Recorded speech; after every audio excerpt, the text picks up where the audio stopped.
Alright, so it's been pretty busy. Had a birthday party this weekend and stuff, so I wasn't able to jump on the coding immediately, but here we are. So I finished SQL last time, which was really fun actually. A lot easier. Uh, that was probably the easiest it's been since the first week. But now we're doing front end stuff. Um, where it's like HTML and JavaScript. And now, unlike a lot of the other stuff, I have never messed with any of this before.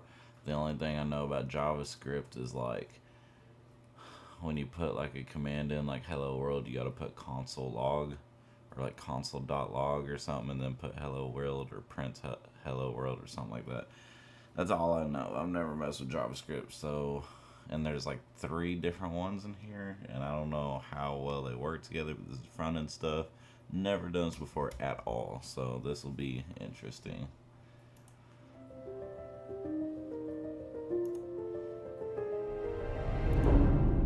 Oh, I don't know why I did that.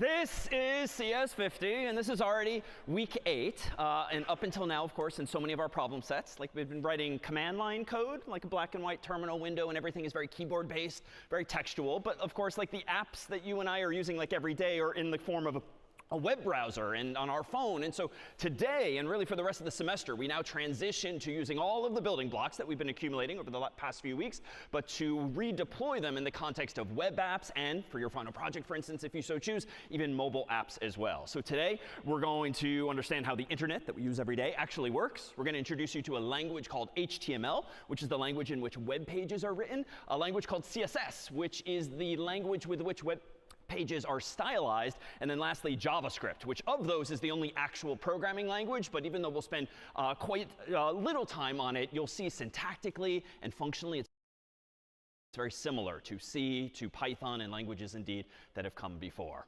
All right, so we use the internet every day. So what exactly is it? Well, in the simplest form, like we've got networks in the world, and networks are interconnections of computers, whether with wires or wirelessly. You have a network at home nowadays for the most part. You certainly have a network on a campus like this. In corporations, you have networks, so interconnections of computers. As soon as you start networking the networks, if not networking the networks of networks, you have, in effect, the internet. So this global interconnection of computers, servers, devices, and so many other things, literally nowadays, that we take for granted every day. But how does it actually work, and where did it come from? Well, if we rewind to like 1969, the internet, in its original form, really something known as ARPANET for the Advanced Research Projects Agency, project from the Department of Defense that was really designed to interconnect what limited supercomputers we had back then that were otherwise geographically inaccessible to so many researchers and others. The internet, or ARPANET, really just looked like this, with UCLA and just a few other nodes, so to speak, interconnected somehow. Just a year or so later, did we have Harvard and MIT and others on the East Coast. And if we fast forward now to today, of course, we can find and route data most anywhere in the world. And in fact, the world is now filled with these things that are called routers. A router is just a computer, a server, that routes data up, down, left, right, geographically. And of course, in the real world, it might go out this wire here, out this wire here, out this wire, or out this wire. And in fact, just to make more real what we're about to be talking about when we talk about networks of computers and eventually the internet, we engaged some of our teaching fellows over the past few years to perform a little skit of sorts for us using Zoom, if you will, whereby each of the teaching fellows, or humans you're about to see, consider them as representing a router, a device on the internet whose purpose in life is to route data. And what they're routing is what we're going to start calling packets. Packets of information, which metaphorically you can think of as just like a little white envelope like this that we use to send things via snail mail, via the US Postal Service, or beyond that internationally. So I give you, in just 60 seconds or so, what it means to send a packet on the internet For instance, from Phyllis in the bottom right-hand corner to a familiar face, Brian, at top left. If we could dim the lights, if only to be dramatic.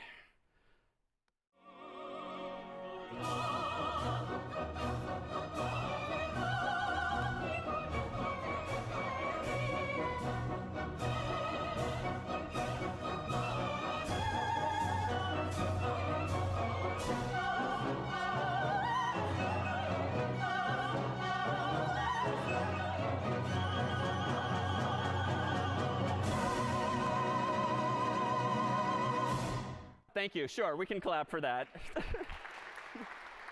And we actually should clap for that, because you're seeing the sort of final version, which looks kind of perfect, but they were all smiling and clapping because it took us so many damn takes to actually get the coordination of that correct. But for now, assume that it was in fact correct. But notice what's among the takeaways from even that little skit is that the packet, the envelope from Phyllis to Brian, could have taken any number of paths. It could have gone up and then to the left. It could have gone left and then up. It could have zigzagged and the like. And that's actually representative of how the world now looks because of so many wires and so many wireless connections. There's actually a lot of ways that data can travel from point A to point B. And it turns out it's not even necessarily going to be the shortest difference. It might be the least expensive distance. Or perhaps just the result of how some humans or somehow some servers have automatically configured the routes to get from point A to point B.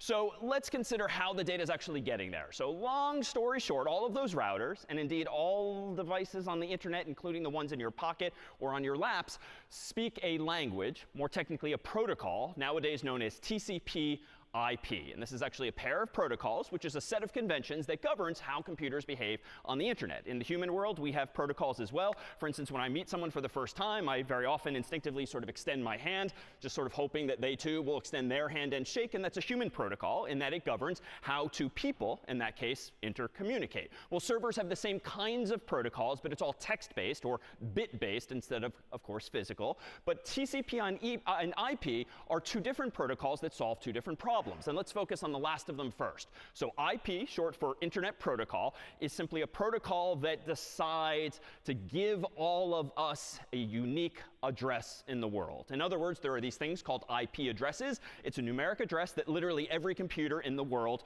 has in order to uniquely identify it. Case in point, in the real world, we have addresses too. For instance, in this building here, Memorial Hall, we're at 45 Quincy Street, Cambridge, Massachusetts, 02138, USA. And theoretically, that unique identifier should get an envelope in the physical world to this location from any other in the real world. IP, as applied to the internet, just means that similarly, do devices, Macs, PCs, phones, and everything else on the internet have a unique identifier as well, known as an IP address. It's a number, but it's typically formatted in dotted decimal notation, so to speak. So it's something, dot something, dot something, dot something. And just as a bit of trivia, each of these number signs represents a value from 0 to 255. So there are 4 such values, apparently. And just doing some quick week 0 math, if each of those values can be 0 to 255, how many bits is an IP address, presumably? So 8 bits per number, and how many was this?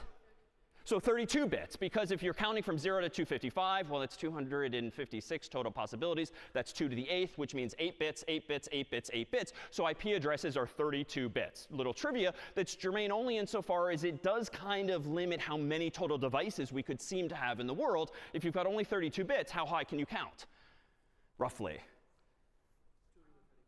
So 2 to the 32nd power, which we've generally ballparked as 4 billion, which is to say you can have 4 billion devices total, it would seem, on the internet, which is a big number, but there's also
A lot of humans nowadays, and odds are most everyone in this room has at least 2 devices to their name, maybe a phone and a laptop with which you're taking the course, maybe even more devices thanks to the Internet of Things like smart home devices. We have so many IP addresses being assigned to things. So long story short, the world is gradually transitioning from this version here, IPv4, to IPv6, which instead of using 32 bits is actually using 128 bits, which is crazy large and gives us more than enough IP addresses for the foreseeable future. To be fair, we've been talking about this for like 20, 30 years, transitioning from v4 to v6, and it's still gradually in motion. But for simplicity in the class and in general, we'll still use IPv4, if only because it's a little easier to wrap your mind around. Now, this is admittedly a pretty arcane diagram, but this is the diagram, ASCII art, if you will, that's in the official specification of what we mean by an IP datagram. More colloquially, this is what a packet actually looks like. Now, what are we looking at? Well, you're just looking at like a grid of bits. So this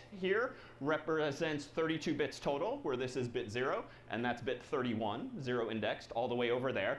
And then each row represents 32 more bits, 32 more bits, 32 more bits, which is to say, anytime a computer, like Phyllis, sends an envelope of information on the internet, it contains at least this information, a whole bunch of bits broken down into bytes. Now, the only ones we'll really care about today are this one here, source address, which is to say when Phyllis sends that packet, she writes her source address, her IP address, something, on the outside of the envelope, so to speak. And she also puts Brian's IP address, whatever that is, something else, on the outside of the envelope as well. There's a whole bunch of other bits involved which are useful, but we'll wave our hands at those for today. But that really speaks to what's actually happening. And if we do this metaphorically in the real world, it's kind of like taking out that envelope. And for instance, if Brian's IP address is 1.2.3.4, for the sake of discussion, Phyllis, in advance of our filming that bit, would have written something like 1.2.3.4 in the middle of the envelope, just like we would in the real world.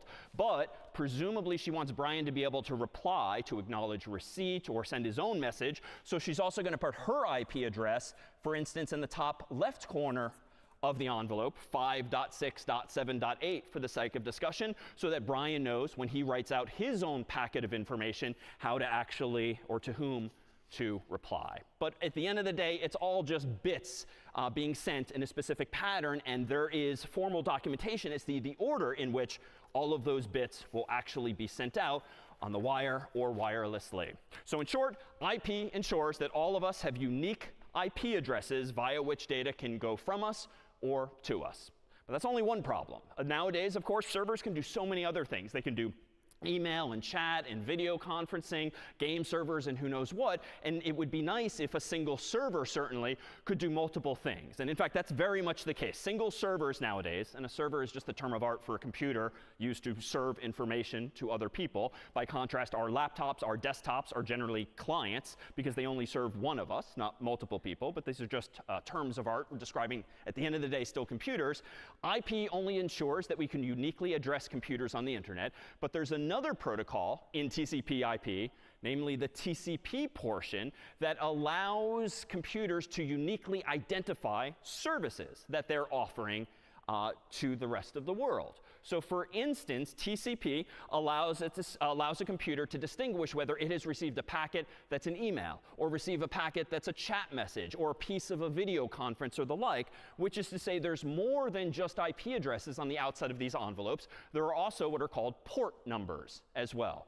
Similarly, numeric values that are usually in the range of like 0 on up in the low thousands, and they're standardized. For instance, if you are requesting a web page using http:// with which all of us are presumably familiar, unbeknownst to you, on the outside of the virtual envelope that your computer subsequently sends is the port number 80. Because when the server receives that, it knows, oh, this human is requesting a web page and not, for instance, their email or something else. Or nowadays, if you're using HTTPS, where the S denotes secure, in the URL, you're actually using port 443, which is just an arbitrary number that a bunch of humans in a room decided on years ago to standardize what goes on the outside of an envelope. So just to be more clear then, when Phyllis is sending a request to Brian, and if Phyllis, for instance, is the client, just a human using a computer, and Brian in this story is now a web server, better yet, a secure web server that's somehow encrypting or scrambling the information to keep it secure, well, on the outside of this envelope, after Brian's IP address, which was 1.2.3.4,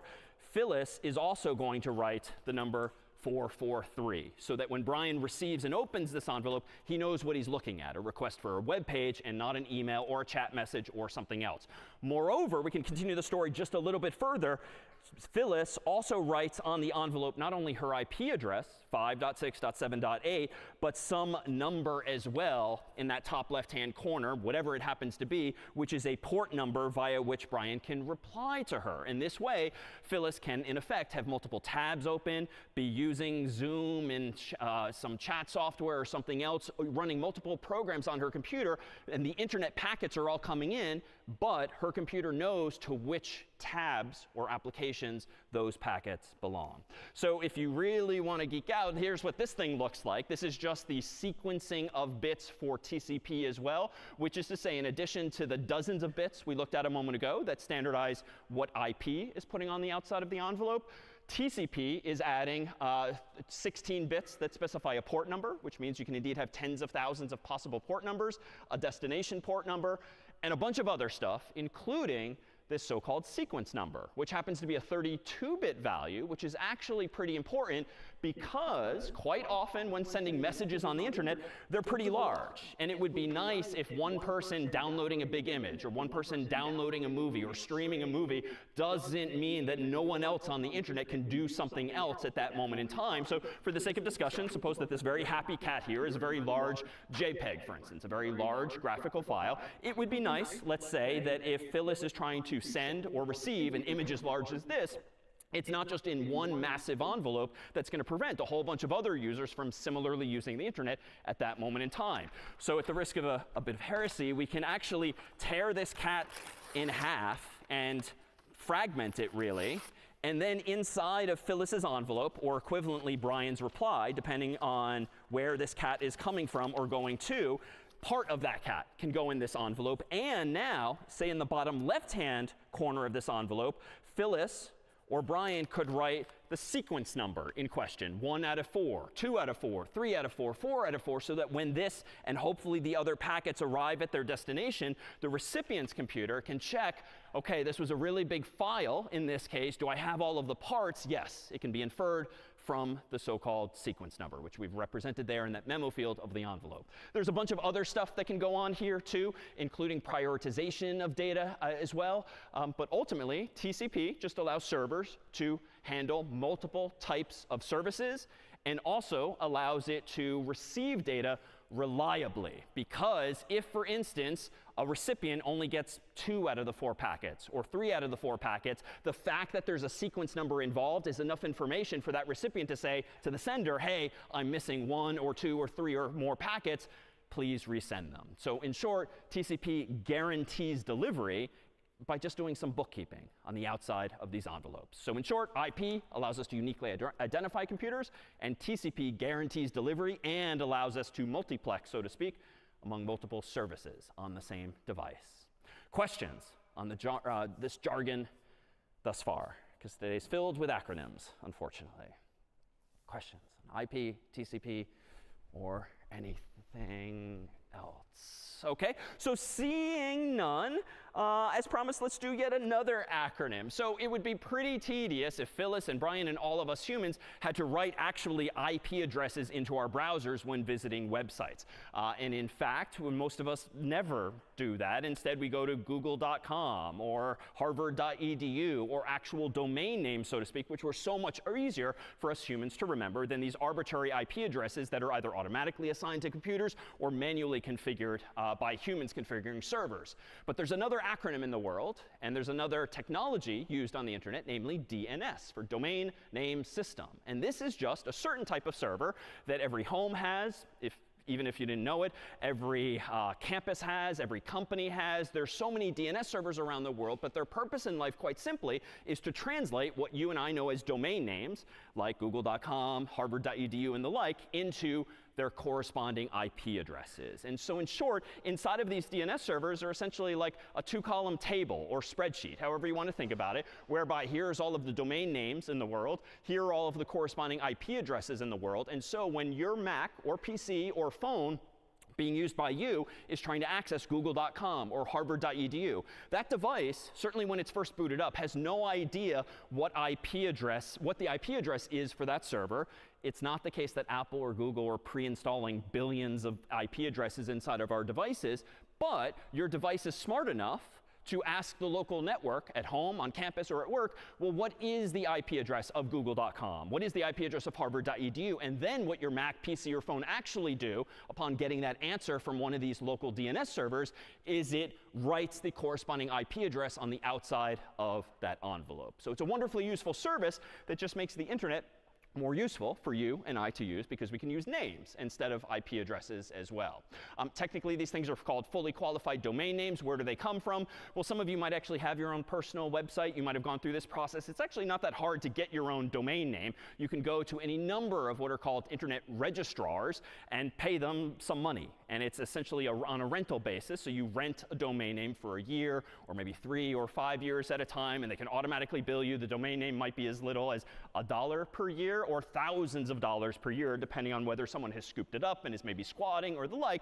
But all you do ultimately is pay someone money, and they give you the rights to use that domain name. And then what you do technically is you configure some DNS server somewhere in the world to know what the eventual IP address is for your server that's going to serve up your domain name's web pages. And long story short with DNS, I say that you have one in your home and on your work and on your campus because it's a very hierarchical kind of structure. Like there is out there somewhere these so-called root servers that essentially know what all the IP addresses are of all of the .coms, for instance, or all of the .edus or the like. But my Mac doesn't know that. And so my Mac might actually ask that root server, what is that IP address? But in more efficiently, my Mac is better still going to ask the local network first. When I'm at home, it asks my home DNS server, which is built into the little home router that you've got somewhere in there.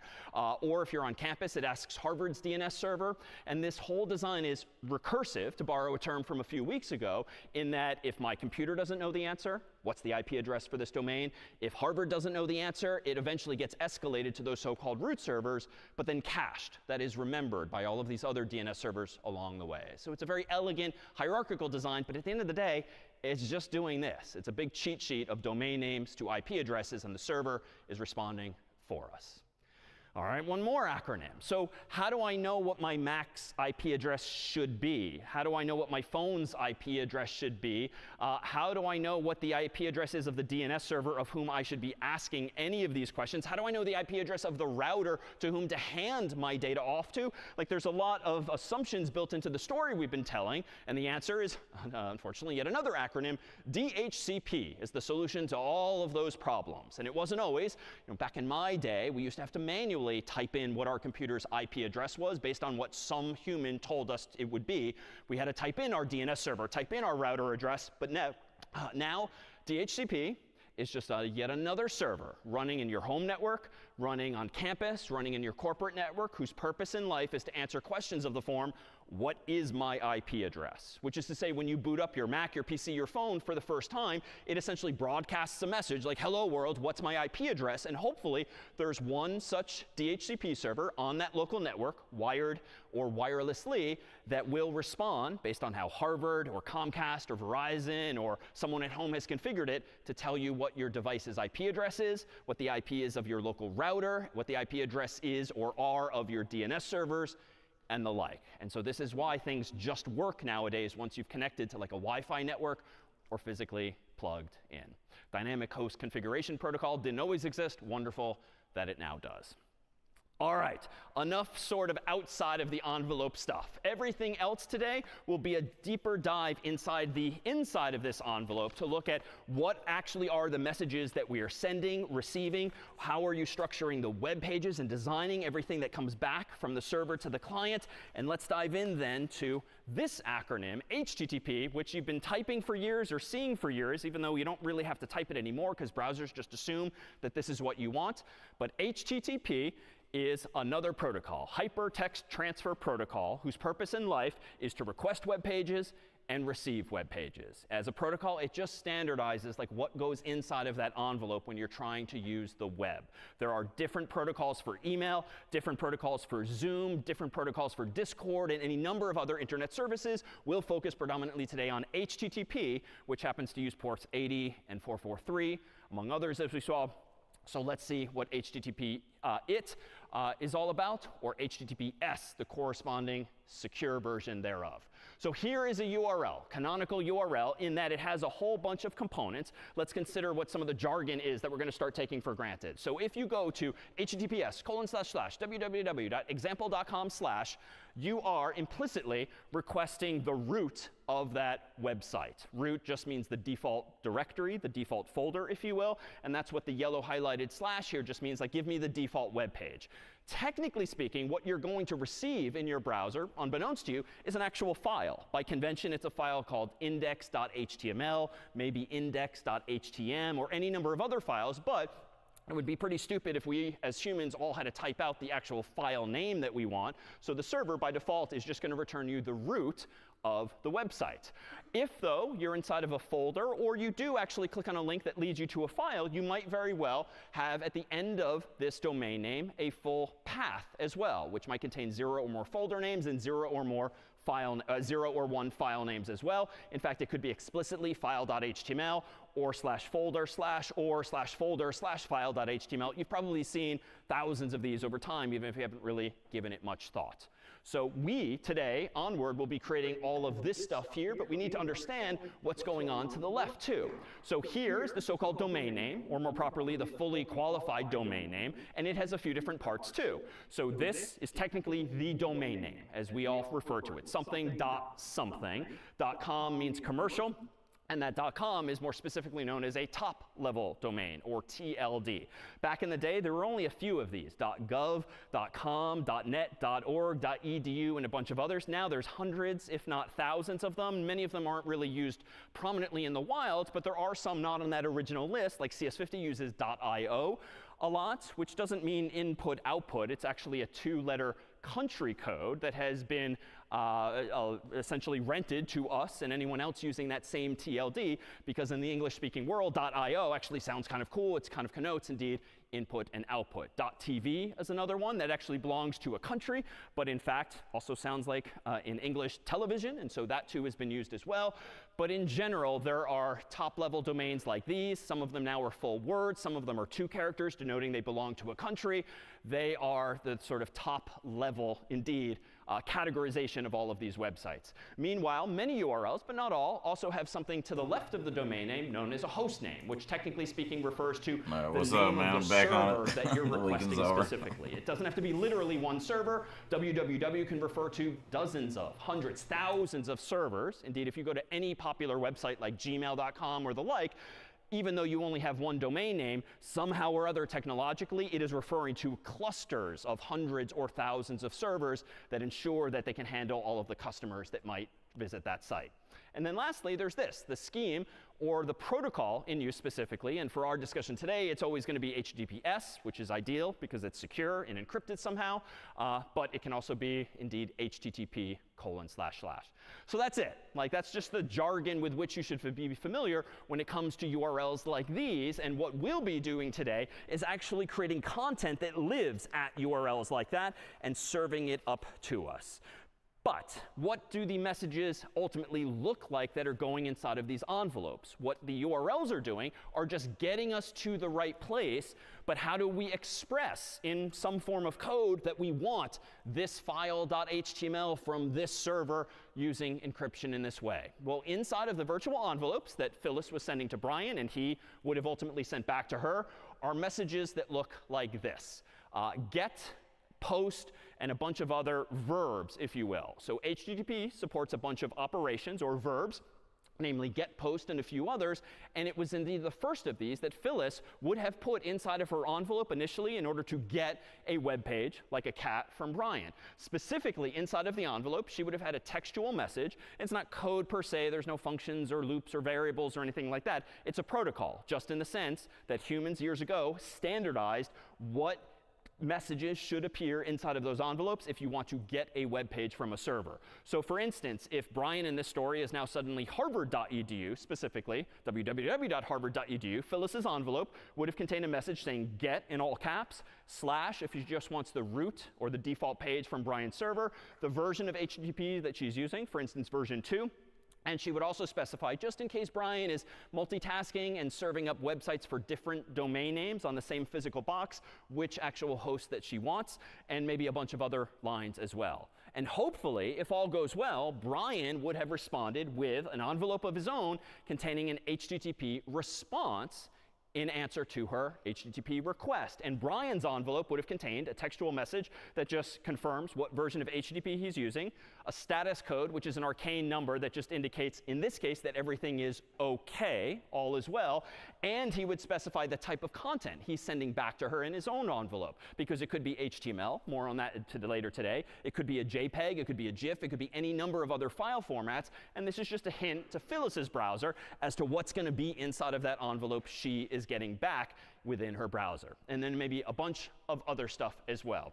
So even though some of these details, like these underlying implementation details, might visually be new to you if you've never really thought about it, turns out we, as aspiring programmers, can actually see and poke around with these building blocks and ultimately today take advantage of them. So you're about to see a program that's called curl, which stands for connect URL. It's installed in Linux systems like CS50.dev. It also comes with Macs and PCs quite frequently, or you can easily install it. And essentially, it's a headless browser that allows you to pretend to be a browser and grab the response from a server by actually sending the contents of an envelope like this. So for instance, if I want to pretend to be a browser and request harvard.edu, I can type this in my CS50.dev terminal window. And let me go ahead and maximize its size and do the following. curl-i, which specifically is only going to show me the headers, the text that we were just talking about, and it's not going to send any of the contents of Harvard's website.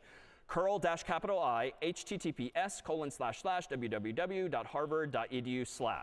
So if I were typing this into a browser, I would actually see Harvard's homepage. In this case, I'm just going to see the contents of the envelope as black and white text on the screen, specifically only the first few lines, the so-called headers that the server is responding with, just as I claimed Brian would to Phyllis. I hit enter. And there's indeed more lines than I had in my slide, but you can see that everything is in fact 200 OK. This is a convention. 200 means all is indeed OK. There's a bunch of other information here, including the date and time in which this response came back. Here's that content type line, text HTML, and then some other details, and a whole bunch of other information as well. So that's one way of seeing what's going on underneath the hood. Well, what other responses might come back? Well, it turns out that 200 OK is the best possible outcome, but there's a bunch of other outcomes that are possible as well. For instance, sometimes you'll get not 200, but 301, which means moved permanently, colloquially speaking. And what does this mean? Well, if a server responds to a browser with a numeric code of 301, that means that the browser is supposed to go to this location instead. It's sort of like putting a detour sign on the server that says, there's nothing for you here, go over here to this location instead. And now notice in this example, it's telling the user to go to https://www.harvard.edu/. That's actually what I typed before, so I would not have seen that myself. But if I go back to VS Code here, and let's run the exact same command, but let's try to visit the insecure version of Harvard's website, http://, which just means that anyone else on the internet can technically see what it is I am now doing with my browser, which might not be desirable. Enter.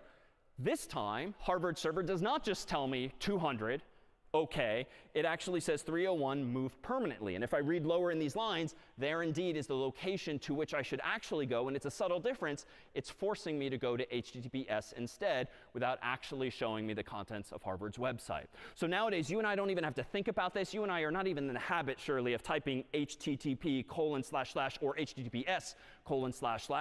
But the browser is ensuring in this case that you are redirected, so to speak, automatically to the secure version of that site instead. Now, there's other status codes. And in fact, even if you never realized it before now, what numeric code do you sometimes see on the internet when something goes wrong? 404. So 404 is a weirdly public, arcane error number or status code that just means file not found. And we can simulate this as follows. For instance, if I, in my terminal window, do curl-i https:/ www.harvard.edu, I'll suppose that Harvard has a whole department dedicated to cats, which it does not. Yeah, okay? Are you? Yeah. I'm thinking about getting another coffee. You want me to make you one? Yeah. Okay, I got you, boo. I gotta pee real quick, too. Let me get you a cup. You don't have a cup over there? I was drinking a Pepsi. I thought the Pepsi would help wake me up a little bit. Then I got tired again. Crap, what was I doing? There. Baby-doo, baby-doo.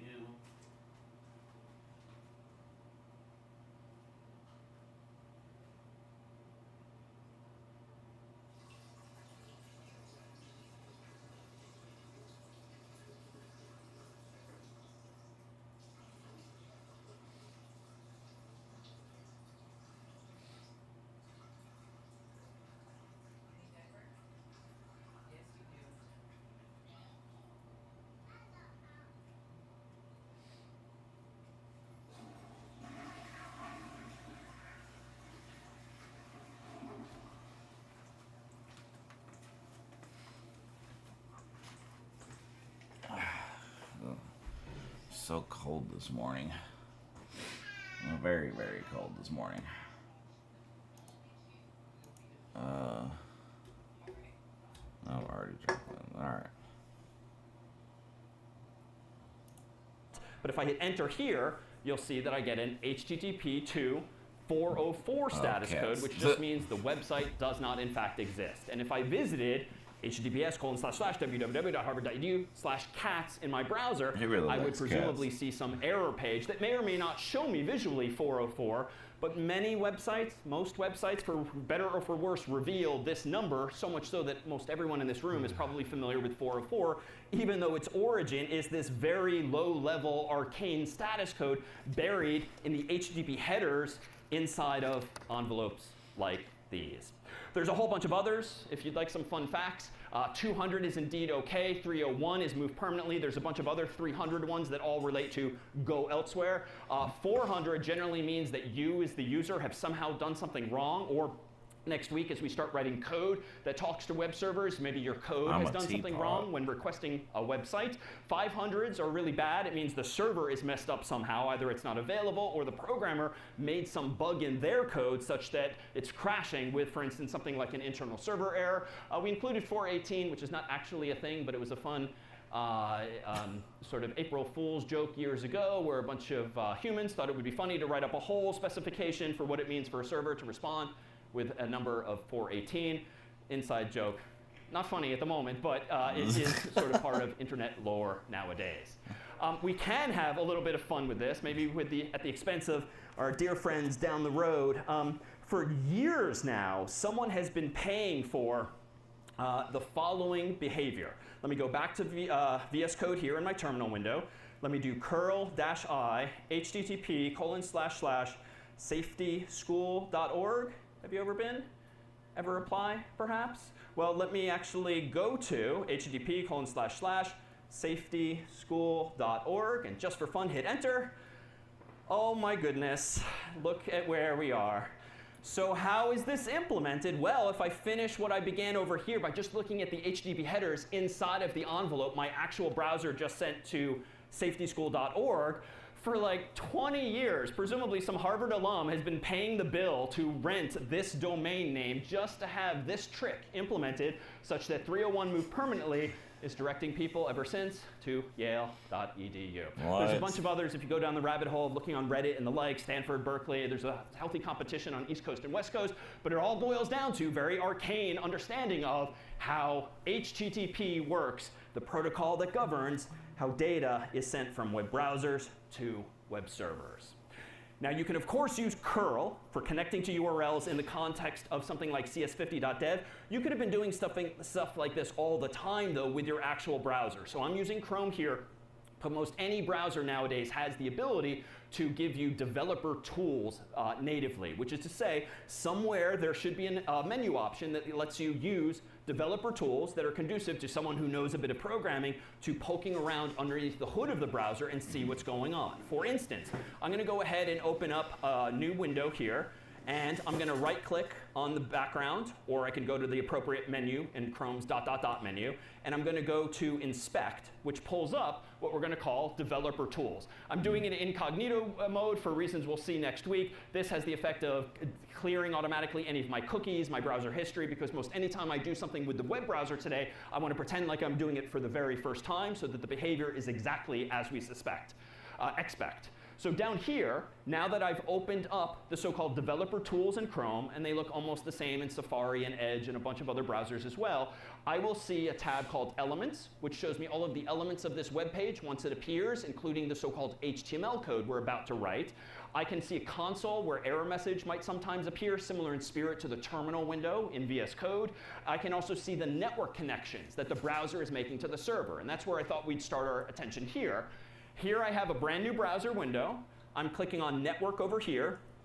Just to make sure we can see everything without it getting automatically deleted, I've clicked on Preserve Log and Disable Cache, just so that it behaves exactly as expected. And now let's go up here for the first time in this incognito window and go to http://safetyschool.org, enter, and you'll see a whole bunch of output, including this warning in this particular mode. This is increasingly common nowadays for websites that do not support HTTPS, which this alum hasn't been paying for. You'll get a warning typically that specifies you might not want to do this because the whole world, at least the whole world between you and point B, might know what it is you're accessing on the web. I can go ahead and pass through this. In fact, once I do that and click on Connect to Site, we'll see even more output at the bottom, and a whole bunch of output that's kind of overwhelming. Notice at bottom left here, just going to safetyschool.org resulted in 61 HTTP requests. In effect, 61 envelopes going back and forth. I'm going to focus, though, on the ones at the very top here, whereby when we finally click through that warning and I got back a response from the server having visited safetyschool.org. Here is Chrome's presentation of the same information that curl was showing me in my terminal window. The message that came back was 301 Move Permanently. The protocol, or the verb being used was get. There's some mentions of the IP address in question here and a whole bunch of other stuff that we'll wave our hands at for today. So all of this time, you can see the same. And let's try this with some cats. Let me click on the little Ghostbuster symbols to clear everything down in the developer tools. Let me zoom out. And this time, let me go to https://www.harvard.edu/cats, which recall did not exist according to curl. If I hit enter, I do see a web page. It's interesting that Harvard has chosen to fairly arcanely reveal to all visitors 404, which means nothing except insofar as the status code. But if I scrolled through all of the 59 requests that were involved and just displaying this very graphical page and go back to the top, you'll see by clicking on the first row for cats itself that I used get to get it, that URL /cats in the end, and it was indeed 404 not found. So you can sort of have all this fun on your own by just poking underneath the hood of what your browser has been hiding from you all of this time.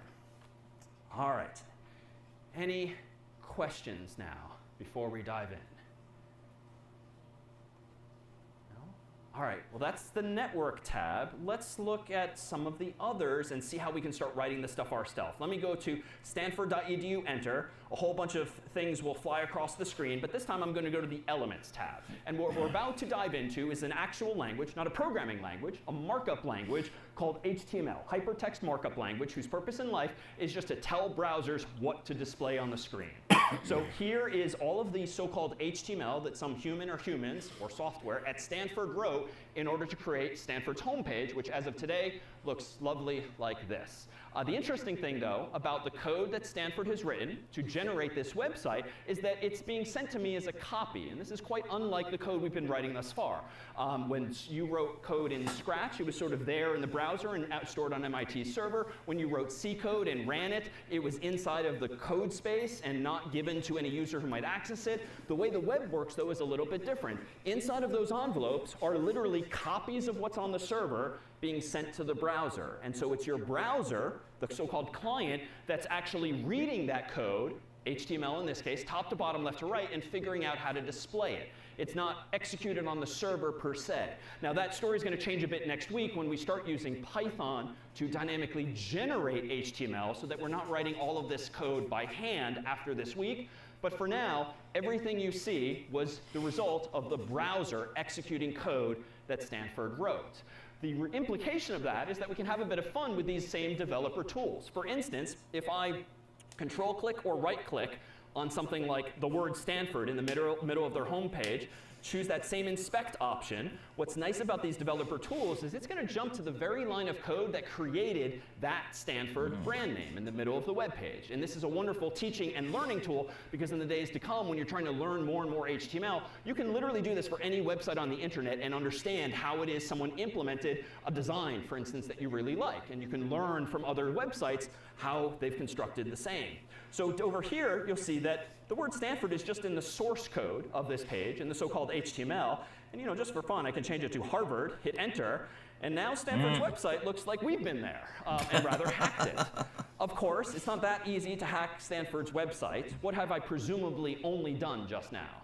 The one that you're using, the copy. I've changed my local copy of that particular website. So if I just click on the reload icon, I'll actually see that Stanford's website, for better or for worse, still looks like that. But this speaks to now the control that we have within our browser to actually manipulate and learn from what it is that's going on underneath the hood. So let's dive into this language called HTML, Hypertext Markup Language. It's not a programming language, which means we're going to fly through it even quicker than usual because it really just contains some basic building blocks that do. It's on update. Someone you know, or? Mister's granddaughter. She just posted a picture of him. I love Mister. He was like, it was more than just a boss. He was family. Yeah. That was the guy that looked out. Him and Tedo, Oh. Sorry. A hug? Yeah. Good. He's one of the tattoos I got tattooed on me because it's the dragon. Yeah. So he could always tell me stuff, and then I want to put Uncle Spider's spider on me, so he could always tell me stuff too. There were two very strong people in my life. No. Well. They're both gone. I'm sorry. I don't know. I miss my grandma sometimes too. It's just, I know the older you get, the more people you lose. It's just kind of, whew, I was not ready. I wasn't ready. Really a way to be ready. No, I know. But she posted it's been 10 years, and I'm just kind of like, damn.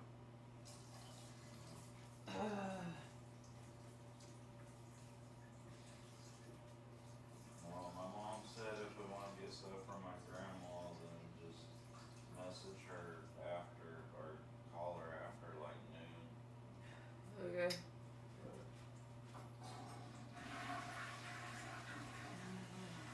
I'll do that. I'm gonna put out my resume a couple more spots and then book some tattoos for this week. Alright. Love you. I'm doing the web page stuff now. The webpage stuff. Yeah. The front end, the Yeah. developer stuff. You gonna develop me a page? Yeah.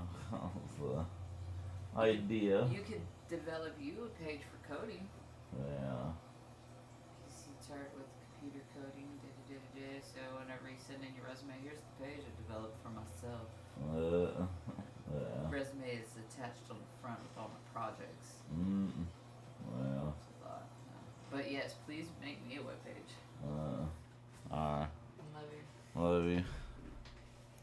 Have some interesting intellectual design under them, but for the most part it becomes an exercise ultimately in just like looking up other tags that exist, read the documentation, and figure out how you can use them to do other features in websites. So let's take a look at perhaps the simplest of web page and specifically glean from them what tags are and what attributes are. Really the only two terms of art that are going to be germane for this particular language.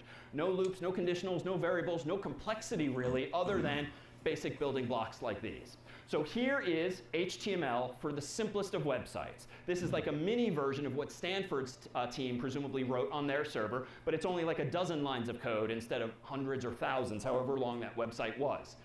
Any web page written today, assuming it's using the latest version of HTML, which happens to be version 5 as of today, begins with code that looks like this. This kind of code will presumably be stored in a file called file.html, index.html, stanford.html, whatever the file is actually named. This is simply what's going to be inside of the contents. You could save this file on your own Mac, open it up, and your browser would open it, but you're going to be the only one in the world that can actually see the contents of that web page if it's just on your Mac or just on your PC. So we, of course, are going to be writing HTML on a server so that not just you, but in theory, especially for your final project, anyone on the world with an internet connection can access the same. So we, within the context of CS50.dev, are going to start using this new command, HTTP server, whose purpose in life is just to serve up files via HTTP. Now, there's kind of an interesting design going on here, because if we use CS50.dev, otherwise known as GitHub code spaces, there's already a web server running on that website. Because when you go to CS50.dev and log in and get redirected some longer URL, you're using a web application, aka VS Code, that allows you to write code in the cloud. Now that application, by default, is running on port 80 and 443, so it doesn't matter if you start at HTTP or HTTPS, both will work. But that means that your code that we write today and you write for the next problem set or for your final project can't live at port 80 or port 443 because GitHub, the company that hosts this, is already using those default standard ports. But we can use any number of other port numbers. I claimed earlier there's tens of thousands of numbers that we could use, so that's what we're actually going to do. So let me go back to VS Code here. Let me shrink down my terminal window. Let me create a first file today called, for instance, hello.html. Enter. And now I've got an empty tab as usual. I'm going to very quickly whip up the exact same contents that we just saw. So an angled bracket, an exclamation point, doc type HTML, then open bracket HTML, close bracket, and notice the autocomplete kicked in for this particular language, so I don't have to type everything myself. Inside of this tag, so to speak, I'm now going to put a head tag, inside of which is going to be a title tag. I'm going to say something. Oh crap, he's typing way too fast. I'm not ready. Okay, hold on. Let's see. Type. No.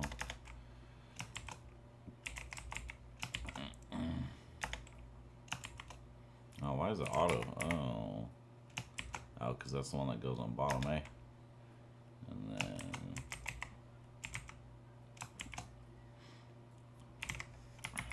something like that.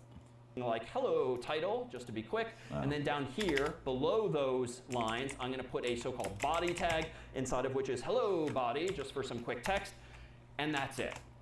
This is now a file inside of my code space, and there's no command to just compile or run this in the terminal, because the goal is going to be to open this HTML file with a browser.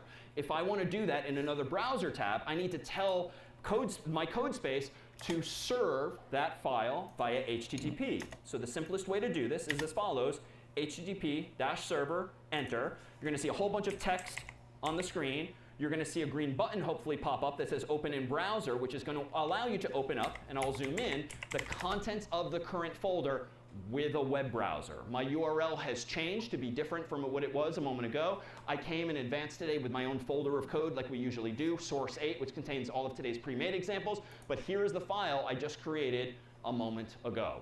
And if I click on that, hello.html, What we're looking at the moment is just a directory listing, a directory index of all of the files in my code space right now. Showing all the stuff I did. I see the simplest of web pages. It's a little underwhelming, but clearly here's hello body, which takes up like 95% of the screen, the so-called viewport, which is just a big rectangular region of the screen. But there's the title in the tab up there. So if you've ever wondered or cared, like, where does the content in a web page come from? Well, here's the body content. Here's the head or the title content. And then everything else is just sort of icing on the cake. So I've written, at this point, a file called hello.html. It has yielded this effect of having something in the head, the head of the page and the body. But let's actually tease apart what just happened. So at the start of any file written in this language called HTML, the latest version thereof, 5, it literally just starts with this. And this is just the kind of thing you memorize or copy paste. Open bracket, exclamation point, doc type HTML, close bracket over there. It looks a little bit different because we're not going to use, for the most part, the exclamation point syntax anywhere else unless we're using an HTML comment. So HTML has comments just like Python, C, and other languages. But let's focus really on this juicier part. Here we have what's known as an element in HTML. An element includes a start tag and an end tag, or equivalently an open tag and a close tag.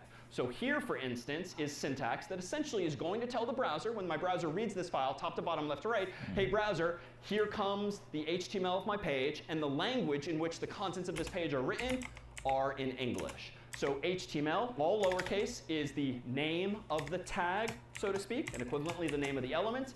Lang is what's going to be called an attribute, which just modifies the default behavior of the element.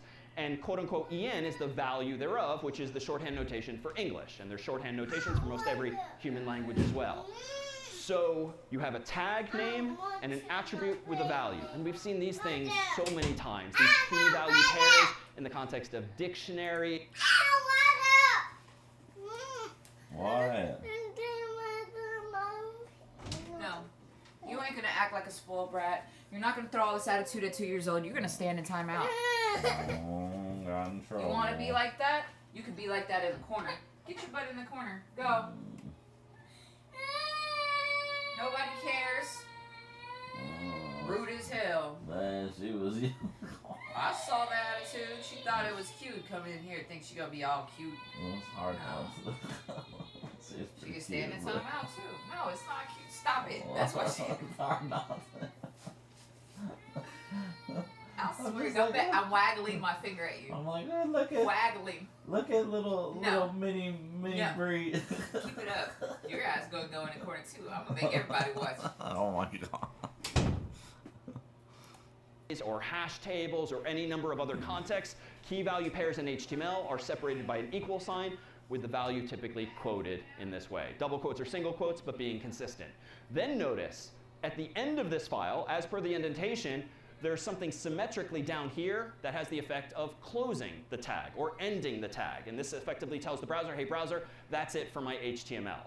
Meanwhile, everything else follows the similar paradigm inside of those two tags. Here is a head tag that says, hey browser, here comes the head of my page. Hey browser, that's it for the head of the page. Hey browser, inside of the head, here comes the title. That's it for the title. Well, what is the title? Hello, comma, title, just as I wrote in my code space. Same story for body. Hey browser, here comes the body of the page, the 95% of the screen. That's it for the body, but what's in the body is exactly that. The indentation is nice and pretty printed. I've used 4 spaces as we commonly do. Not strictly necessary. In fact, in my own code space, I didn't even bother putting these on 3 separate lines. I just did 1 line. That's fine because as we'll see, browsers typically ignore white space. But I've done it there, as we often do, just to ensure that things are pretty printed and therefore readable by us humans.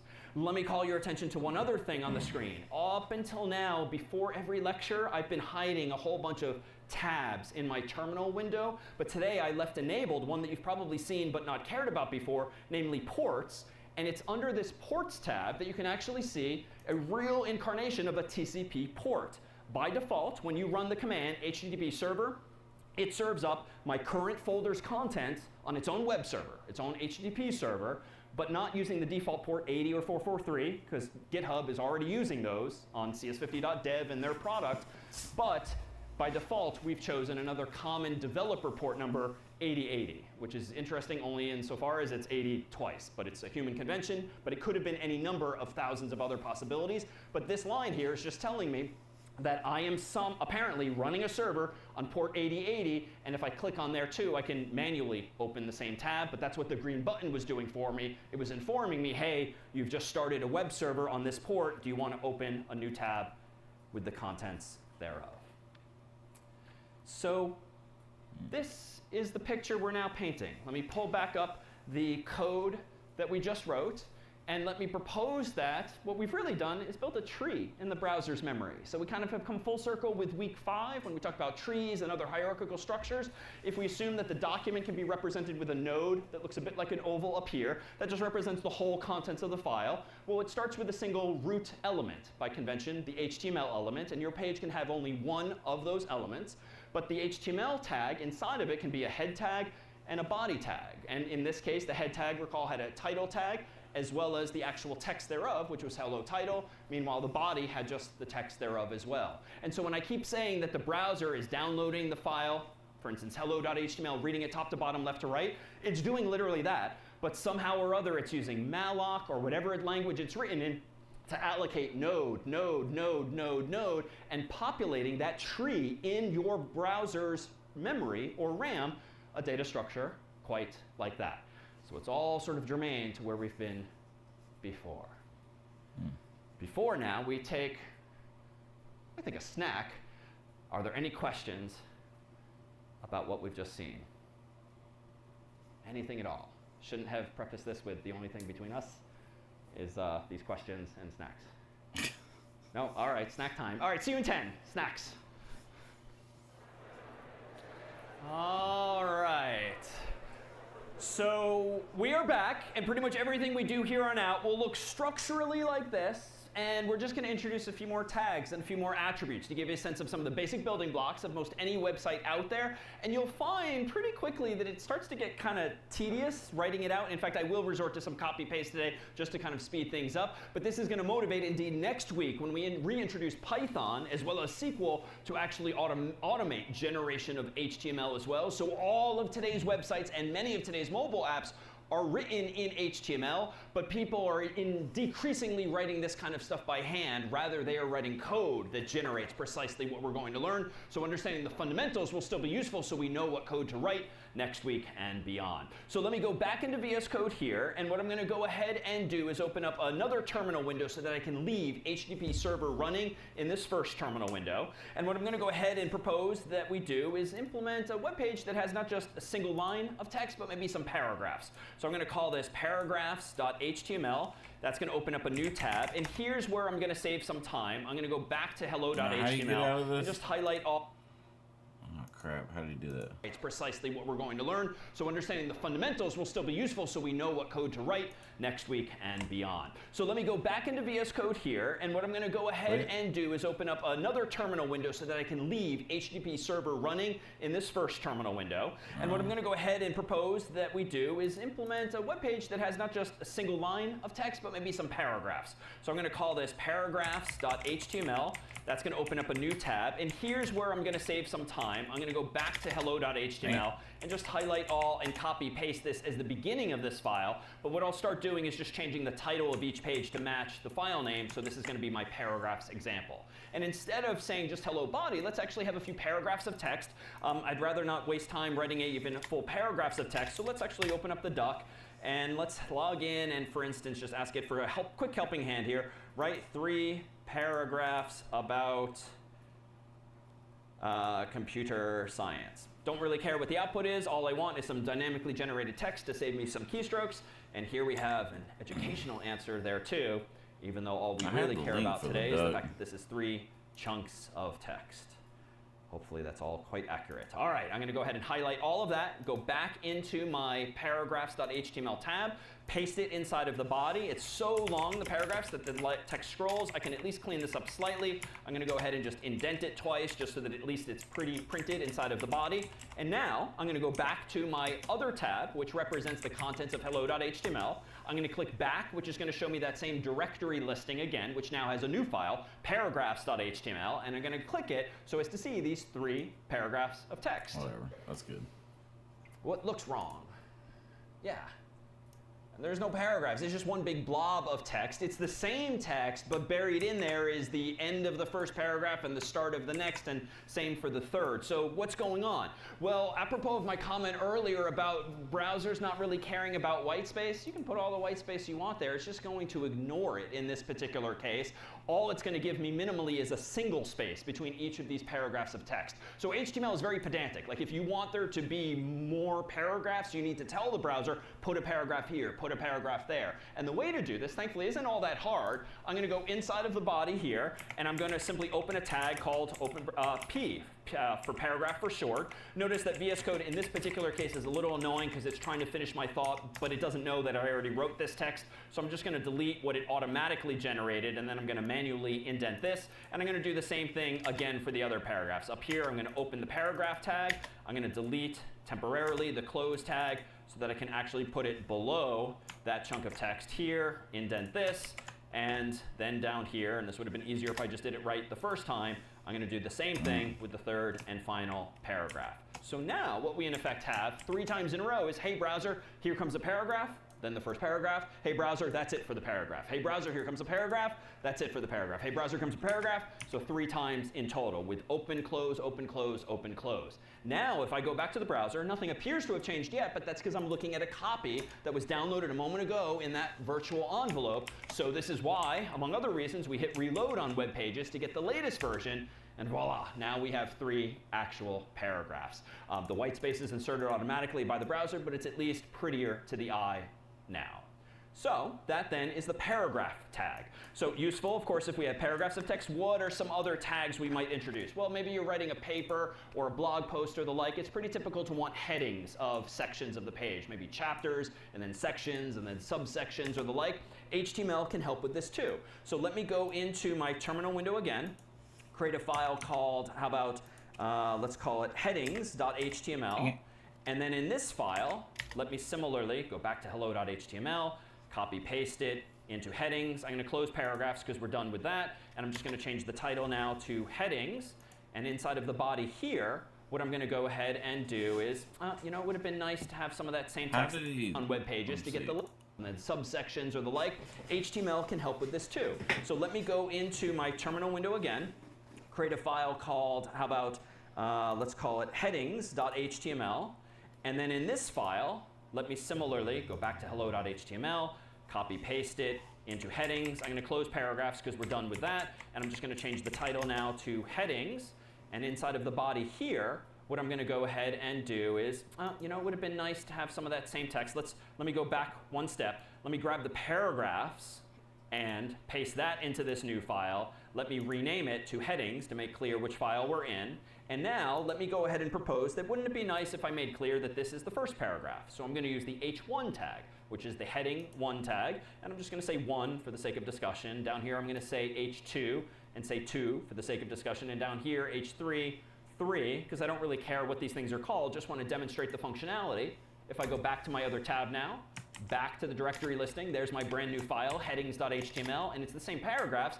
But now you have some big bold text that looks reminiscent of the chapter heading, the section heading, the subsection heading, and the like, or that you might see on a news site or a blog site or the like. So you've got H1 through H6 from biggest and boldest to smaller but still bold. And the browser decides on all of those settings for us, but it also makes some semantic clarity to me that probably the most important thing on the page, at least to begin with, is that H1 tag.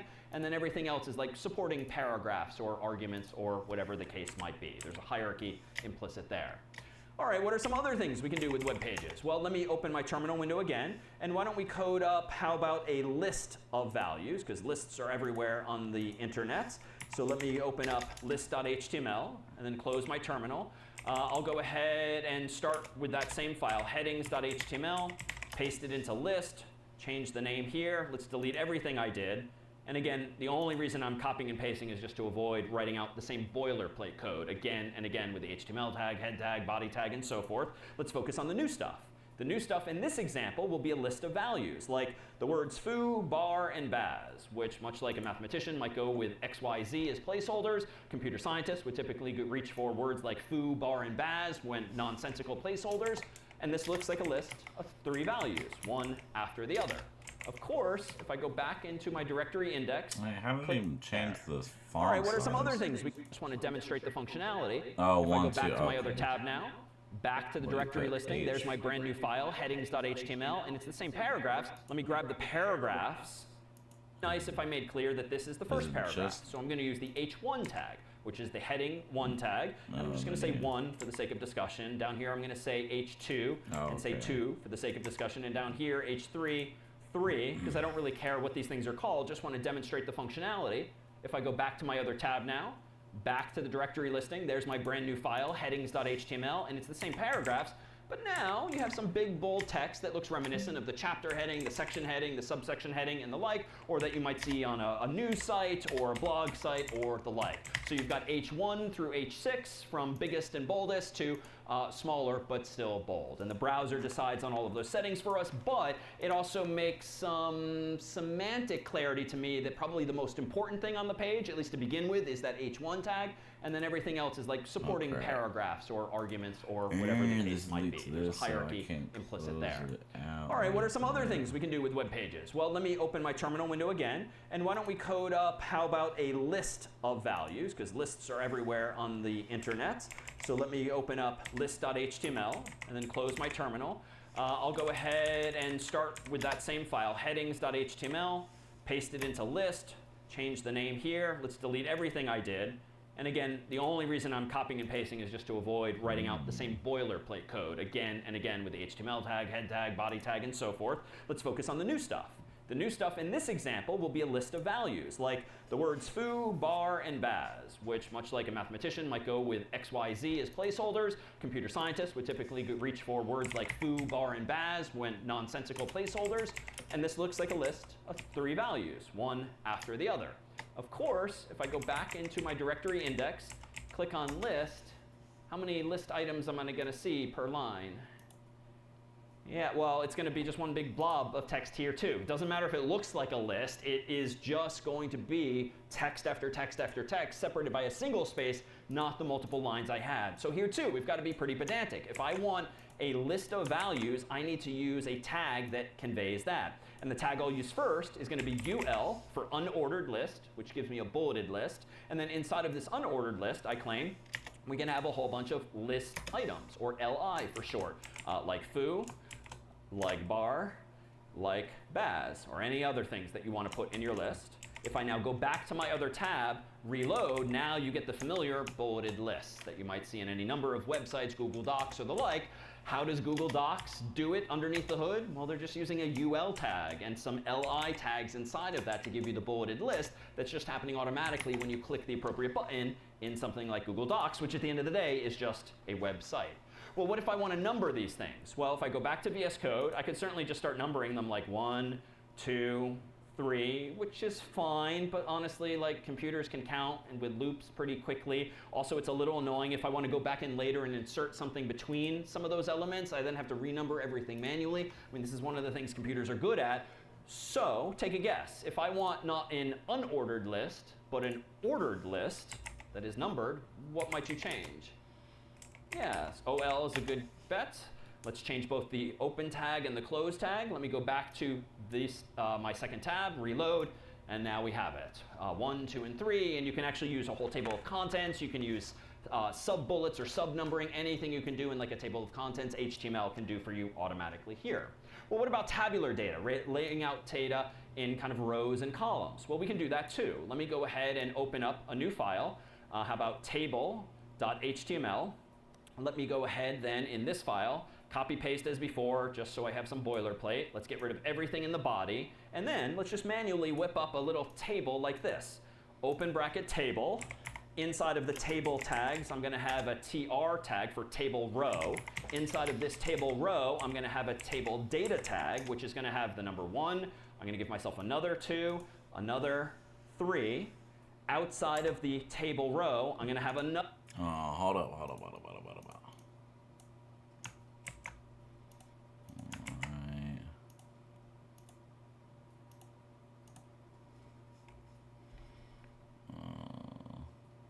I guess you don't really need to put that, but you could put that. And then we're gonna put what top? Oh man.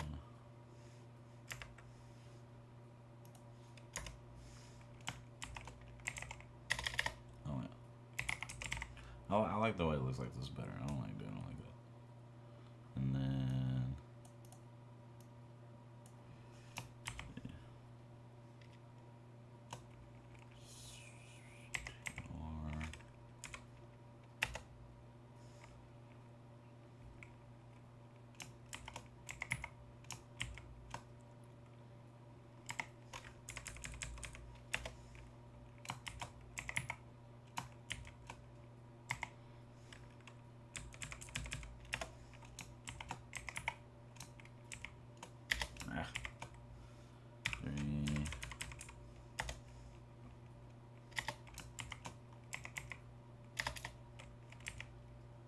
there we go.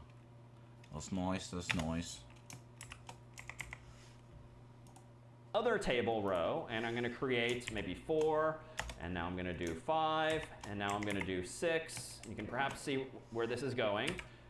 After this, I'm going to do one more table row. How about a little tediously 7? How about 8? How about 9? And then lastly, just to make it look a little familiar, final table row, how about with a TD of an asterisk? And then how about a 0? And lastly, how about a pound symbol? Maybe any guesses as to what we're making in HTML here? No idea. Like a telephone keypad? Yeah, so let's go back over to, let me close the old file, back over to the browser, click back. There's my new file, table.html, and it's not going to be very pretty, but I dare say that's exactly what you see when you pull up the phone app and you start dialing a number. It's sort of a numeric keypad laid out automatically for me in rows and columns. Now this one's a little underwhelming. Let me open up a file that I made in advance of class today in my favorites file here. I'm going to go ahead and copy a pre-made example. I'm going to open up this file called favorites0.html, and what you'll see here is a slightly more complicated table, still with a table tag, but this time with a t-head tag for table head, and then a t-body tag inside of which are all of those rows. And I know this just by having read the documentation. And then notice this inside of the in my favorites file here. I'm going to go ahead and copy a pre-made example. I'm going to open up this file called favorites0.html, and what you'll see here is a slightly more complicated table, still with a table tag, but this time with a t-head tag for table head, and then a t-body tag inside of which are all of those rows. And I know this just by having read the documentation. And then notice this in another table row, and I'm going to create maybe 4, and now I'm going to do 5, and now I'm going to do 6. You can perhaps see where this is going. Oh. After this, I'm going to do one more table row. How about a little tediously 7? How about 8? How about 9? And then lastly, just to make it look a little familiar, final table row. How about with a TD of an asterisk? And then how about a 0? And lastly, how about a pound symbol? Maybe any guesses as to what we're making in HTML here? Like a telephone keypad? Yeah, so let's go back over to, let me close the old file, back over to the browser. Okay, back. there it goes. There's my new file, table.html, and it's not going to be very pretty, but I dare say that's exactly what you see when you pull up the phone app and you start dialing a number. It's sort of a numeric keypad laid out automatically for me in rows and columns. Now this one's a little underwhelming. Let me open up a file that I made in advance of class today in my favorites file here. I'm going to go ahead and copy a pre-made example. I'm going to open up this file called favorites0.html, and what you'll see here is a slightly more complicated table, still with a table tag, but this time with a t-head tag for table head, and then a t-body tag inside of which are all of those rows. And I know this just by having read the documentation. And then notice this, inside of the first tr in the t-head, there are 3 ths, table headings: timestamp, language, and problem, which might sound a little familiar when we last collected data from everyone via that Google form. Well, let's go ahead and spoil what this is. Let me go back to the directory index. There is this pre-made file, favorites.html, and arguably a more compelling use of a table. Now we have an HTML table containing all of the form submissions that you all clicked in with the other day when we were asking you your favorite language and your favorite problem. It's not super pretty, but indeed it's in rows and columns, and so it's reminiscent of the HTML that Google is using in the actual Google Sheets software to lay out a sheet of data for you in those same rows and columns. All right, well, let's do something that's a little more visually interesting. Let me go back to VS Code here. Close out those last two, and how about let's do something with images? Well, I brought again inside of today's code, how about our same bridge that we keep opening up in class? And this is the week's bridge. Looks a little something, whoops. Looks a little something like this. PNG. Here, though, is just the raw image. How could I include an image in a web page that I serve up on the internet? Well, let's go ahead and try this. Let me close the ping itself. Let me copy this and create a new file called, how about, image.html. Hide my terminal, copy paste that. Just quickly change the title to image so we know where we are. And inside of the body of this page, let's go and embed that image so that we can include not just the image, but if we want, paragraphs of text around it, headings as well, heck, maybe a table, any other features that we've seen already. I'm going to say img, which is image for short, source, src for short, equals quote unquote bridge.png, and then I'm going to close the tag here. Now I'm going to go back to my other tab. Go back into my directory index. Here's my brand new file, image.html. And this too isn't going to look all that different from the actual headings as well, heck, maybe a table, any other features that we've seen already. I'm going to say img, which is image for short, source, src for short, equals quote unquote bridge.png, and then I'm going to close the tag here. Now I'm going to go back to my other tab. Go back into my directory index. Here's my brand new file, image.html. And this too isn't going to look all that different from the actual image because I have no other content. But when I click on this, you'll see that there is the full screen image. And it's even a little too big to fit in my viewport in the body of the page, but we can fix something like that later. I've embedded in this website precisely that image. But I should do a little bit better here. In fact, if the image is slow to load, or if someone is visually impaired and doesn't know what they're looking at, it would be nice to have some alternative text that something like screen reader software could recite. So there's another attribute for this tag specifically called alt for alternative, and I can put something like Harvard University to at least give the user a textual description of what kind of photo they're looking at. You'll also see that text if indeed the image is slow to load, or if it's broken, like missing altogether. You won't see 404, you'll see like a broken image icon, but at least with some explanatory text as to what the developer intended you to see at that point. It's not going to change at all if I reload here by going back to image.html, but again, a screen reader or an astute viewer would see that ultimately in the browser. But there's something different, and this isn't a mistake for once. What have I done differently, but apparently not wrong, I claim? Something new or noteworthy about this particular image tag, yeah. Yeah, there's no like close tag. There's no like open bracket /img, which is the pattern we followed for every other tag, like closing the HTML tag, the head tag, the body tag, and so forth. I just don't see any end tag here, and it's just not necessary. Turns out there are certain HTML tags that can be empty elements, which is to say, it doesn't make semantic sense to start and end an image. Like it's either there or it's not. And so some tags just don't require an end tag if it's sort of obvious to the browser that the image should go there. So image is one such of those tags. And then I noticed I'm missing the lang here, which isn't strictly necessary because I've got no textual. Why do you put all? Oh, okay, I see what's. All right, so you can also put alt.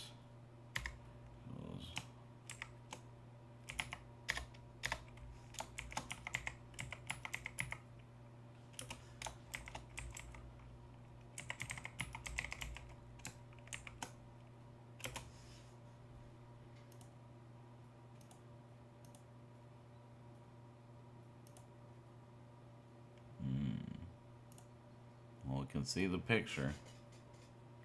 Content, but just for consistency, let me go back and put that in as before.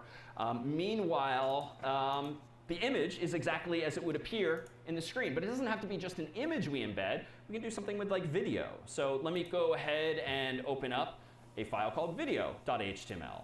Let me copy paste some of that starter code, change this to video, and instead of the image tag, as you might imagine, there's also a video tag. It's a little more involved, but per the documentation, I know I can do this. Video, and then inside of the video tag, I can actually have multiple sources just in case the browser might want different versions or different resolutions, sort of qualities thereof. And this, somewhat confusingly, is an actual tag called source, not shortened. But stupidly, this tag has an attribute called source, which is shortened. that equals the name of the file you want to embed. And I came with today's examples, a video file called video.mp4, which is a small video that you can embed. And I can tell the browser what type of video it is, to be clear. And the convention here, or content type, is to say the type of this video is an MPEG-4 video. There are other features, though, for the video tag. In fact, when you see a video on, it came with today's examples, a video file called video.mp4, which is a small video that you can embed. And I can tell the browser what type of video it is, to be clear. And the convention here, or content type, is to say the type of this video is an MPEG-4 video. There are other features, though, for the video tag. In fact, when you see a video on a page, you can very often see like a play icon, a pause icon, maybe some other controls.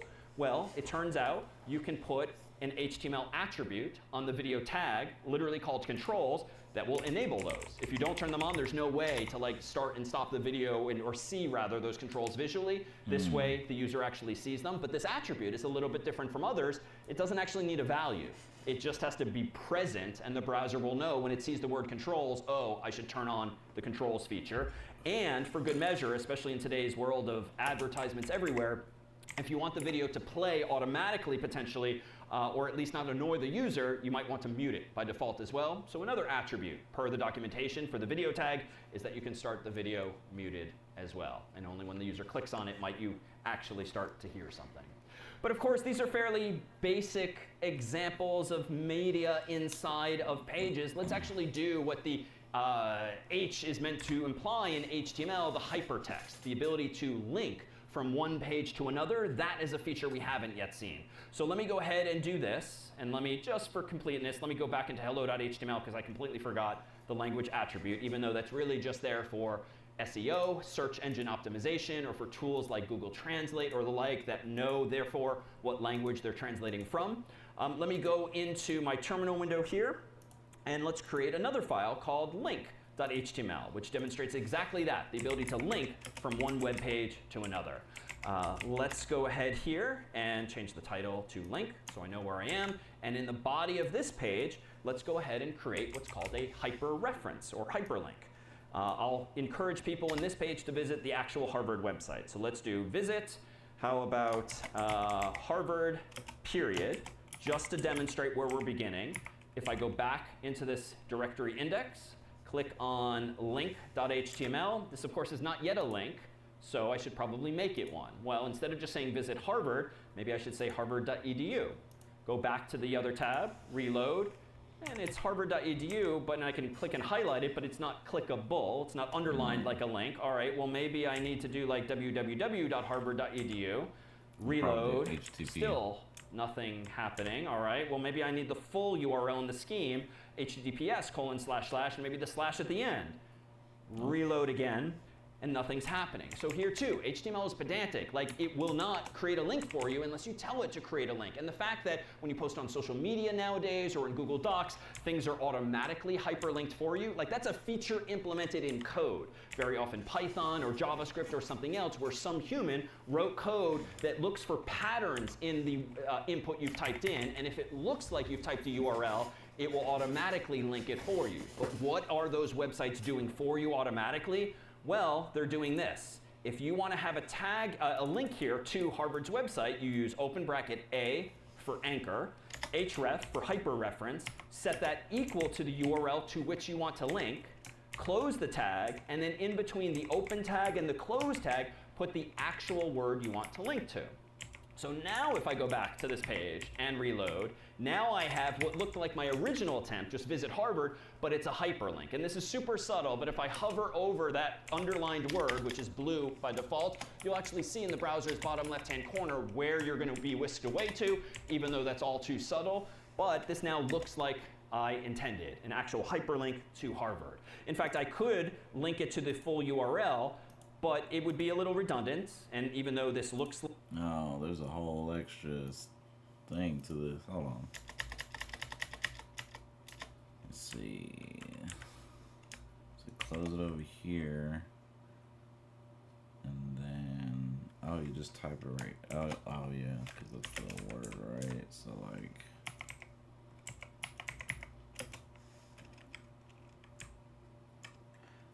Oh.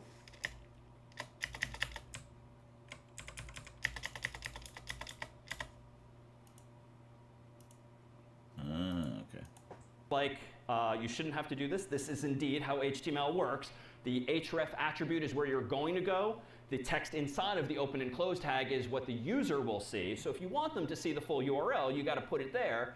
And now I can see the full URL to where I'm being led. But here's where you can actually introduce discussions of like cybersecurity. How could this feature be abused, might you think? This stupid, simple feature. Yeah. Yeah, you could have it display one thing but lead to somewhere else. And it wouldn't be that hard for the adversary who's maybe tricked you into visiting their webpage to say, oh, you're actually going to go to yale.edu instead of Harvard. But if I reload the page, it doesn't look any different unless the viewer is astute enough to look at this tiny little text in the bottom of the screen or just click on the link and be whisked away to the wrong destination. That can be problematic. Like, this is a nice haha sort of prank.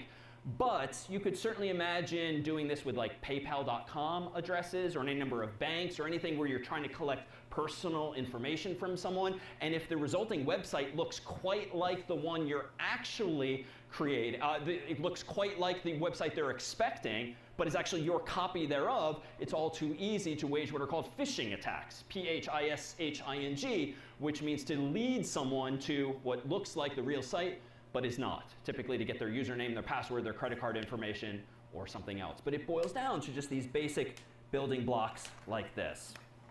Questions then on any of these building blocks that we've seen thus far? Yeah? Sure.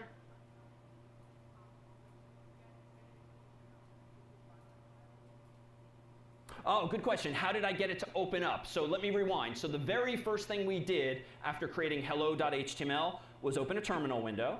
And specifically, I ran a command which was http server, http-server, which starts my own web server in my code space, but not on the default port, 80 and 443, because that's what CS50.dev is already using. Instead, it chose by art design 8080, which is commonly used by developers when making websites.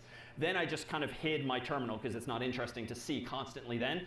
But that web server is still running in my code space. And anytime I'm saying, let's go back to this tab, I am now visiting a different URL that was the result of my clicking on that green button, which led me to my own website. If you ever get lost or close that tab by accident, no big deal. If you go to the ports tab of your terminal, you can actually hover over this and click on that same URL and open up the contents of your own site instead. Fluffy meme? Yes, these are randomly generated names by GitHub, which is the company that hosts VS Code in this way. And they do this to ensure uniqueness without it being some arcane sequence of random letters and numbers. They concatenate random English words together. Good question. All right, so what else can we do here? Well, let me propose that there's a bit more you can do with even these URLs. Here, of course, is the scheme and the host name and the domain and the TLD. But after the URL, things can get a little more interesting than just folder names and file names. In fact, it's quite common to see URLs that have somewhere in them a question mark and then a bunch of other key value pairs, which is this omnipresent computer science thing, it seems, including in the context of URLs, whereby if you want to pass an input to a web server, one means by which you can do that is literally in the URL itself. So for instance, if you visit google.com and you want to search for something, you and I are all in the habit, of course, of just typing into a search box. But how is that search box actually getting the data into Google's servers? Well, it's via these URLs. And if they're... I gotta go to the restroom again, crap. Got to go, got to goes, got to go. Oh no.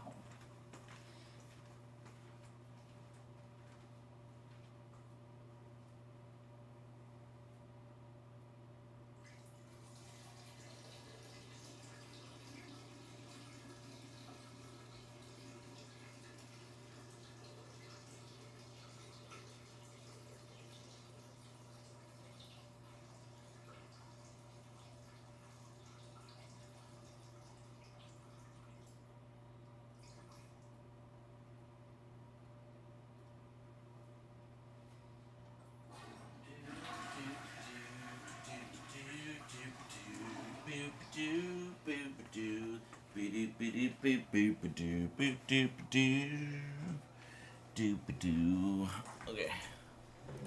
there's not one input but two inputs, the URL might be a bit longer, and there might be one or more ampersands in the URL that just separate more key value pairs. And it turns out we can see this in the real world as follows. Let me go back to VS Code here. Let me open up a new tab. And let me open up google.com, and I'm just going to hit enter on the shortest way of saying it, so I get to Google's homepage here, even though notice I ended up at some longer form of the URL. In fact, I'm going to delete everything else from the URL that's not relevant to us today. It's still forcibly coming back, so Google is somehow trying to track me by putting that in there. That's fine. All I'm going to do is search for cats. Now, there's a whole bunch of other functionality that's clearly happening, like autocomplete, and it's trying to figure out what results or words I might want. I'm just going to go ahead and hit enter. And this is all to say that notice if I zoom in on the URL at the top of my screen, it's a crazy long URL because Google probably is doing a bunch of tracking and advertising and analytics, technologically none of which is relevant to us today. But notice after www.google.com, there's /search, which is the path on their server, the search program that someone there has written. There's a question mark, and then there is an HTTP parameter, as these things are called. The more precise name for key value pairs in URLs, this is an HTTP parameter.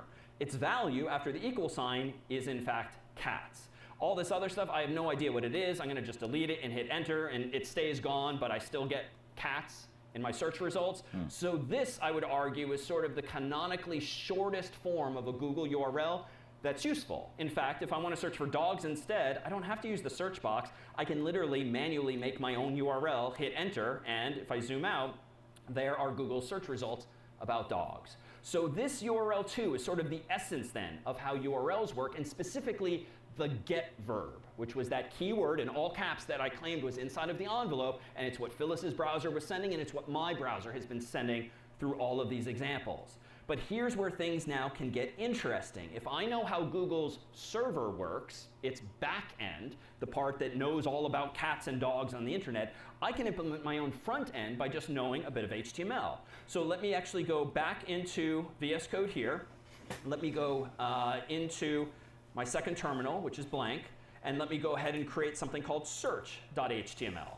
I'm going to go ahead and copy my original code, close link, and paste it here, hide my terminal, call this thing search, and then inside of the body of this page, I'm going to make my own version of Google here. I'm going to use a form tag, and I'm going to, in that form, specify an input tag whose name is going to be exactly equal to what I saw Google uses, Q, which happens to stand for query. I am then going to add another one, input. The type of this button, actually, let's say the type of this box, this input is going to be text. The type of this next one is going to be a submit button. And then that's it. Let me go back into my other tab, go back into my directory listing, click on search.html, and this is not pretty, but it is the beginning of my very own search engine. Unfortunately, if I type in cats, notice what happens. My URL changes such that its next one is going to be a submit button.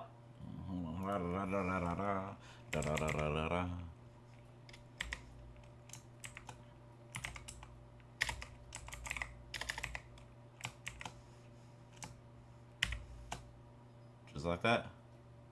Just like that. And then that's it. Let me go back into my other tab, go back into my directory listing, click on search.html, and this is not pretty, but it is the beginning of my very own search engine. Unfortunately, if I type in cats, notice what happens. My URL changes such that it's search.html $Q equals cats. I know nothing about cats. I don't have a database of cats. I haven't done any back end work, just the front end. The front end is what the user sees. The back end is what provides data to the front end. But why don't I tell this form not to submit to me, but let's say that its action should actually be go to https://www. Whoa, whoa, whoa.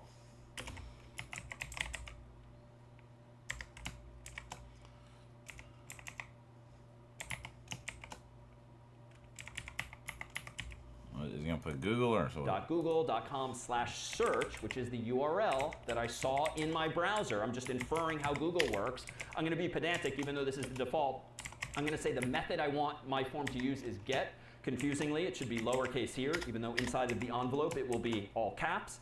And then I'm going to go back to this page, reload after going back, and you'll see the same exact box, but when I search now for cats, submit, notice my URL changes to Google's own.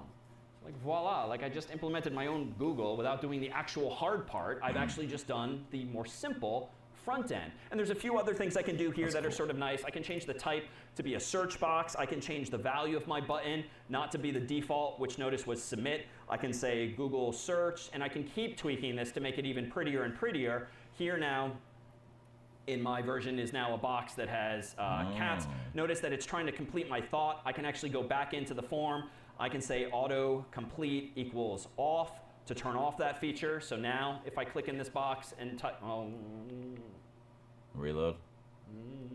Reload. Autocomplete equals off. You didn't reload it. Why is it still there? You didn't reload it. Did I forget to refresh? Oh, thank you. I forgot to refresh. Hence my point. So you always have to reload after making a change, and now the autocomplete feature is off. And this other little thing, it's subtle, but this little X that will just clear the whole thing, that is simply the result of having changed text to search for the type of that box. Wait, no. I wanted to know what that did. Hold on, what? Did I forget to refresh? Oh, thank you. I forgot to refresh. Hence my point. So you always have to reload after making a change, and now the autocomplete feature is off. And this other little thing, it's subtle, but this little X that will just clear the whole thing, okay, that is simply the result of having changed text to search for the type of that box. There's other things you can do too for accessibility or user friendliness. I can do auto focus here, for instance, without any attribute or without any value. If I now reload this page, notice that the cursor is automatically blinking in the text box, which is a marginal change, but much easier for me to now type cats without having to stupidly click in the box in order to actually foreground it so I can type input. So suffice it to say, this is not really the business that Google is in. They do much more on the back end than they do on the front end, but with just these basic building blocks, can I implement the beginnings of the same website? In fact, let me do one other flourish. You'll see that the text box is blank, not clear what I might want to do. Well, there's another attribute I can use, placeholder equals something like query. I can at least tell the user what to search for. If I reload again, now I see in gray text query instructions so that I roughly know what now to type. So all of these things that you see every day on websites are really as easy as just coding up some HTML like that. But what else can we do with HTML? Well, it turns out, this is a topic for another longer day too, there exist in computing what are called regular expressions, which is a fancy way of describing patterns, which are quite useful when you want to validate input. For instance, if you want the user to have to type in an email address with the @ with the TLD and so forth, it would be nice to make sure that they get a warning if they try to skip that field or they mistype something in it as well. With the world of regular expressions, known in short as regexes, you have a whole bunch of documentation here that in a nutshell will introduce you to some pretty powerful syntax that we won't spend much time on at all today, but it's syntax that exists not only in the world of the web, but in Python and so many other languages as well. So consider this just a quick crash course. If you want to define a pattern in, say, a website that ensures that the user types in an email address, you can use these textual building blocks, whereby in the world of regular expressions, a single dot represents any character. If you don't care what the character is, dot, confusingly, doesn't represent a period, it represents any character. Star represents 0 or more times. Plus means 1 or more times. Question mark means 0 or 1 time, if you want something to be there or not. Curly braces with a number means this many times, and you can even have a range of values instead. And then you can use square brackets and some other syntax to say, I want the user to type in any of these characters or digits in this case, or you can do ranges like this. I want them to type in any decimal digit between 0 and 9, or \D represents any digit, \D means anything that's not a digit. Long story short, humans over the years have come up with shorthand notation known as regular expressions via which you can define patterns. This is useful because if I wanted to make a web page that does in fact require that someone type in, say, an email address, I can enforce that to some extent. If I go back to my browser here and into VS Code, let me go ahead and create a new file called, say, register. Hold on, I heard something.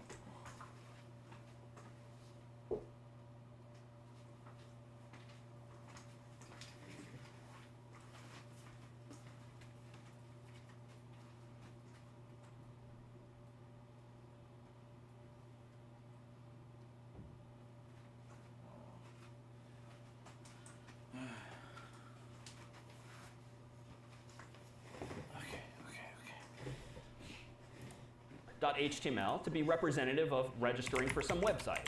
I'll change the title here real quick.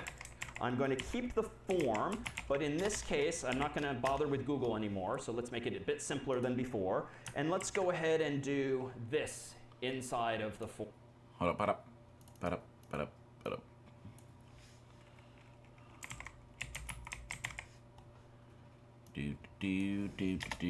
Form. I'm going to have an input. I'm going to have the name of this input be email, because that's what I'm collecting. I'm going to have a placeholder be quote-unquote email, so the user knows what to type in. And I'm going to go ahead here and have something like, how about this, a pattern as well. So actually, let's say type equals text. But I'm going to specify additionally a pattern. So the pattern I want the user to type in between these quotes is going to be any character one or more times, that is to say their username, then an @ then any character one or more times, then literally a period. And we didn't see this on the screen, but just like in C, when you want to escape special characters, if you want literally a period in their input, as like the dot in harvard.edu, you can say \period. To mean a literal period, and then the word, or the TLD edu. So I think now what this means, and let me go ahead and give myself a button, and just so you've seen it, there's also a button element in HTML, which is similar in spirit to the submit button we saw a moment ago. Let me go back to my directory listing. Seen it, there's also a... Okay, then in this one, and then button.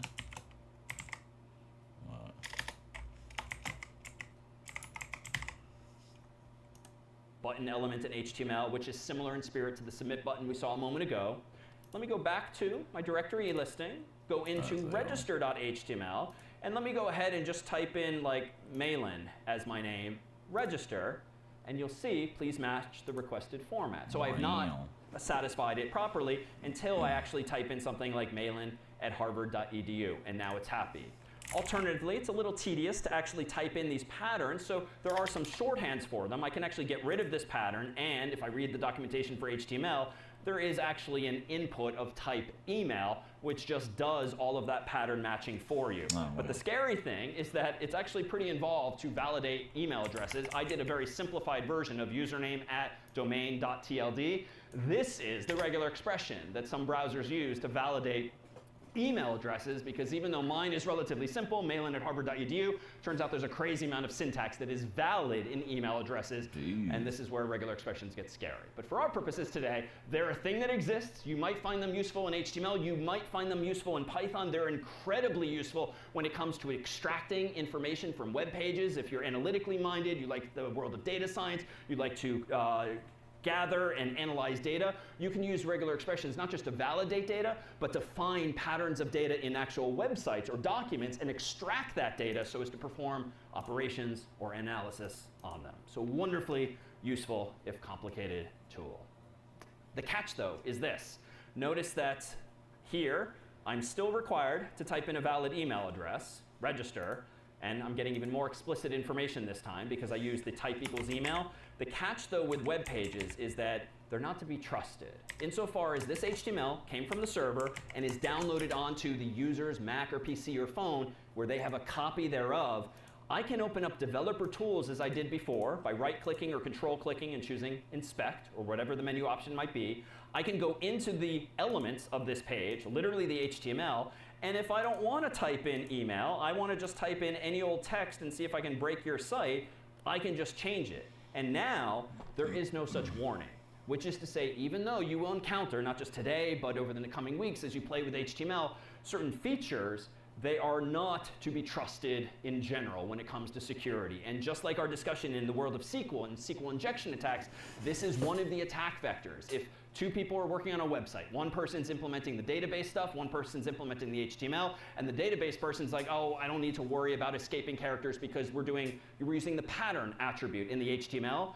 Bad idea, because it's this easy to hack a website, disable features that have been written for the site by just literally deleting them in your own copy. So we'll see next week how we can defend against this on the server side, but the point now is just not to trust the user's input at all. All right. How can we be sure our HTML is right? Well, there's a bunch of ways, but one tool that's worth knowing about is this one here. At validator.w3.org is a website by the group that essentially standardizes this and other languages. If I click on their Validate by Direct Input tab, and I quickly go back into VS Code, and let me grab the simplest of my examples, hello.html, I can just copy paste that into their website, click check, and they have written code to validate that the HTML I have written is in fact correct. Anything I've opened that needs to be closed has been closed. I don't have any stupid typos or missing brackets or quote marks. This is a wonderfully useful tool just to validate that your code is syntactically correct. Even though it might still look like a mess visually on the screen, this will at least check for you the underlying HTML. All right, so up until now, everything I've done has been pretty boring. It's black and white, the pages are fairly simplistic. Turns out we can take things the final mile using another language altogether, namely something called CSS, which is the second of our 3 languages today. This too, not a programming language, although curiously, they keep adding more and more features that are making it more and more like a programming language, but more on that another time. This stands for Cascading Style Sheets. And whereas HTML is all about the skeleton of a website, the structure thereof, CSS is like the skin, the aesthetics thereof, the final mile that actually allows you to control the positioning of things more precisely, the colors, the font sizes, all of the aesthetics. It lets you do the finer touches on the website. And with CSS, we have slightly different syntax, but frankly, it just boils down to even more key value pairs. And as with HTML, we'll give you a taste of the basic structure and principles underlying CSS. There's so many key value pairs that are possible that we certainly won't do them justice today, but it's the kind of thing where you ultimately look it up in a reference, a book, a website, or the like to pick up even more than these techniques. Well, let's do this. Let me propose that in a moment, we're going to see what are called properties. This is CSS's jargon for key value pairs. Why do we have yet another word? It's because a different group of humans in a different room came up with this language versus the other people. But it's just key value pairs, known as now as properties, instead of as attributes in HTML itself. There's going to be different ways we can define properties, and this is kind of a laundry list of some of them, and we'll see them in context. But in short, CSS is just going to allow us to slap a whole bunch of key value pairs on our HTML elements to make them hopefully look prettier or be more precisely controlled aesthetically. So in my HTML thus far, we've generally had something that looks like this. Turns out, if I want to start using some CSS, I can introduce, as we'll see, a so-called style tag in the head of my page. And inside of that style tag, I can put these so-called key value pairs. Or, as we'll soon see too, if I want to factor them out and put them into a separate file, I can actually use a link tag, which confusingly has nothing to do with hyperlinks or clickable text, but just links in another file, in this case styles.css, the relationship of which shall be that of style sheet. This is sort of copy-paste stuff that you do, where the only thing you really care about as the developer is the name of the file in which you're putting your styles. All right, let's do this. Let me go back over to VS Code, close out register.html, open up a new file this time called home.html, and let me purport to make a simple home page for someone like John Harvard. I'll copy paste my boilerplate. I'll change the title here just to be, let's say, home. And then inside of the body of this page, let's do the simplest web page possible for someone called John Harvard. I'm going to say, here's a paragraph of text when John Harvard is going to be the person's name. Here's another paragraph of text. Welcome to my home page will be in the middle of this page. Then a final paragraph of text, inside of which is like copyright, see about John Harvard down here. So it's a basic website. It's just 3 paragraphs. It's not going to be pretty, but let's make sure I haven't done anything wrong. Let me close my developer tools, click back, click home, and there we have it. The simplest of pages for John Harvard. Welcome to my home page, copyright John Harvard. Let's at least start to exercise some control over this. Let's change the font size and the alignment of the text. So back in VS Code, let's go ahead and add, for now, actually not even a style tag, but a style attribute. I'm going to go ahead here and type in style, quote, equals, quote unquote, font dash size, large, and then text dash align, colon, center, semicolon. And I apologize, but semicolons are back in CSS. Then in my next paragraph's open tag, let's do something similar but different. Font size, colon, medium, for medium text, text, align, colon, center, semicolon. Oh, you put it within the, okay. Oh no.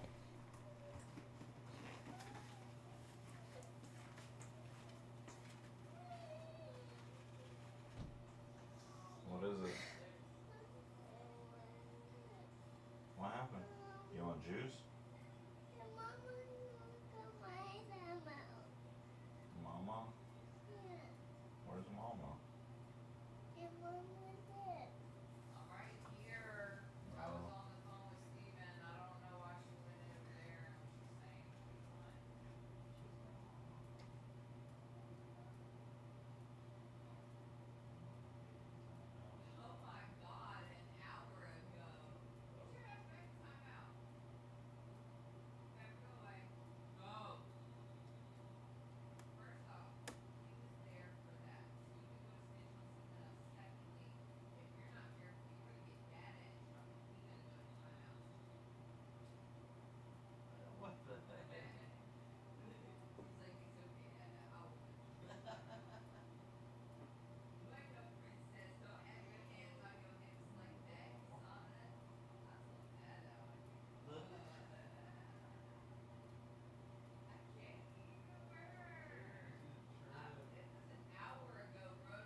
Is it my fault? Oh.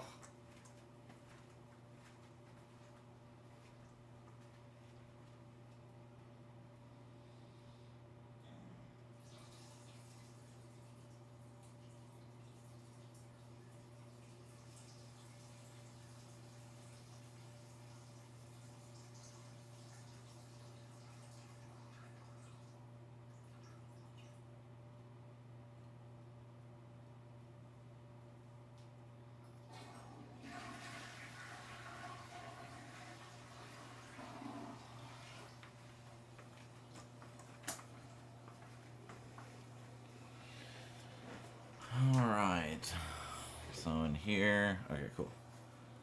So, this is pretty like literal wording. I was not expecting this.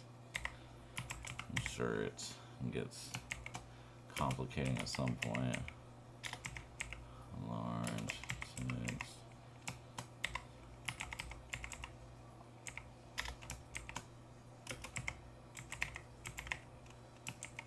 No, wrong one.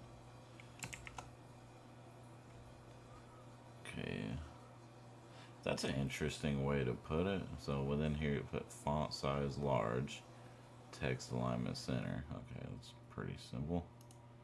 What about this one? Style.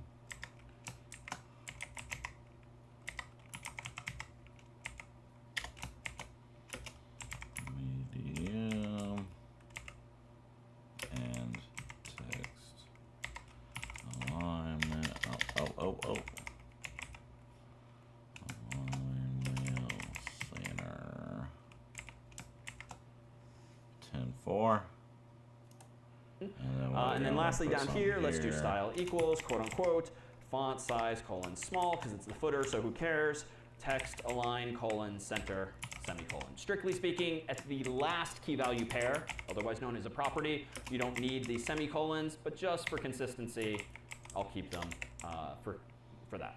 Oh. All right, let's go back to this page, reload, and watch. All of the text a moment ago was left aligned and the same size. Now, it's a little subtle, but it's clearly centered, but it's large, medium, and small, respectively. Even if you've never seen CSS before, what rubs you wrong about this design, though, based on all weeks past? Yeah.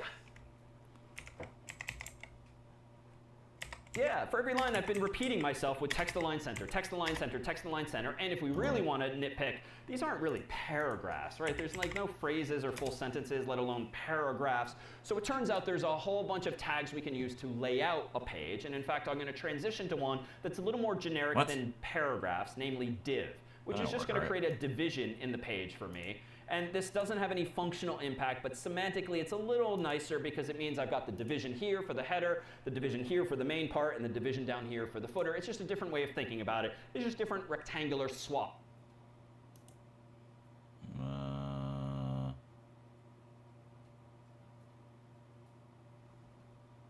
Why is it showing it like that? Oh, I did something wrong.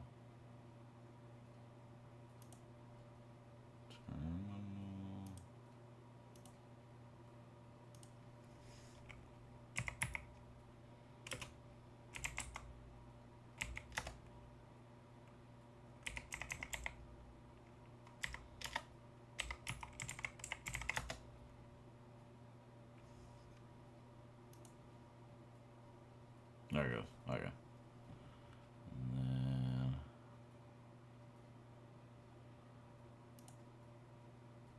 And then, hey.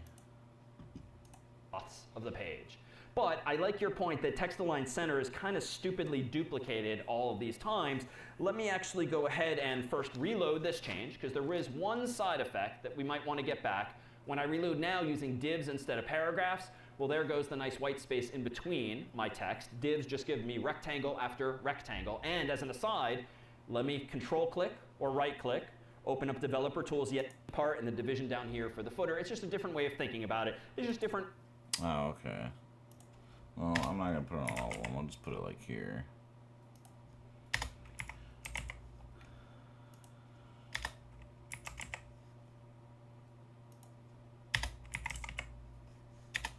There. Do that. See how that looks. Yeah, see? That's cool. Rectangular swaths of the page. But I like your point that text align center is kind of stupidly duplicated all of these times. Let me actually go ahead and first reload this change, because there is one side effect that we might want to get back. When I reload now using divs instead of paragraphs, well, there goes the nice white space in between my text. Divs just give me rectangle after rectangle. And as an aside, let me control click or right click, open up developer tools yet again, and notice this other trick with your elements tab. Whatever you hover over at the bottom of your screen will be color-coded at the top of the screen. So if I dive into the body by clicking this little triangle, let me zoom in, at bottom left, I can now see my own HTML much more pretty printed and colorful down here. If I click on this one or hover over it, you'll see that the first div, the rectangular region, is highlighted. Now the second, now the third. That's all we mean by divisions of the page.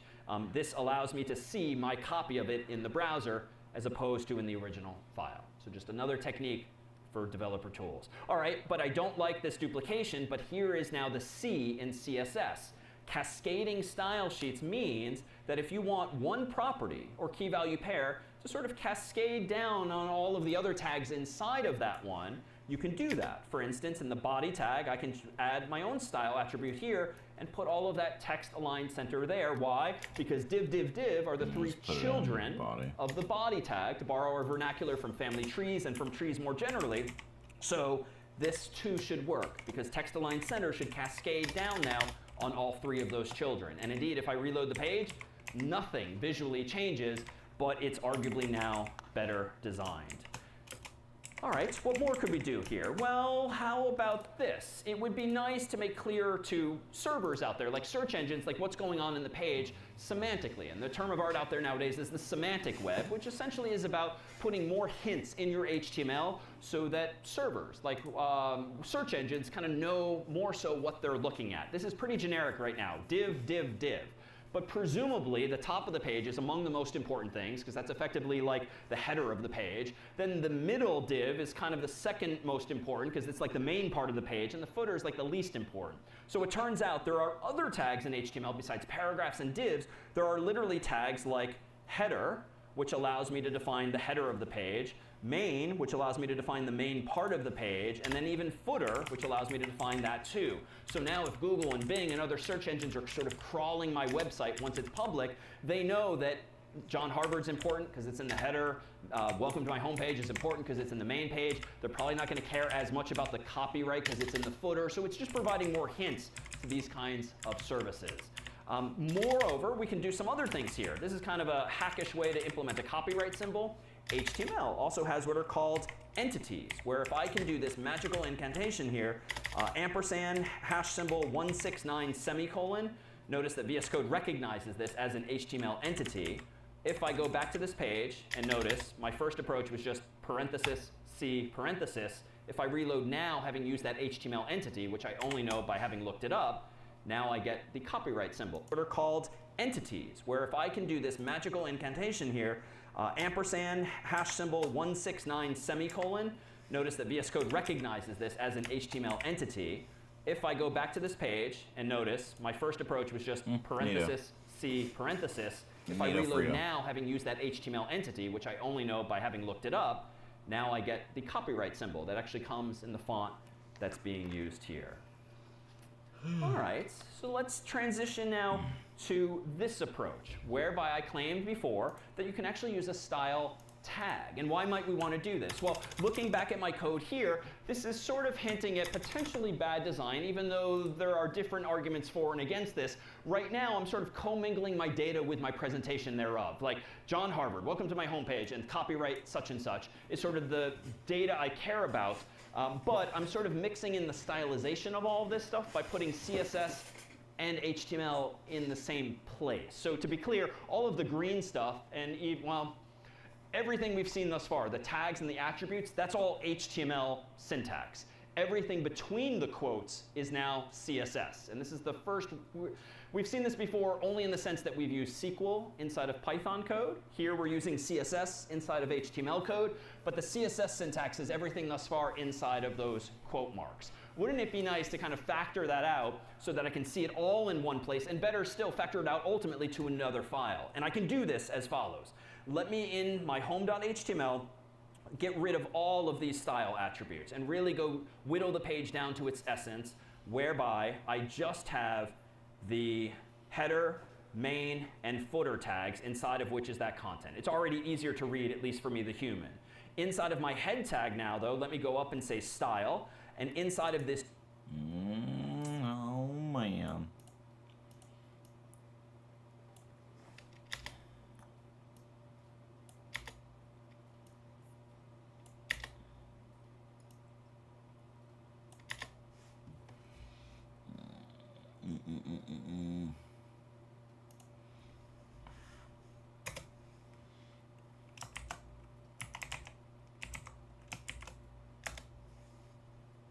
New style tag, let me show you another approach for stylizing the page. Up here is where we can actually select elements to operate on using what are called selectors. So if I want to modify the style of my page's body, I can do that by typing body, and then, I'm afraid curly braces are back in CSS2, I can put text align center up here, and the fact that I've put the word body before those curly braces just means all of these key value pairs, one in this case, will operate on the body. Meanwhile, down here, I can say the header is going to have font size colon large. The main part of the page is going to have font size colon medium. And then lastly, the footer of the page is going to have font size colon small. You know, definitely more lines now, which isn't the best. But the effect now, if I go back to my browser and reload, visually is pretty much the same. I've just relocated all of those key value pairs elsewhere, but as a stepping stone now for doing something a little smarter, whereby I now can lay the foundation for putting this in another file altogether. But first, let me note this too. The fact that I've put all of these key value pairs associated with specific HTML tags doesn't really make them very usable, or rather reusable. And so when I alluded to earlier that these properties can be applied to different selections of HTML, type selectors, class selectors, ID selector, attribute selector, let's just give you a little taste of this. What do we mean? Well, suppose that I want to generically be able to use text align center without associating it only with the body. Maybe I want to use this for a larger project where I want to center many things on the page. I can define my own keyword, like the word centered, which doesn't exist per se, but if I prefix it with a dot, what I've just created is what's called a CSS class. And a class is just a set of key value pairs, properties, that you can associate with any HTML tags. Meanwhile, if I want this key value pair to be associated with the notion of large, I can define .large, I can define .medium, and I can define .small down here. The motivation for which is that now in my page, if I want to center the body, whoops, let me fix my own typo. If I want to center the body, I can say, please use the class known as centered on this tag. And then on the header, I can say, please use the class known as large on this tag. And then please use the class called medium here. And then lastly, use the class called small here. So neat. I like that.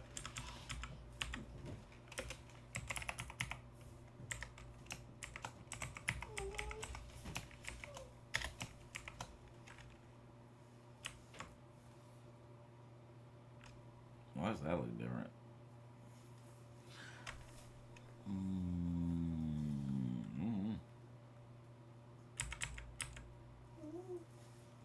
Oh.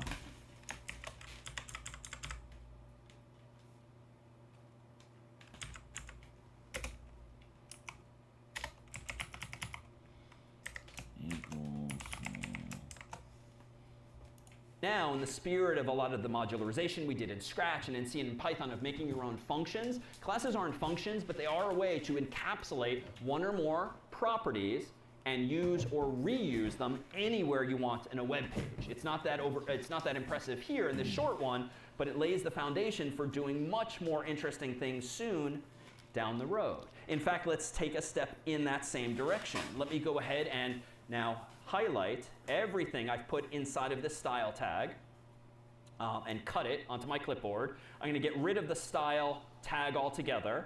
I'm going to create quickly a new file, comb.css, and I'm just going to paste all of that stuff in there. And just to be nitpicky, I'm going to de-indent it so it's all left aligned. So all I've done is just move everything I just wrote into a new file called home.css. I'll close that, out of sight, out of mind. But what I'm going to do now in the head, instead of a style tag which contained all of that clutter, I'm going to say link href.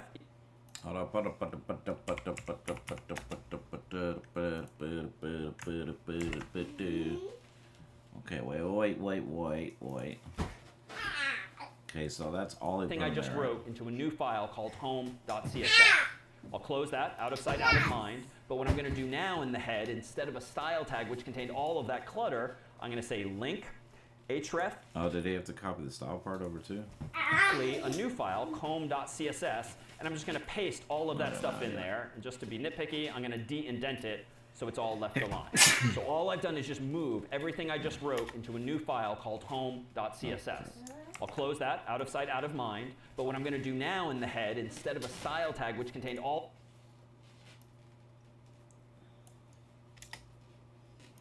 of that clutter, I'm going to say link href equals home.css, and then this rel tag, which just means the relationship of this file to this one, shall be that of a style sheet, and this tag too does not need to be closed, it just is.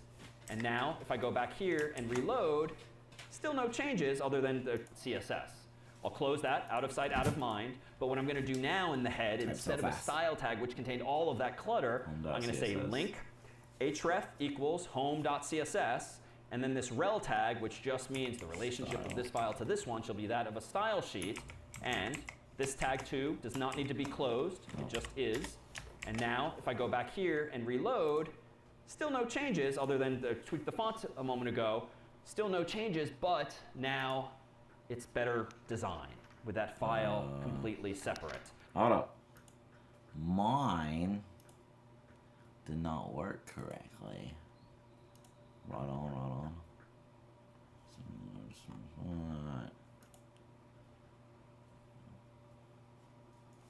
The body is centered. Class is large. Yeah, no, it didn't work on mine. So,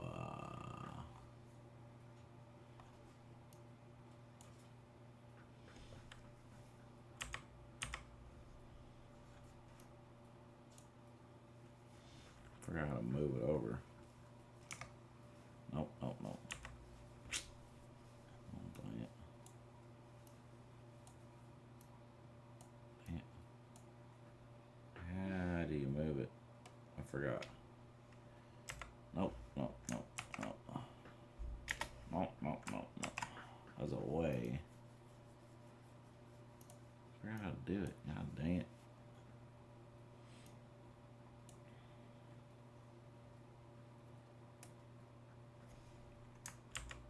Nope.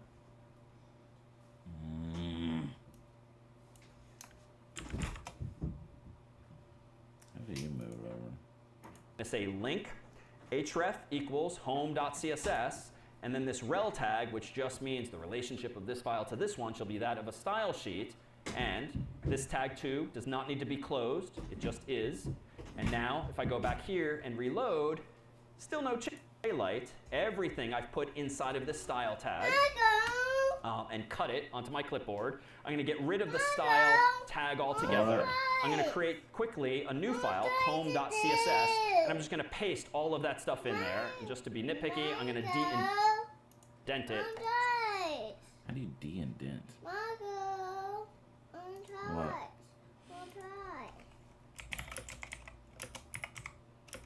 Please,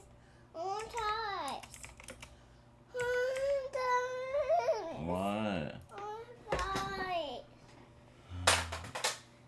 Press K. What? What? Oh. Baby toy. There you go. Yay! Control D, Control K.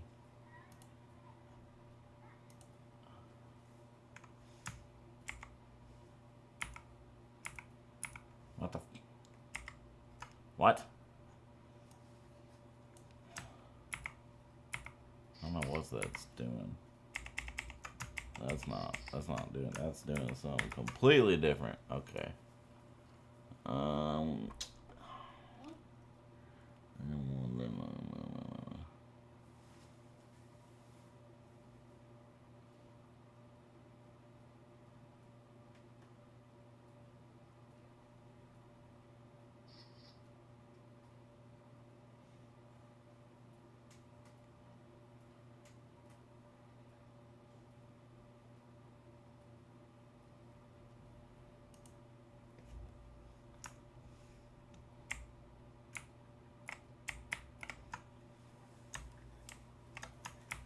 Oh my God, it's not working.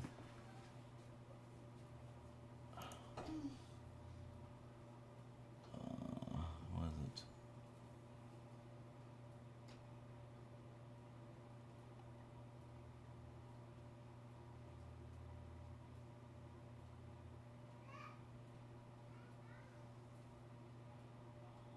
Control K, then Control D.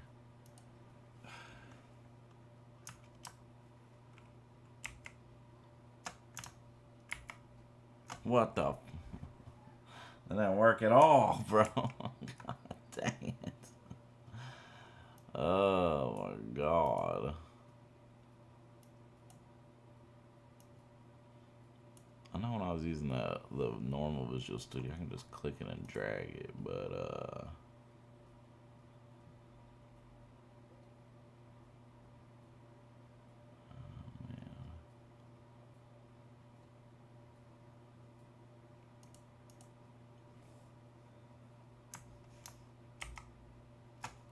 no, that's not.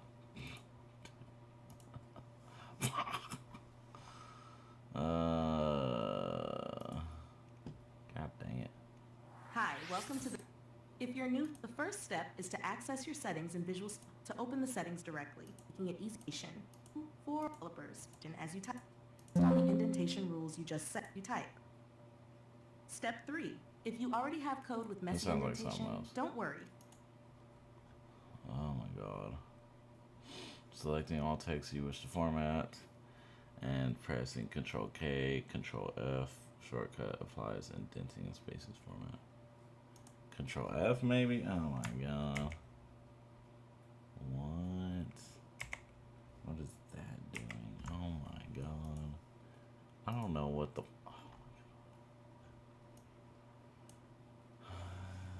What is this?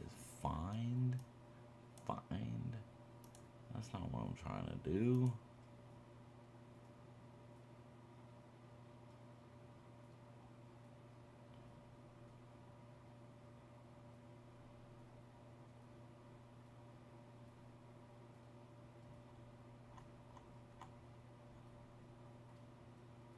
Move left, short, okay.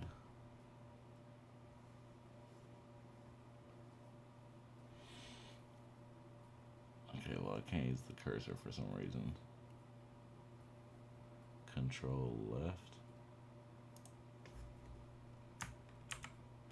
Nope. That didn't do anything. Maybe it's the way the freaking settings are on this stupid thing. Oh my god.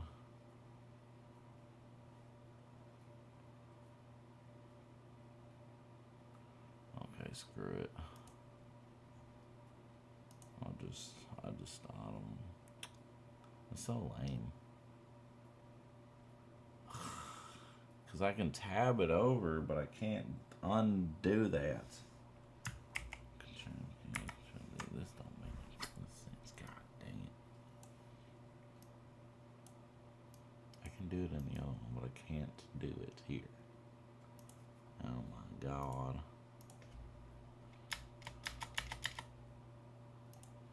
I don't want to do it like this. But I don't know what else to do. Oh my god.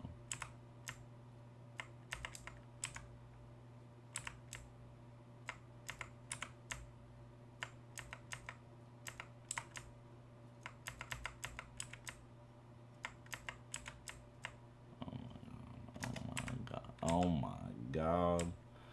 Oh my god.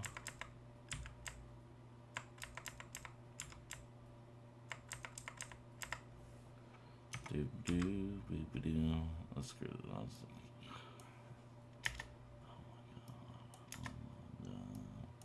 Oh my god. Oh my god. Oh my god.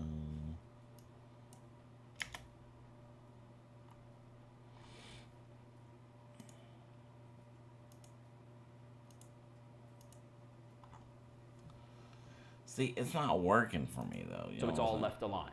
So all I've done is just move everything I just wrote into a new file called home.css. I'll close that, out of sight, out of mind. But what I'm going to do now in the head, instead of a style tag which contained all of that clutter, I'm going to say link href equals home.css, and then this rel tag, which just means the relationship of this file to this one, shall be that of a style sheet. And this tag 2 does not need to be closed. It just is. And now, if I go back here and reload, still no changes other than the tweak the font a moment ago. Still no changes, but now it's better not working designed for me. with that file completely separate. What? So where are we going with this? Well, just to kind of circle back to something we did earlier, let me open up my terminal window and recall. It's not working for me, man. This is not cool, man. Wait, where is home CSS? Is it not over here? Oh my god, is it out of the folder? Oh, it is out of the folder. Oh, that's the problem. Hold up. Hold up. Where are we at? Where are we at?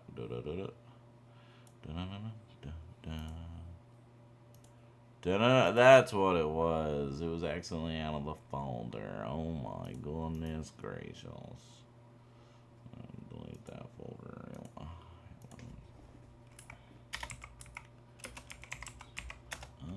Okay. All earlier, we had this file like favorites0.html, and this contained all of the data from a couple of weeks back that we solicited via that Google form. And recall, a bit ago, when we went into favorites0.html, I mean, it was just kind of an ugly table structure. But it turns out, in the world of HTML and CSS, there are also what we're going to call frameworks, which is a fancy word for library. But a framework is sort of a way of doing something by using someone else's library. And to do it their way, you just read their documentation, and then you adopt their functions in the case of code, or you adopt their CSS classes in the case of this example. So one of the most popular frameworks out there nowadays, and among the simplest and best documented, is one called Bootstrap, which is a set of CSS classes and other features that you can use, because it's open source, in your own code. And in fact, all of the documentation is at this URL here. I read the documentation before class, and I copied really the one line of code that I need to make favorites.html even prettier. So let me go back into VS Code, and let me copy my pre-made example from earlier. And you'll see that in favorites1.html, I have all of the same code, all of those lines of everyone's submissions, but notice I've added now this link tag. And it's a little longer than the one I wrote. It's referencing a third-party website, JS Deliver, which is a CDN, content delivery network, which is to say a server that just serves up content for other people to use. But I copied that from Bootstrap's own documentation. And what I did here is the following. I added a class to my table tag, specifically with a value of table and, followed by a space, table striped. Why? Well, I read Bootstrap's documentation at that previous URL, and I liked the look of their tables because it lays it out with nice stripes, like white and gray, and it sort of formats everything quite a bit nicer. So if I go into this version in my second tab by going back first, and now opening up favorites1.html, same exact data, 2 lines of change, and voila, now we're talking. This looks much more like a table that you would see on any pretty website like your Gmail inbox or the like, all by simply changing the CSS and not really the HTML at all. So the motivation for introducing those classes a moment ago was so that we can have reusability of code, and better still, we can start to stand on the shoulders of others by using code that other people have written in order to improve the aesthetics of our own websites as well. All right, how about a couple of final flourishes with some style? Let me close out these examples here, and let me propose to go into, how about that same link example from earlier? So let me reopen link.html, which recall had this phishing attack at the time. I'm going to revert this to the safe version and just say visit Harvard at Harvard's actual URL. Suppose I wanted to stylize this link beyond the defaults. Well, let's see what it looks like by default. If I go back into link.html, this is what it looked like before, blue and underlined by default per the browser's decision. But I can override that in any number of ways. To keep things simple, I'm just going to stay in my same file now rather than be pedantic about moving it to another file. And if I want to stylize the anchor tag, just as before, I can say A, and then in some curly braces here, I can do something like this, color, red. If I want to make it crimson-like instead, let me go back to VS Code, or my other tab, click reload, and now we have a red tab. I can really geek out, and if you remember your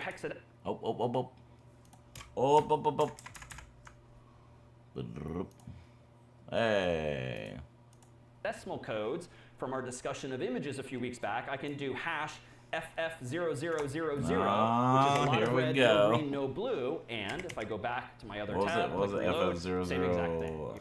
Applies the anchor tag, just as before, I can say A, and then in some curly braces here, I can do something like this, color, red. If I want to make it crimson-like instead, let me go back to VS Code, or my other tab, click reload, and now we have a red tab. I can really geek out, and if you remember your hexadecimal codes from our discussion of images a few weeks back, I can do hash FF0000, which is a lot of red, no green, no blue, and if I go back to my other tab, click reload, same exact thing. You have that much control over even the color codes that you might use.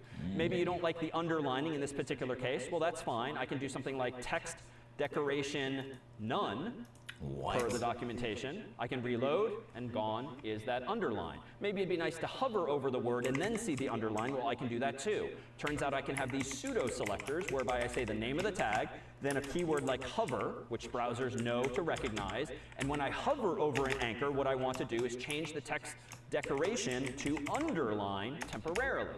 If I go back to this tab now, reload looks the same, but as I move my cursor over, notice that it's underlining it for a visual effect. Let's see what's going on with my developer tools. If I right-click anywhere and choose Inspect, notice a detail I haven't showed us before is under the Elements tab here. Notice if I go down to my link here, and let me just make the right-hand pane here a bit bigger, all this time, but ignored up until now, has been this part of developer tools, whereby I can actually see all of the CSS that applies to the element I have just selected, namely this link. And I see here in nice, pretty printed fashion that I'm using this color, FF0000, text decoration none. Why is this useful? Well, one, if you want to learn from another website how it's doing its thing, you can just look at the CSS. But also, if you want to be able to iterate more quickly and just kind of tinker with things, I can actually turn the color on and off by just hovering over the inspector here and just turn it on and off by clicking and unclicking. And if I want to just play around with, oh, maybe Harvard should be 00FF00, enter, I can make it green instead. So you can temporarily change the browser's copy of your own HTML or CSS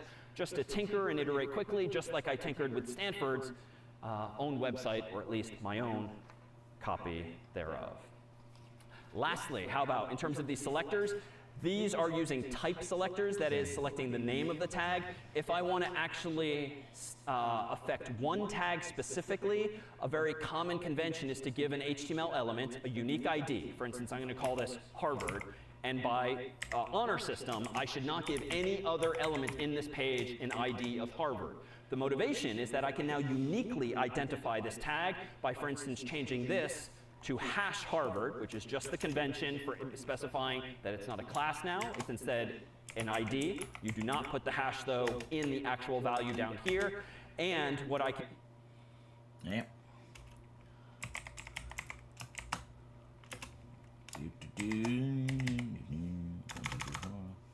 Blah, blah, blah. Man, you're done copy and paste and all this. Decoration.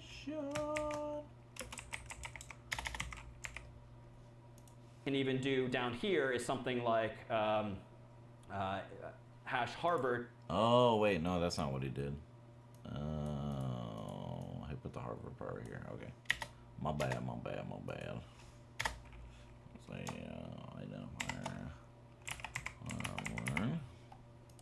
To scope that as well. If I now reload, we're back. And by honor system, I should not give any other element in this page an ID of Harvard. The motivation is that I can now uniquely identify this tag by, for instance, changing this to hash Harvard, which is just the convention for specifying that it's not a class now, it's instead an ID. You do not put the hash, though, in the actual value down here. And what I can even do down here is something like hash Harvard to scope that as well. If I now reload, we're back to the red version and the same functionality as before, and it's just a more precise way now to target your CSS properties to a very specific element instead. Whew. Okay, that was a lot. Any questions? It turned it blue. It's supposed to be, that's red. Hold up. To scope that as well. You can even do down, for instance, changing this to hash. I got I spelled it wrong. Oops. Oh, I even spelled this wrong. Oh my god. Harvard. Missing letters, lots of letters. There we go. Okay. Hash Harvard, which is just the convention for specifying that it's not a class now, it's instead an ID. You do not put the hash, though, in the actual value down here. And what I can even do down here is something like hash Harvard to scope that as well. If I now reload, we're back to the red version and the same functionality as before, and it's just a more precise way now to target your CSS properties to a very specific element instead. Whew. Okay, that was a lot. Any questions on any of this thus far?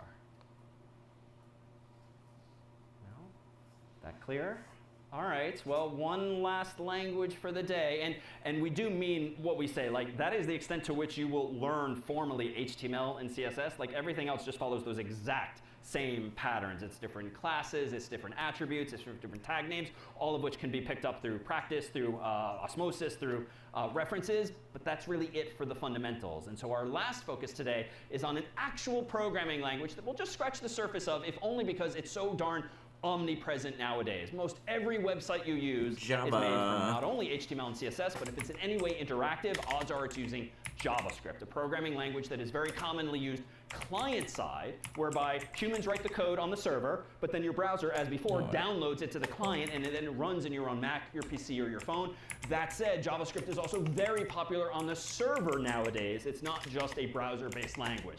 In JavaScript, what you have most powerfully, though, is the ability in memory to mutate this tree in real time. In other words, think about even your Gmail inbox or your Outlook inbox. Typically, you see. You know what? I gotta go to the restroom anyways. I had that freaking. Oh no.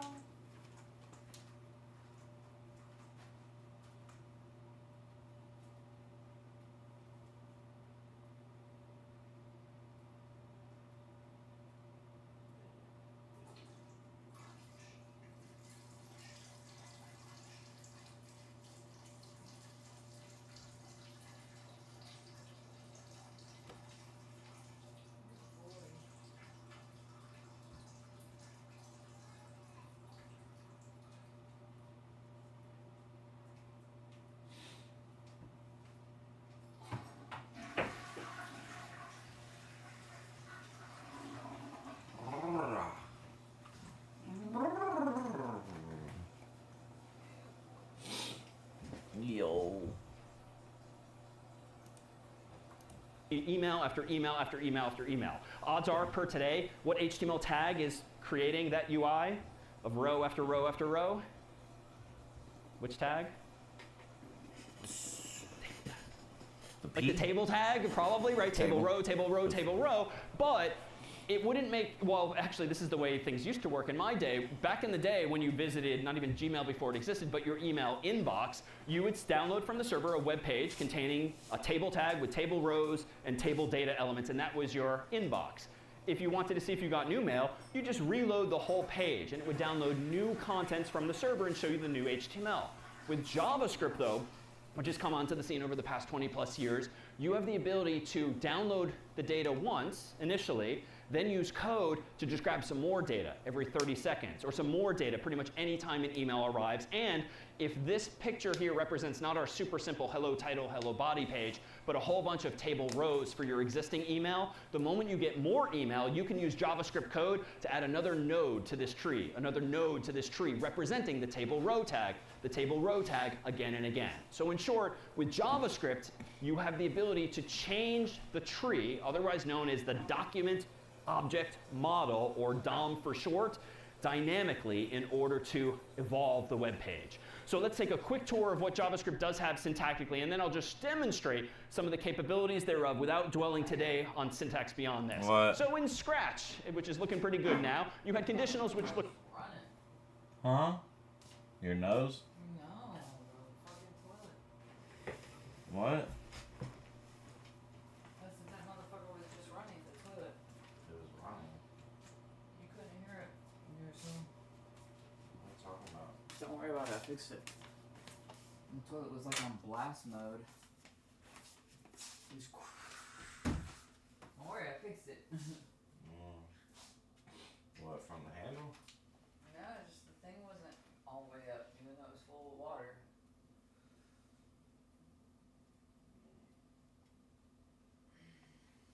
Probably just being extra, I guess. How did this thing get stuck or something? I already fixed it. No, I'm gonna have to turn it more. It's not even that. It's that it didn't float. Like it was full, but it just didn't float up, and the thing was like on blast mode to fill it up. I'm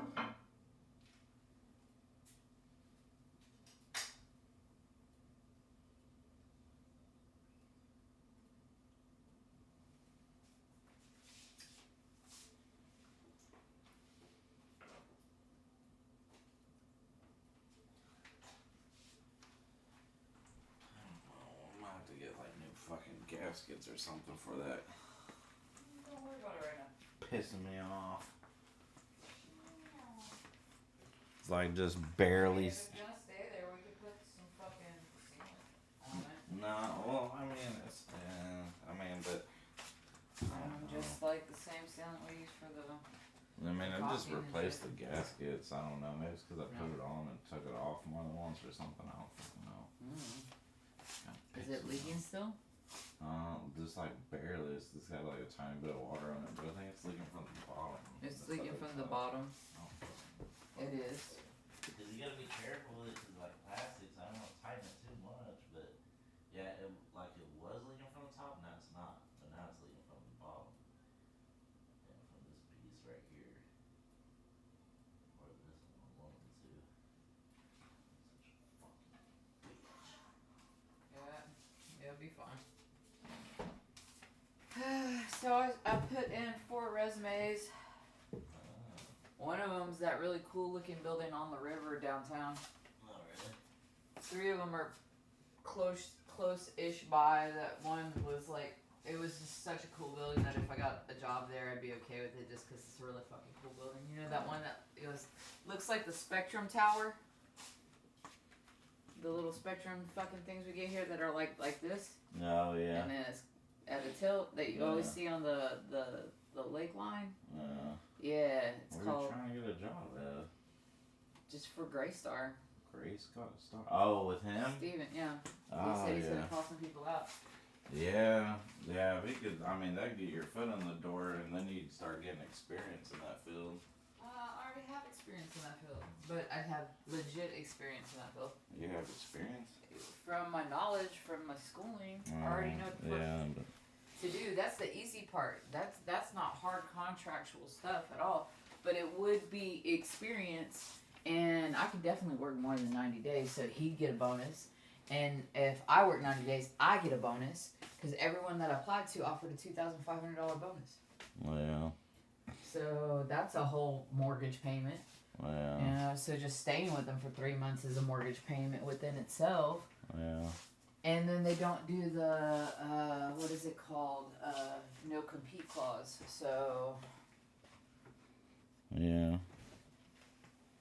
I don't know. They got good benefits. Fuck it. It sounds like a really good thing to do. And then you can finish your schooling without having to stress the fuck out, because I don't like you stressed. That shit's not cute. No, I don't like being stressed out. It's not cute. No, it's not. It's not fun. You'd be stay-at-home daddy for a little bit. I worked the job for like a year, 2 years or whatever, and then you could take over Papa and be boss man of the house, and I'll stay home mommy it for a minute. Well, I mean, you were trying to do all that realtor stuff anyways. I mean, might as well do something that's in that field. I That gives, can't find anything to move my tattoo studio to, and unless it's something I want to move it to, I'll just fucking just be freelance for a while. well, tattoo Reopen. shop costs a crap load of money to keep, so. In Austin, it does. Yeah. Fucking $2,000 to keep it alive in Austin, plus the other $1,000 I have to soak into it for supplies and stuff. That's $3,000 a month. And it's not paying. Well, we could get this done. Put $3,000 a month over here. Put a tiny home in the back, and get it licensed. Yeah, And then I could do my little appointments on occasion. yeah. God, you're so sexy. Love you. Love you Let's too. get back to it. Alright, Just the boss man. I swear. Love you. You want a soda? Sure. Okay, I'll be back. Like this. In JavaScript, it's pretty much the same as C. The curly braces are back, at least for 2 or more lines, but indentation doesn't matter except for the style thereof, as in contrast with Python. If you have an if-else, it's going to look the exact same in C. If you have if-else, you have the exact same thing in C, different from Python because this was elif in Python. Now we're back more verbosely to else if as in C. Variables in JavaScript. Well, here in Scratch is how you set a variable counter to 0. In JavaScript, there's a few ways to do this, but the most reasonable for now is to let counter equal 0. So you don't specify the type. This is more of a polite way of asking the browser, please let a variable called counter exist and set it equal to 0 by default. Semicolons are back. However, that's not strictly true. Browsers are smart enough to know where semicolons actually matter, but for our purposes, assume that they're always there. How do you change counter by 1? Well, you can do it the pedantic way, which is a little verbose. You can do the plus equals trick, or nicely, back in play is the plus plus in JavaScript, just like Pedantic and verbose, good words. No. like in C, but not in Python. Loops in JavaScript. Well, in Scratch, if you want to do these 3 times, here's how you would do it in JavaScript. It's pretty much the same as C, except for not mentioning the data type. Instead, you use the keyword let here. But otherwise, this is exactly the same as in C. If you want to do something forever, for whatever reason in JavaScript, you can say while true, which is exactly how we did it in C.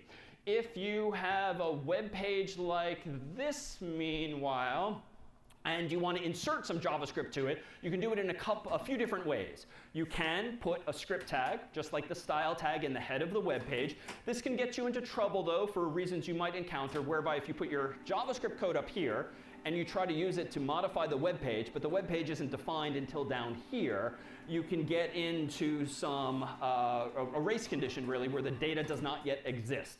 So you, instead of putting it there or even in another file, it's actually pretty common to avoid that altogether by putting your script code or your script tag at the end of the page, just before the end of the body, to ensure that all of the web page exists already. This is similar in spirit to the def issues we saw in Python or the prototype issues we saw in C. There's bunches of solutions, though, to this here problem.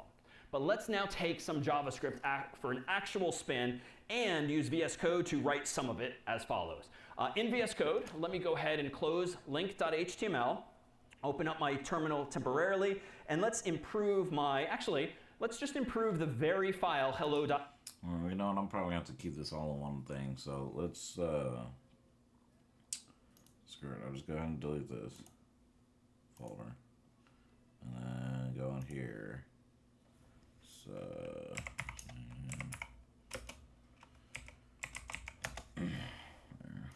HTML that I have here in front of me, and actually have it be more interactive and give me sort of a pop-up on the screen when I type in my name.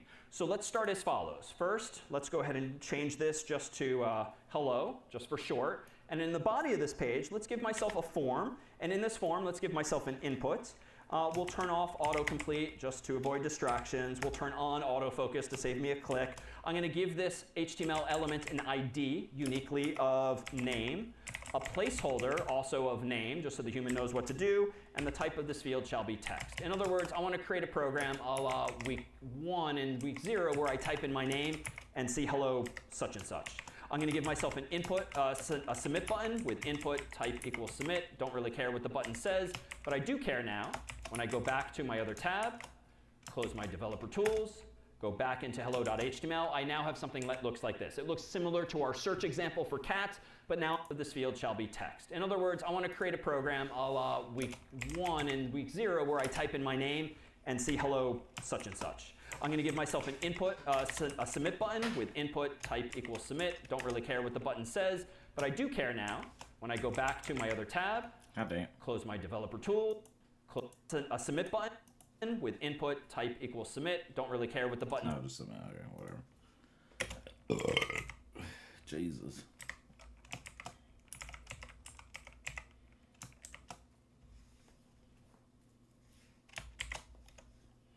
Says, but I do care now. When I go back to my other tab, close my developer tools, go back into hello.html, I now have something that looks like this. It looks similar to our search example for cat, but now I'm asking the user for their name along with the submit button. But what I want to have happen is when I type in David and click submit, I want to see hello David. I got something different. He's got it as a search bar. I think I just got his text. Let's put.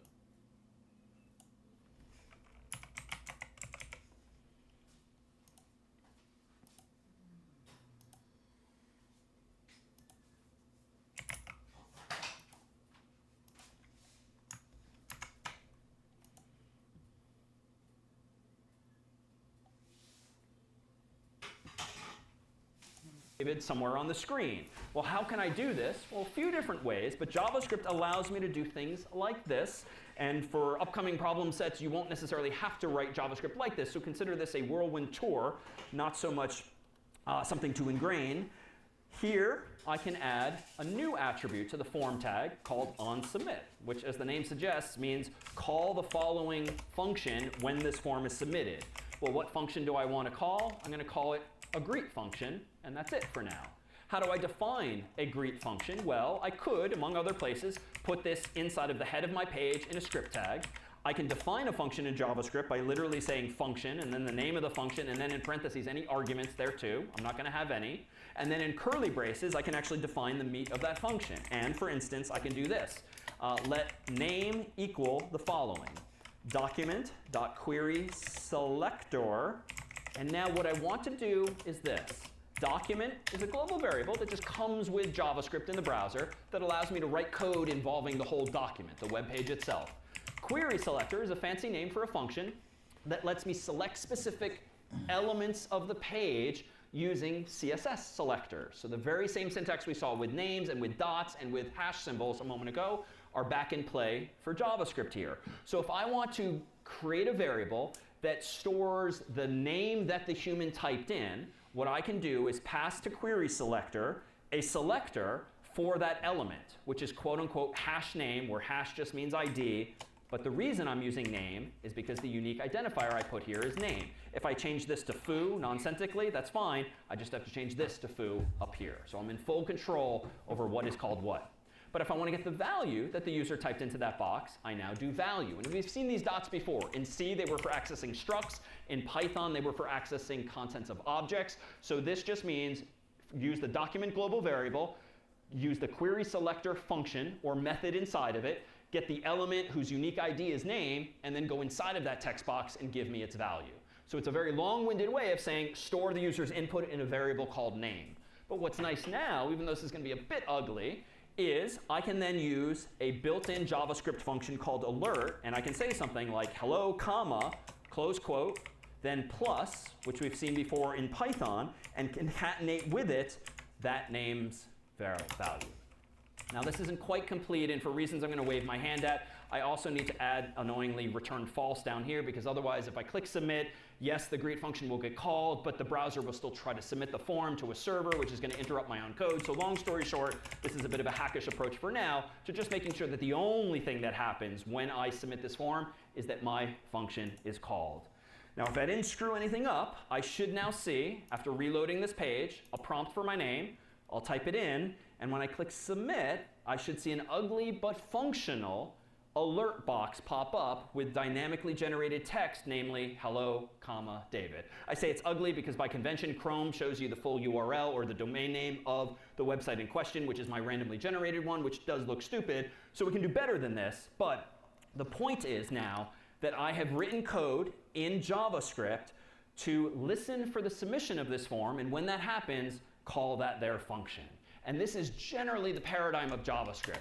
There exists in the context of websites a whole bunch of events that can happen. And this is a word we haven't used since week 0 in Scratch. Recall that in Scratch you have events like when green flag clicked. And when the green flag is clicked, you can do something in response. Same thing, and then use a built-in JavaScript function called alert. And I can say something like hello, comma, close quote, then plus, which we've seen before in Python, and concatenate with it that name's value.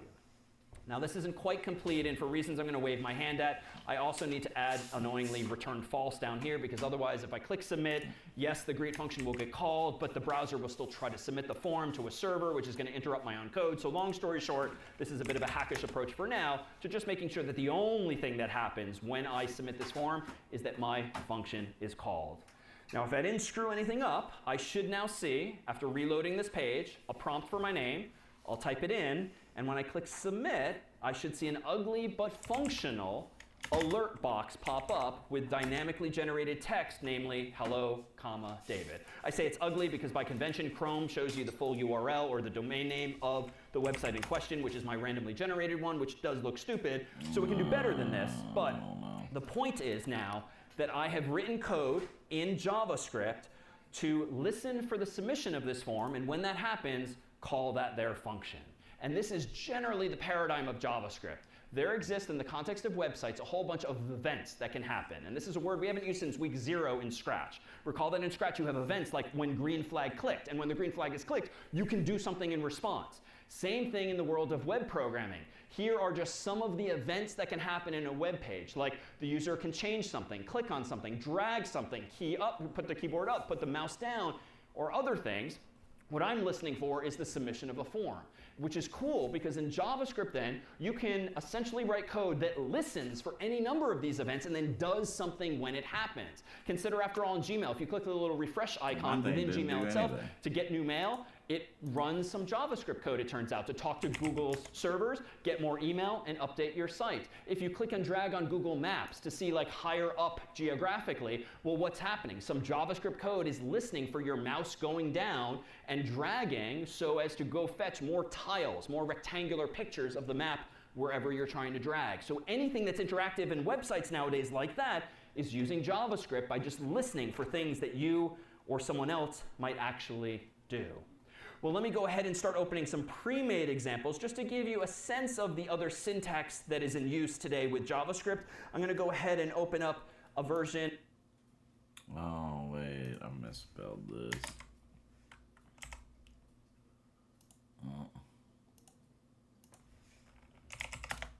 I just keep misspelling stuff. Jesus. Of this hello program called hello2.html. Which is different in that I'm practicing what I preached earlier by putting the script tag at the bottom of the page just to ensure that the form and everything inside of it already exists for sure by the time this code executes.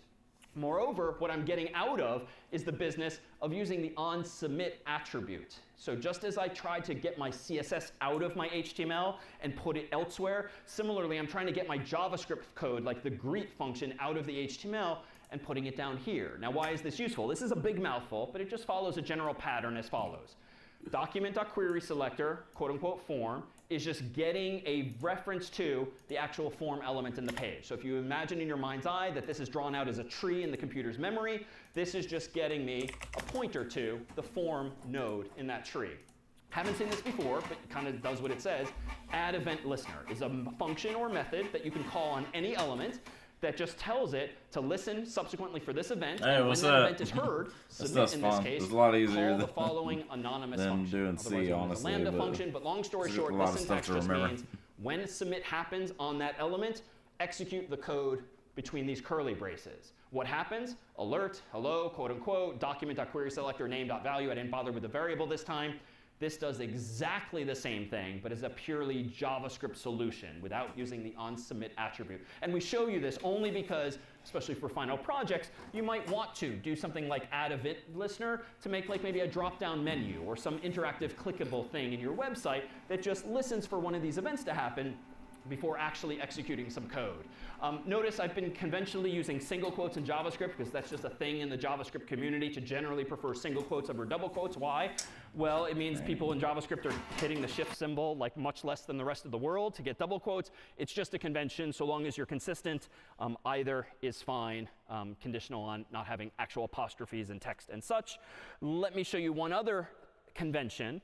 Instead of putting my code at the bottom of my page just before the body ends, it is also alternatively conventional, as in hello3.html, to do this. To still maybe put the script tag at the top of the page, but to additionally have this magical line, whereby you add an event listener before you do anything else that listens for this crazy, weirdly named event called DOM content loaded.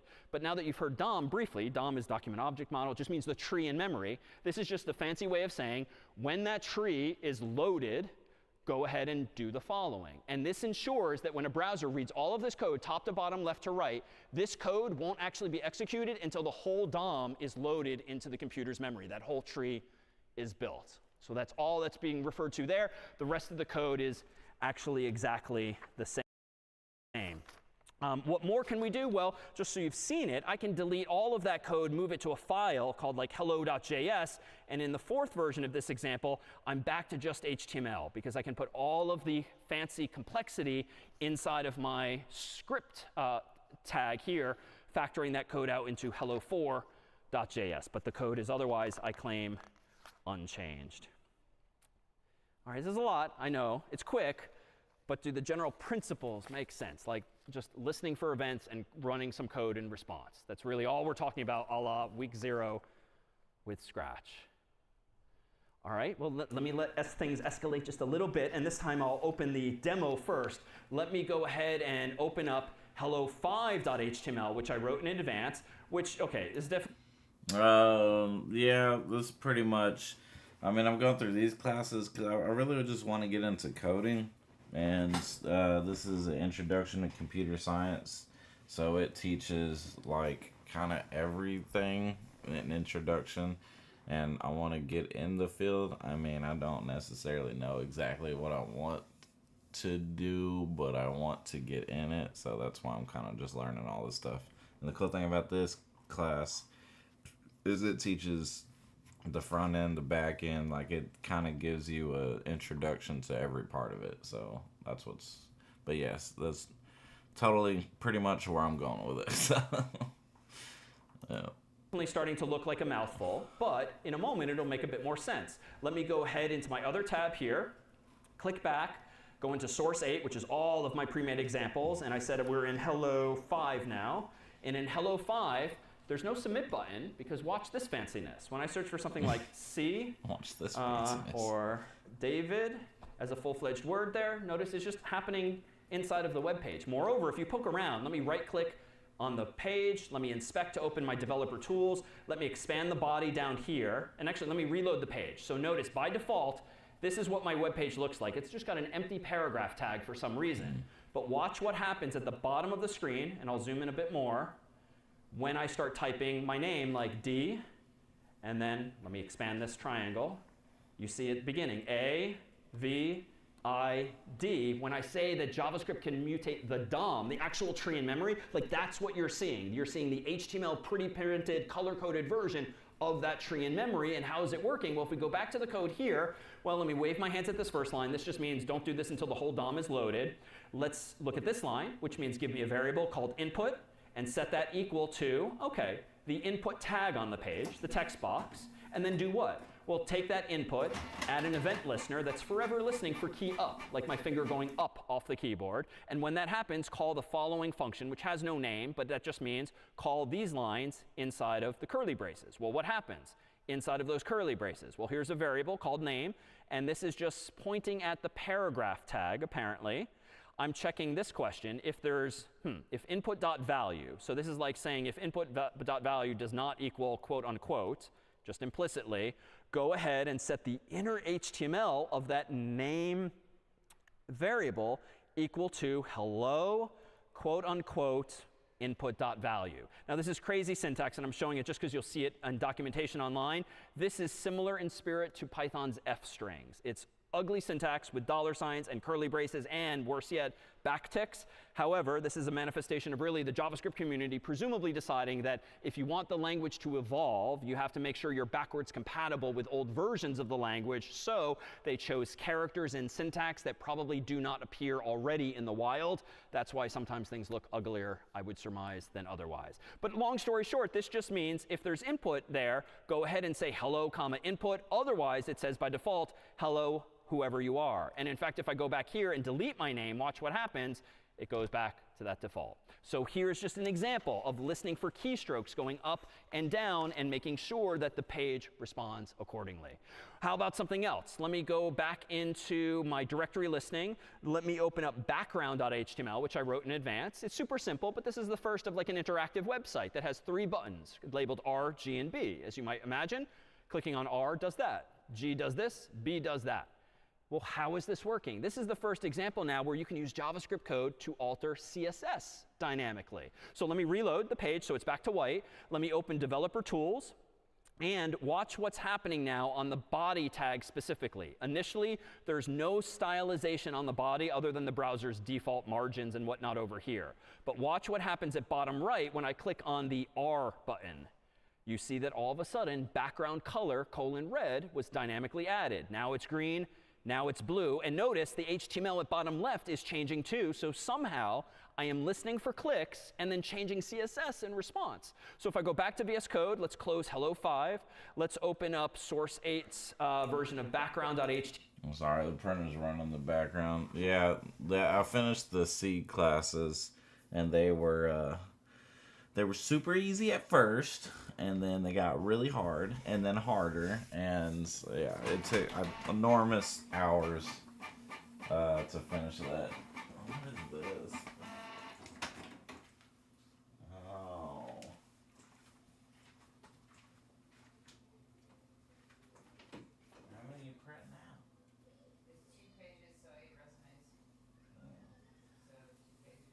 start printing out of nowhere, and then it was like printing and printing, and I was like, Sorry, I said 16 pages. 60? 16. Because it's 8 resumes. Okay. Pages. Alright. So I was like, Jesus. Yeah.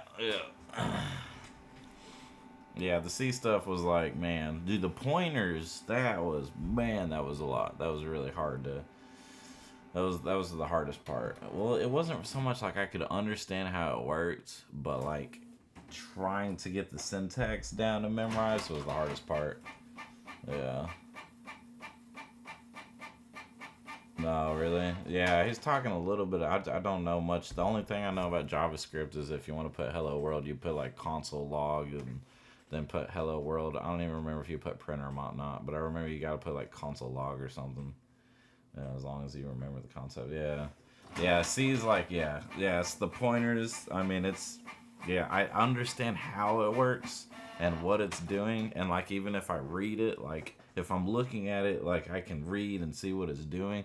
But like remembering the syntax for it is a lot, and like remembering the order of how you got to do the syntax is, man, like when you're trying to write it out and trying to make it do something, like when, especially when you go through the problems, and it's like when you're reading it, it's a lot easier to read something than it is to just like when they tell you do this, and then you're like, crap, how didn't I need to do that? You know what I mean? Like, it's, yeah. Yes, the freaking, yeah, dude, so much. And then remembering which one went where, like, in order to get it to do what you wanted it to do. I was just like, oh my God, this is so hard.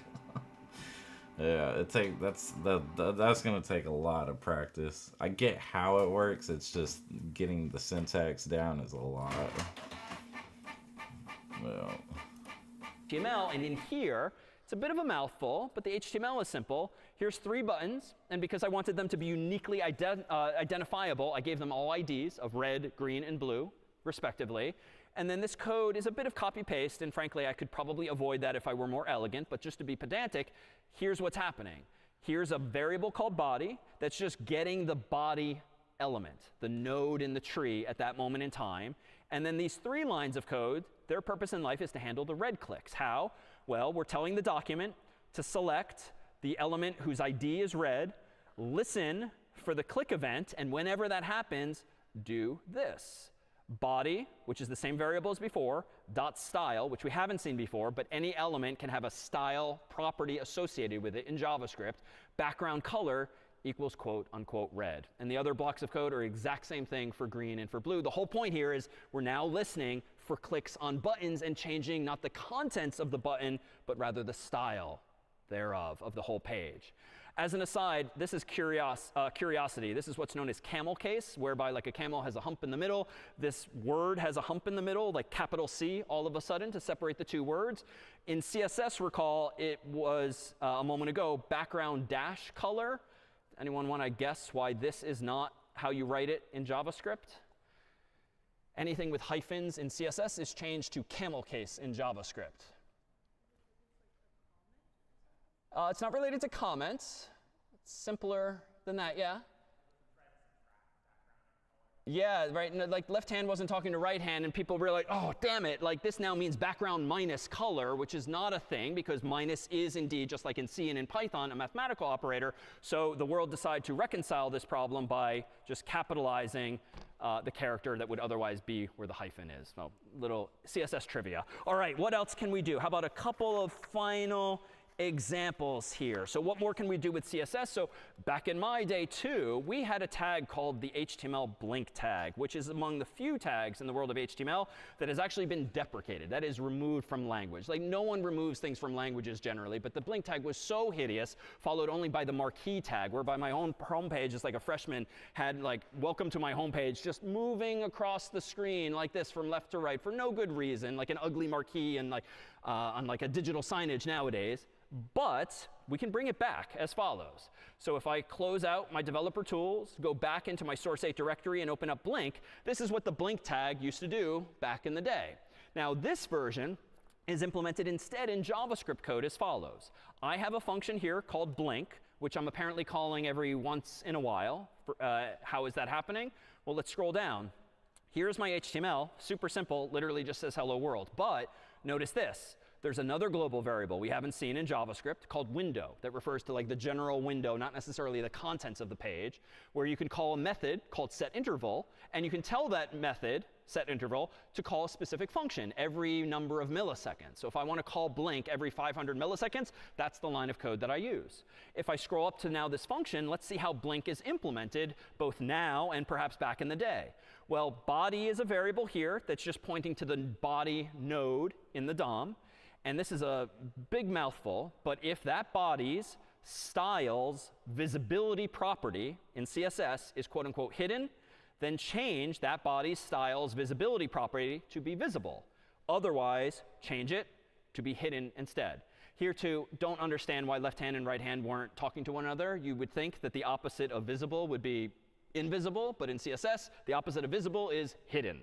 Just have to memorize stupid things like that. But what's this really doing? It's just changing the CSS from hidden to visible every 500 milliseconds. So in fact, what you're seeing here in the blink is if I inspect this page too, and now notice, it's kind of fun just to watch it, you can see the HTML at bottom left and the CSS at bottom right just automatically changing because I'm doing that every 500 milliseconds. All right, how about one other? Well, autocomplete. Well, we saw a step toward this with my hello, David example a moment ago. Super common, though, in Google and like every website now to automatically try to finish your thought. How is that happening? Well, that's not just HTML and CSS. That is also some JavaScript thrown into the mix. So for instance, let me go into my terminal and open up Source 8's example called autocomplete.html. And here I am going to borrow a file called large.js, which is just a massive version. I'll open that too if you're curious. Large.js is just a huge JavaScript array, arrays are back, containing all of the words from problem set 5, the spell checking problem set, where you had 100,000 plus words in a file given to you. Now we've converted that to JavaScript by using a global variable like this. In the code here, what's happening? Well, apparently there's going to be a text box at the top of the page that we see. Then there's an empty unordered list, so an empty bulleted list. And then there's this code down here. I'm apparently creating a variable called input that's referencing that text box. I'm then listening for key up, just as like we've done before. And then I'm doing this. I'm setting a variable called HTML equal to quote unquote nothing, so an empty string. And then I'm checking, does the input text box have any value implicitly? If so, what am I doing? This is kind of cool. It's a bit of Python and C together syntactically. For each word in the words array, JavaScript uses the keyword of instead of in, like Python, but so be it.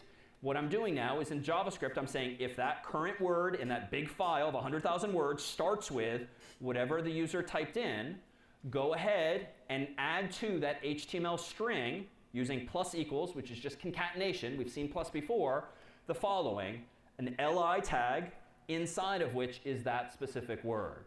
And so in effect, what you're seeing now is what almost every website nowadays does. They're not manually writing HTML like we've been doing much of today. They're writing code that dynamically generates HTML because the programmers understand what HTML is. They understand that unordered lists have li children. And so using this string that I've highlighted, they're creating li element after li element for the purpose of changing the inner HTML of the UL element to be the value of that variable. And this is a very long way of saying how is autocomplete implemented in general? Well, just like this. If I search for cats by typing in C, there's every word in that 100,000 dictionary that starts with C, A, T, S, and there's every word that starts with C, A, T, S.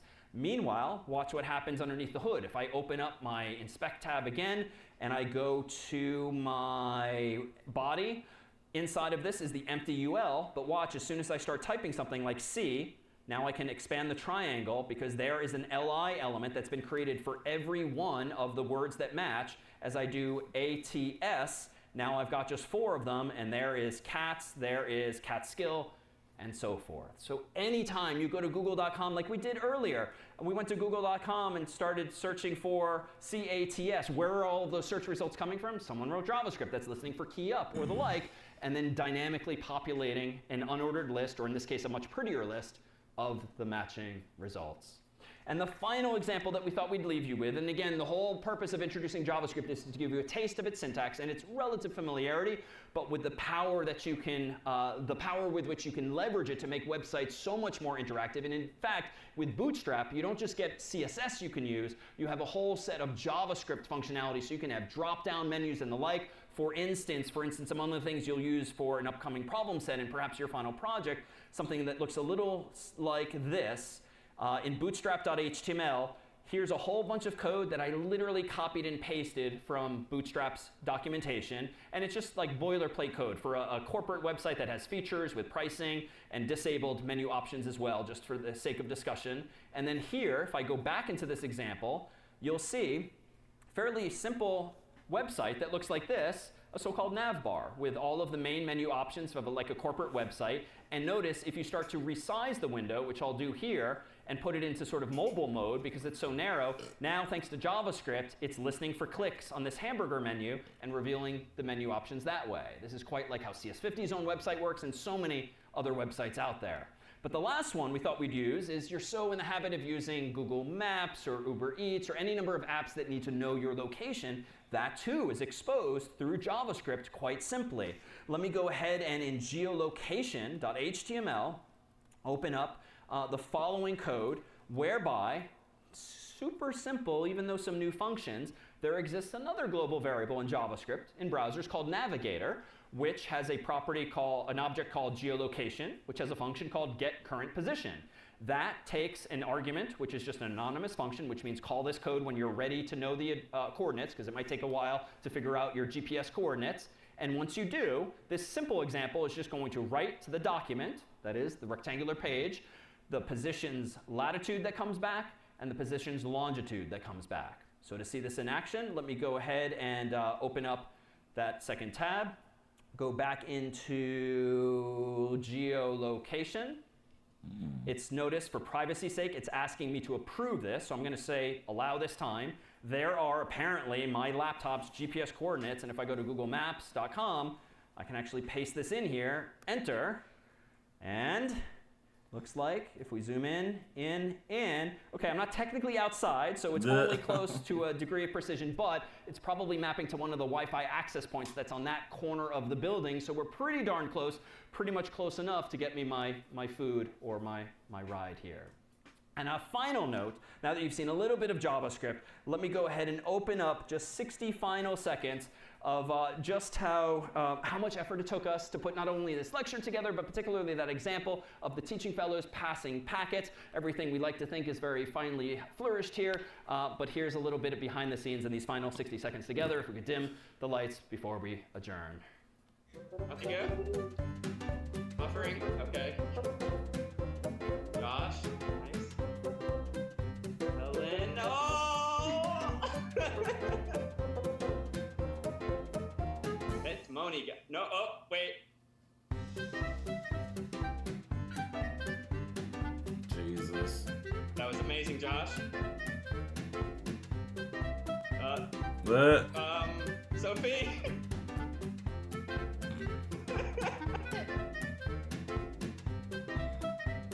Amazing. That was perfect. Moni? I think over to you, Al. Oh, nice. Guy? That was amazing. Thank you all. So good. All right. That's it for CS50. We'll see you next time.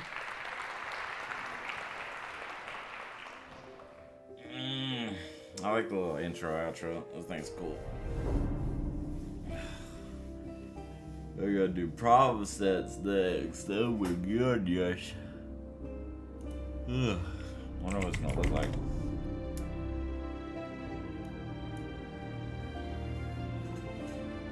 Well, that's not too bad. Let's see how the problem sets look.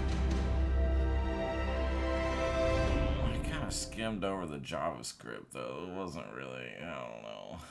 I definitely skimmed over that one really fast.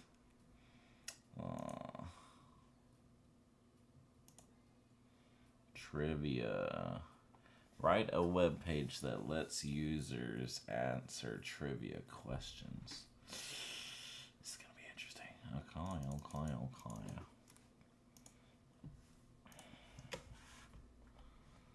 Well. Oh, wait.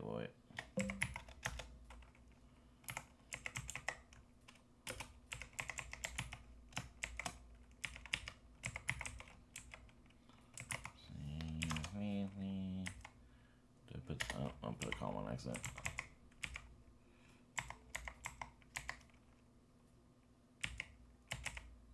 Dang it.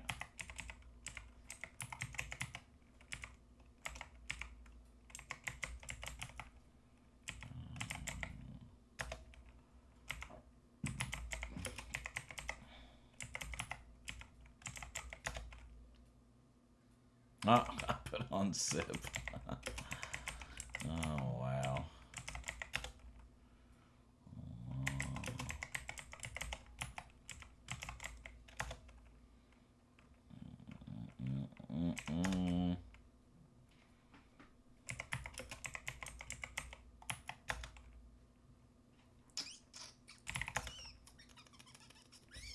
Oh, it's okay. We got a HTML file and a CSS file. So, let's see.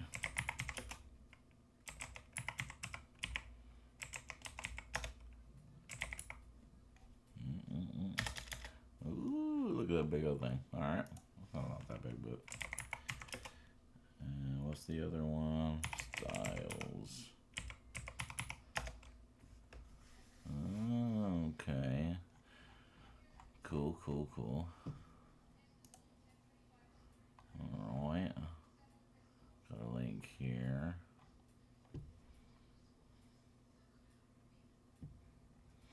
I gotta go to the restroom real quick.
there. Trying to make me big. All right.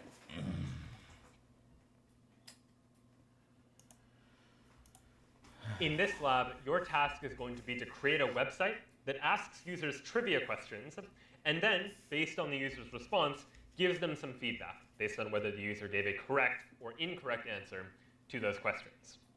You'll see here, this is what your finished product might look like. You don't have to choose these exact questions, but you will ask one multiple choice question with multiple different responses of which one is correct, as well as one free response question, where the user can type in an answer of their own and then check to see if that answer is correct. Let's dive into the distribution code that we give you as a starting point for working on this lab. Inside of index.html is an HTML page that's going to act as the starting point for this website. You'll notice that up at the top, we've left a space for you to add some JavaScript. More on that in a moment, but the JavaScript is where you're ultimately going to provide some feedback to the user, adding some logic to handle cases where the user answers a question correctly, as well as logic to handle cases where a user answers a question incorrectly as well. Inside the body of the page, we display a big heading at the top that says Trivia, and then we have a smaller heading that says Part 1 Multiple Choice. Here's where you're going to add your multiple choice question, asking the question, but then also adding buttons where the user can click on a button to indicate which of the multiple choice options they would like to select. Down below is Part 2 Free Response, where you'll include your free response question, as well as a text field where the user can type their response to your question, and a button where they can submit their answer too. In order to run your website, inside of your terminal, when you're inside of the lab directory, you can run http-server to go ahead and start up an HTTP server. That will give you a URL to visit on port 8080. And if I click on that URL and click open, I'll be able to choose index.html, the page that I want to visit. And here, you'll see the outline we give you for your trivia website. Right now, there's nothing underneath Part 1 or Part 2, but that's where you come in providing the question and adding logic to deal with the user's response. So what exactly are you going to do in this lab? In Part 1 of the lab, you'll start by adding a multiple choice question to the HTML page. You'll use an H3 heading for the question text. Recall that there are H1, 2, 3, 4, 5, and 6 for different levels of headings. We've already used H1 and H2, so H3 will act as the heading here. And then you'll add one button for each possible answer choice. You should probably have at least 3 different answer choices that the user can choose from, of which exactly one of them should be the correct answer. From there, you'll want to write some JavaScript to add some logic to this part of the application. When an incorrect answer choice is clicked, any of those buttons that are the wrong answer, the button should turn red, and text should appear beneath the question that says incorrect. So the button turns red, text appears to let the user know that they answered your question incorrectly. Meanwhile, when the correct answer choice is clicked, then the button should turn green, and text should appear beneath that question that says that the user got the question answered correctly. Meanwhile, in Part 2, you'll do something very similar, except instead of doing this for a multiple choice question, you'll do this for a free response question. So you'll start by picking a free response question and adding that question to the HTML page, again, using an H3 heading for the text of the question. But this time, instead of one button for each possible response, you'll use one input for the response, and a button to confirm the answer once the user has typed in their response. Again, you'll use some JavaScript to add some logic to this website as well. If the user types in an incorrect answer, the text field itself should turn red, and text should appear beneath the question that says incorrect. By contrast, when the correct answer choice is typed in and the user presses the button, then the text field should turn green, and text should appear beneath the question that says that the user answered correctly. As you try to implement this logic, there are a few JavaScript techniques that will likely prove helpful to you. The first is using document.querySelector. Recall that you can use document.querySelector to select some element from the page by its tag name, by its ID, or by its class, or from some other CSS selector, And you can use that so that inside of your JavaScript code, you're able to get access to a button, for example, or an input field to access what the user typed in, or to do something with that button, like change its style, or to change what's inside of the HTML of some other paragraph that exists on your page. You'll also likely want to use the add event listener function, which is able to add some code that can respond to some event that happens on your web page. For example, you could add an event listener to a button such that when a button is clicked, then you're going to run some other function.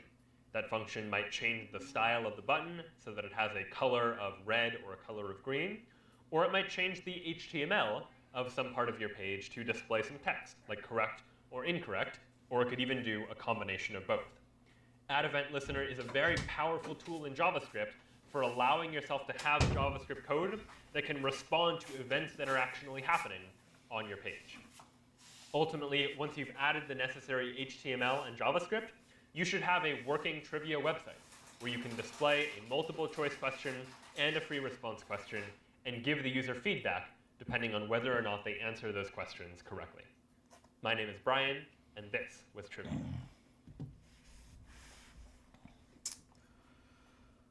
Alright.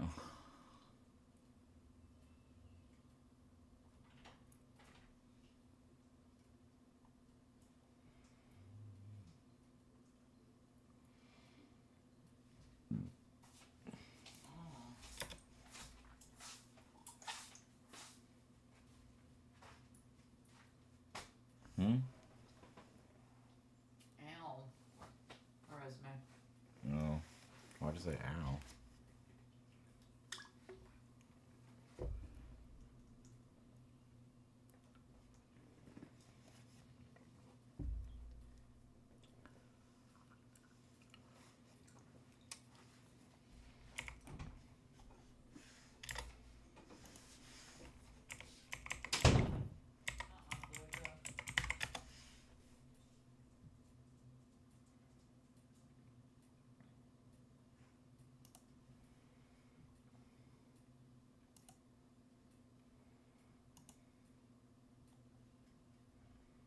Alright.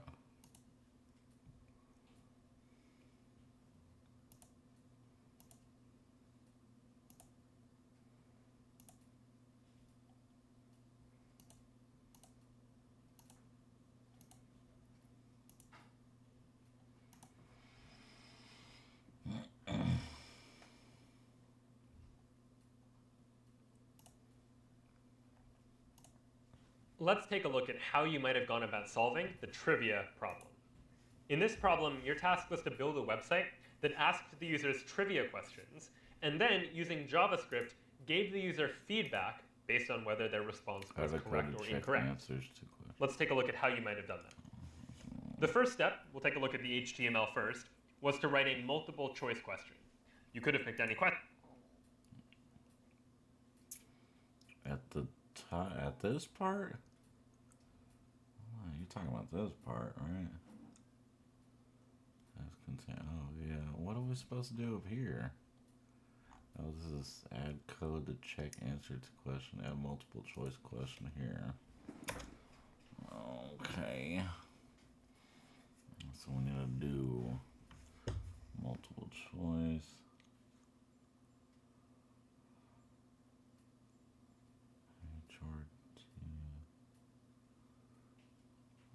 That's the text size, right? The H. Okay, so we'll do.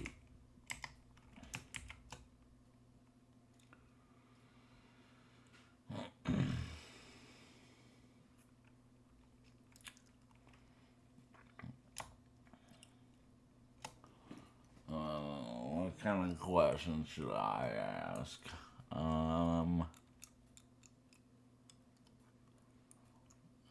A multiple choice question that I should put.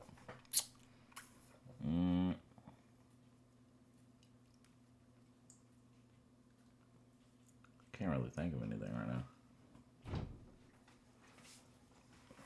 Come up with a multiple choice question. Multiple choice question. Alright.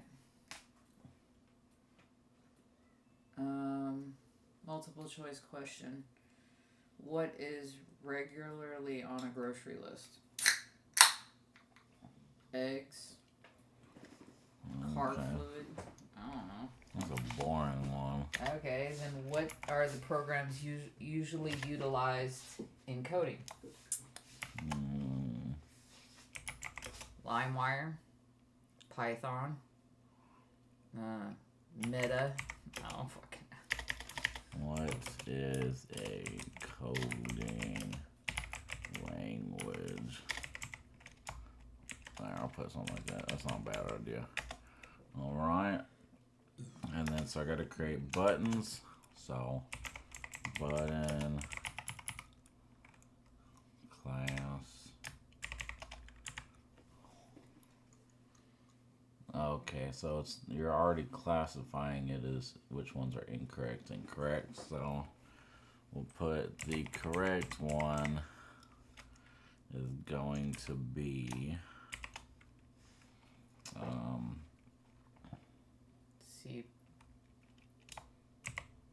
C. And then, right, yep. Okay, and then we'll make some incorrect ones. Button, class, equals, incorrect. But I gotta hash this on the top. I think that's what. 1011. 1011.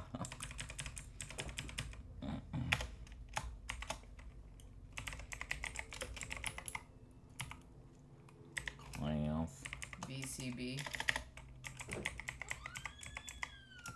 And then OMG. BCB. I OMG. Oh my god. Oh my god. God.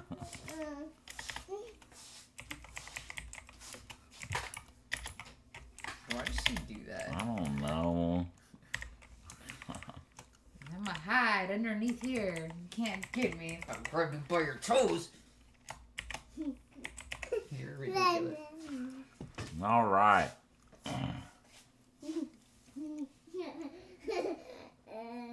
And then, okay, so now you have another one.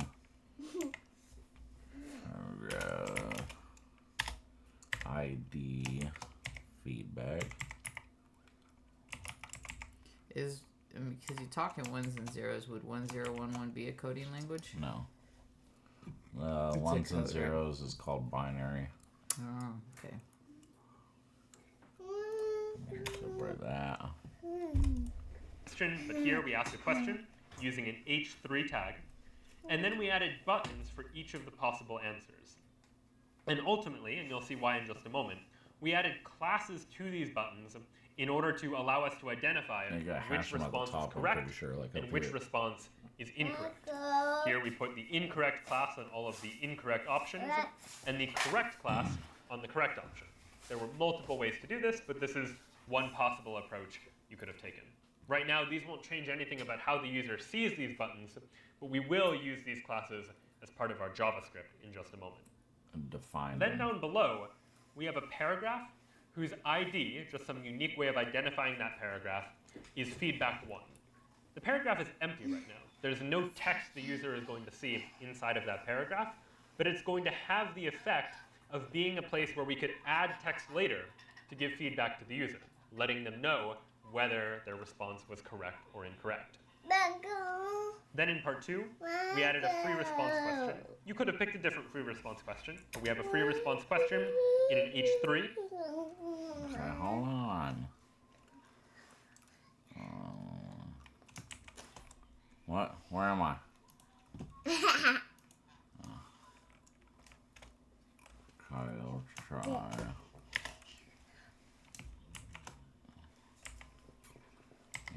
H3. Oh, that's not. I put J. H3. Oh God, that did a lot. Okay. And then what is this? Free. Oh, this is a free. So instead of multiple choices, is going to be a question. Is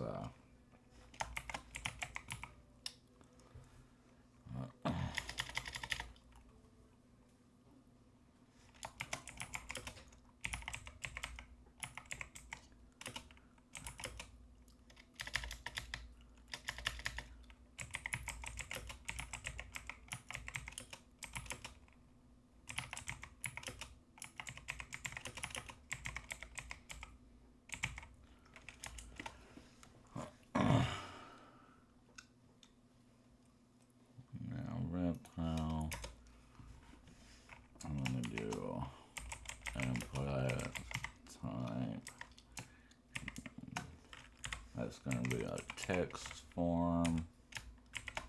And then, oh, you gotta close the input. Oh, not that one. Not that one. No.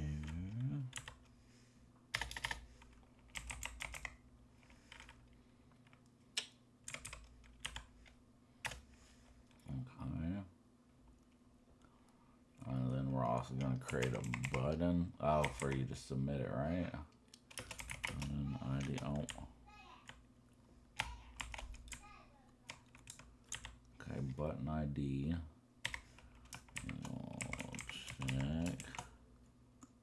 Check answer. Oh, okay, yeah, that's the answer. Okay. And this is the part that they can see. Oh, I put like submit. Okay. And then we have to create a function. I mean, it's not called a function. I forgot what it's called, but feedback to, oh, that works. Okay. Then an input whose type is text, where the user could type in some text, and then a button to check their answer, as well as another paragraph that's also empty at first called feedback to, where we could let the user know whether they answered the question correctly or incorrectly. So that describes the structure of the page. But now we then need to get into the actual logic in JavaScript of handling these correct and incorrect responses. So for that, we'll scroll up to the top of our page, where we start by adding an add event listener on the document, waiting for DOM content loaded. Oh yeah, that's in order to make sure that we're running JavaScript and adding event handlers to elements that already exist on the page, we want to wait to start running this code until the DOM, the entire document object model representing our web page, is done loading. So we'll wait until the DOM content is loaded, and then we're going to run. Okay, so add event. Oh.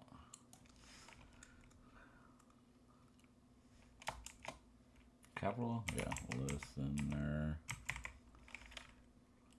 Oh, it's not a dot, it's a parentheses with a quote. And then, oh god.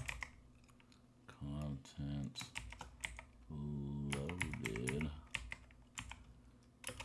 function. I actually prefer to do it like this. And then all of the code. Oh, that's the let.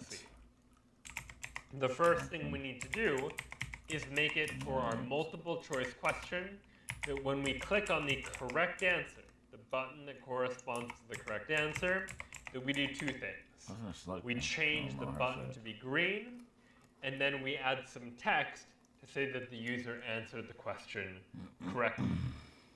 So let's first try and select that button, and we can do so via document.querySelectorCorrect. That is going to select the one, in this case only element, that has a class name of correct, storing that inside of. Okay, yeah, document selector. Oh, you gotta wait. No, that's not how you write it. No, it's document.querySelector. Oh, it's gonna be a lot of remembering.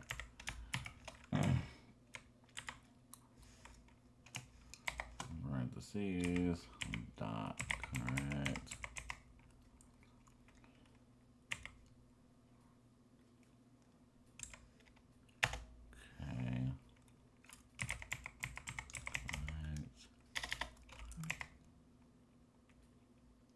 Okay, so let that equal that.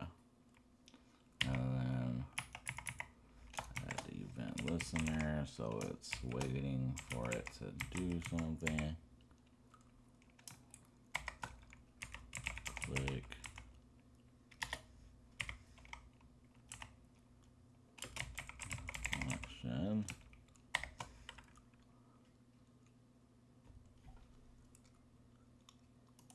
variable called correct.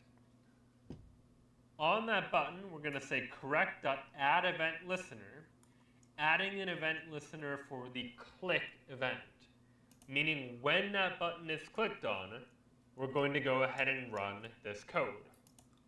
All right.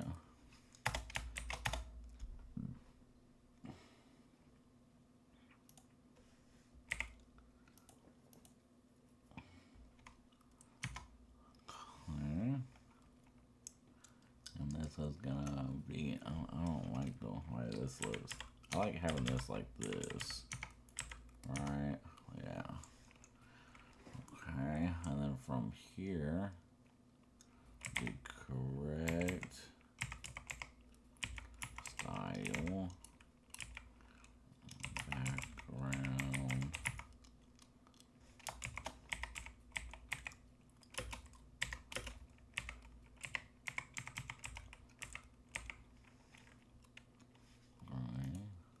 What code should run when the correct option is clicked on? Well, two things should happen. Color to green. One, we want to change the background color of the button. So correct.style lets us modify the style of that button. We want to change the background color property and set it equal to green. And in addition to changing the color of the button, we also wanted to provide feedback. So I can use document.querySelector #feedback1 to mean find me the element whose ID is feedback1. Once I have that element, I can update the inner HTML of that element. And right now the paragraph is empty, but we're going to update that paragraph to instead display the word correct. Oh, so you're sending correct to that feedback down Meanwhile, I need to do something similar for incorrect options. But for incorrect options, there are multiple incorrect options. So rather than use document.querySelector, I can instead use document.querySelector_all, which will return to me not just one match, but an array of all of the matches for any element that has a class of incorrect. And we're going to store that inside of incorrects. Next, we have a loop that's going to loop over each of those incorrect responses. Okay, hold on. When incorrect answer is clicked, change color to red.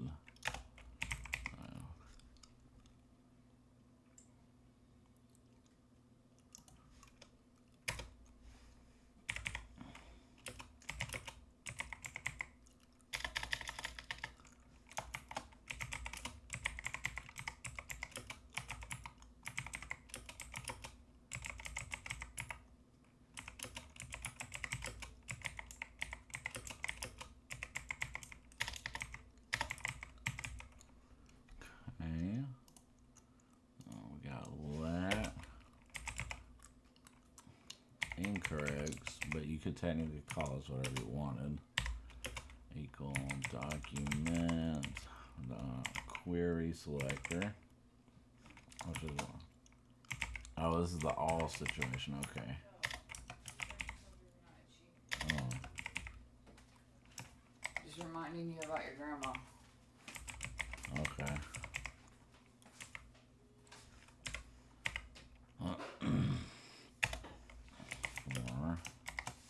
For that's I equal 0. Okay, now we're doing our loop. Incorrect. Oh, this is how you find the length. Oh, that's a neat little tool there.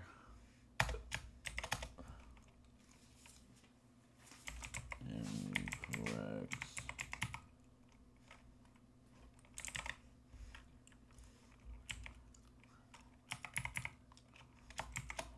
Do that. That's in there. Oh, so the other cool thing that I just learned is you can look on anybody's website and see how they made that website with their coding. Yeah, and you so, could look up. Yeah, I know that. You accidentally I accidentally right click shit all the time.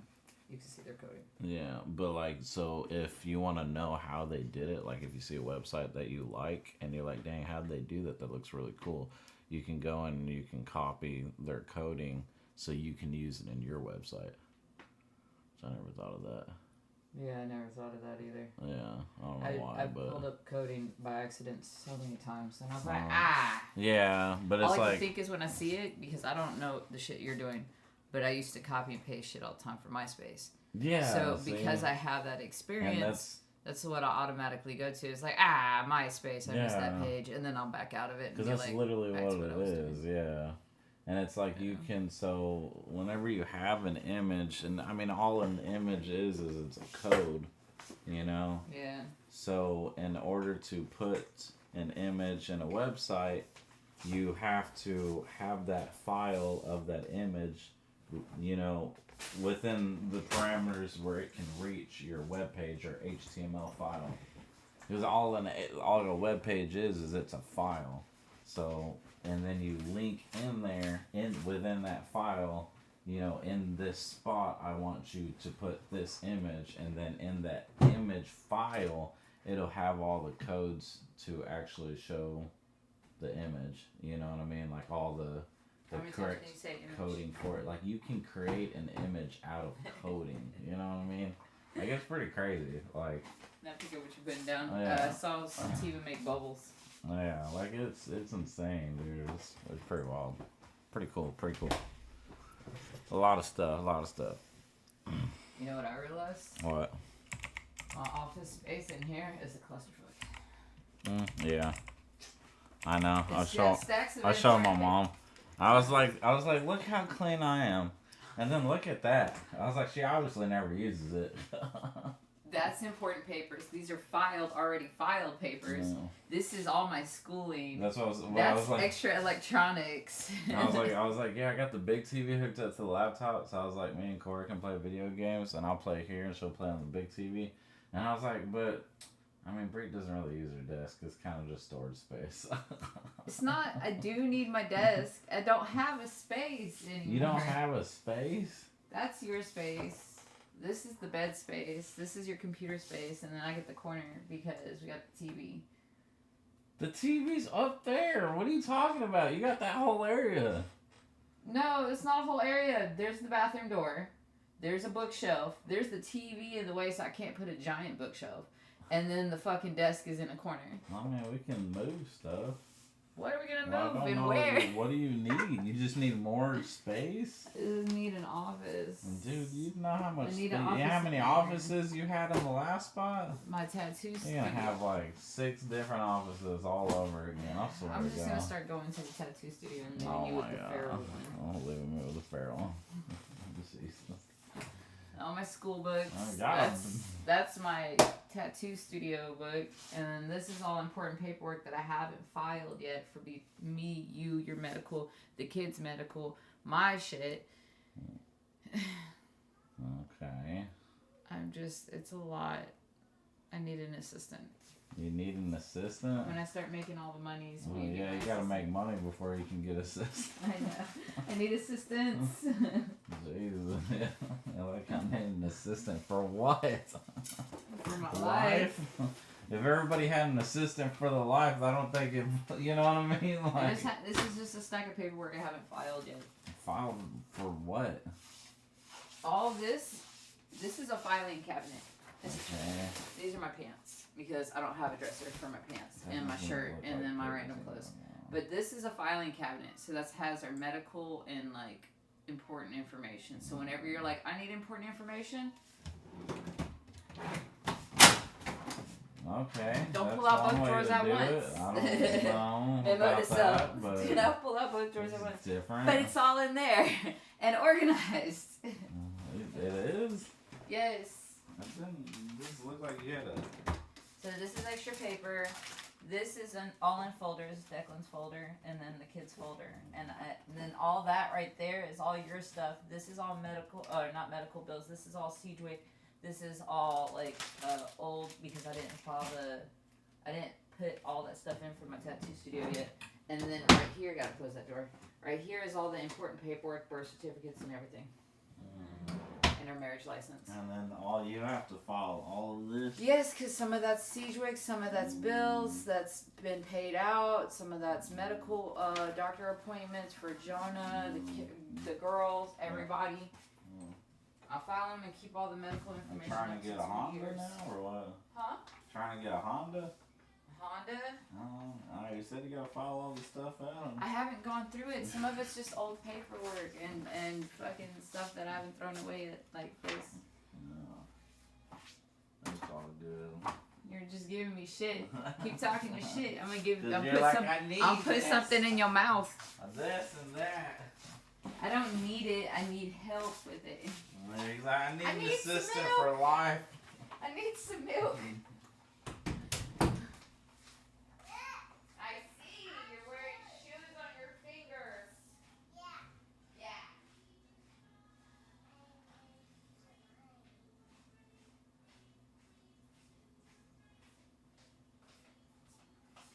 What I'm saying is I understand why people meal prep, especially with a house of 6. And I'm OCD about my paperwork, so my paperwork has to be a specific way. And then my old filing cabinet had the folder thing upright, and this one doesn't, and it drives me batty. Now, you it's understand just a why really people meal pretty prep? filing. I understand why people meal prep. It sounds ridiculous and suburban, but I get it. Especially when you do all the things, have a business, and look for other jobs and stuff. And this is current mail. That's why it's separated from that mail. And then this is my business advertisement, my account book ledger. Oh, that goes in. That's all for my tattoo studio. And this is. I found the thing so I can use my little Microsoft Word without having to buy a yearly subscription now.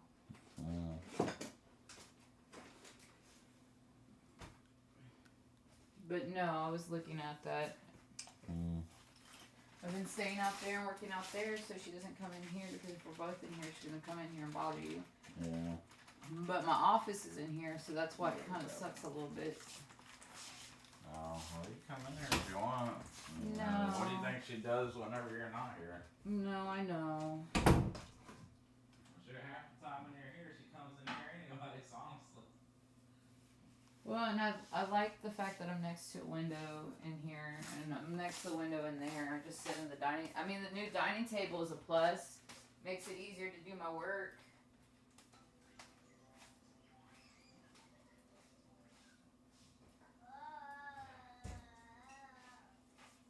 I'm just whining because I cleaned for the last 3 days, and we've only lived here a month, and it's still so much more to unpack, and I'm just bitching because I need a hug. Oh, you want a hug? Yeah. Come here. Can't run from me now, motherfucker. I'm needy. I've been needy the last couple of days. I don't know what's wrong with me. So fucking needy. I've been chilling. I know. You're awesome. I'm just... Give me a moment to whine. I'll get over it. No, it's okay. I want to. Obviously. Suck it up, buttercup, right? Yeah. Gotta whine.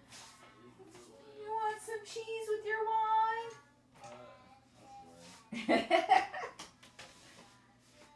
All these balloons. Man, yesterday with those random balloons popping all through the day, had all the adults jumping around. Right. Steven said Angel works with him, right? Yeah, Steven got Angel a job, so... So, I guess, well then that means, is Angel living with him? Well, yeah, they live together. If Well then he ain't even paying all his bills on his own. He got Angel a job, and Angel's probably helping him pay the bills. But Angel's planning on moving because his girlfriend's like in, I don't know, somewhere. So after they move out of this place, it possibly in May, Angel may or may not move with him. Oh, really? Yeah, because he's gonna have one less house. They got that beautiful loft upstairs, and then the 1-bedroom downstairs. Yeah, he didn't say if Angel was gonna move in with them or not. I don't know. I just kind of assumed they were gonna stick together. I mean, they would do really well sticking together. Yeah, especially with having 2 Angel's a good influence on him. Steven Yeah. is a good influence monetarily wise, and can be responsible when Steven chooses to be. His bigger problem though is like even if he has someone helping him, he doesn't listen to people. Oh, Steven? Yeah, no. He's been a boss of his own life for so damn long. He ain't gonna listen to nobody. Yeah, so like, and he'll have people set aside to help him. He's like, you gotta make sure I don't do this, but then he'll still don't do it. Yeah, he's still gonna go do it. Yeah. It's like a challenge. He's like, make me not do this because I'm gonna do it anyway. Yeah, honestly. But the best part about him, at least he's honest about it. He'll be like, yeah, I'll probably end up doing it anyway. I can appreciate that about him. Those are all good qualities. He's definitely he'll be honest about it. Yeah. Even when he's bullshit and gets caught lying, he'll still be honest about his lying.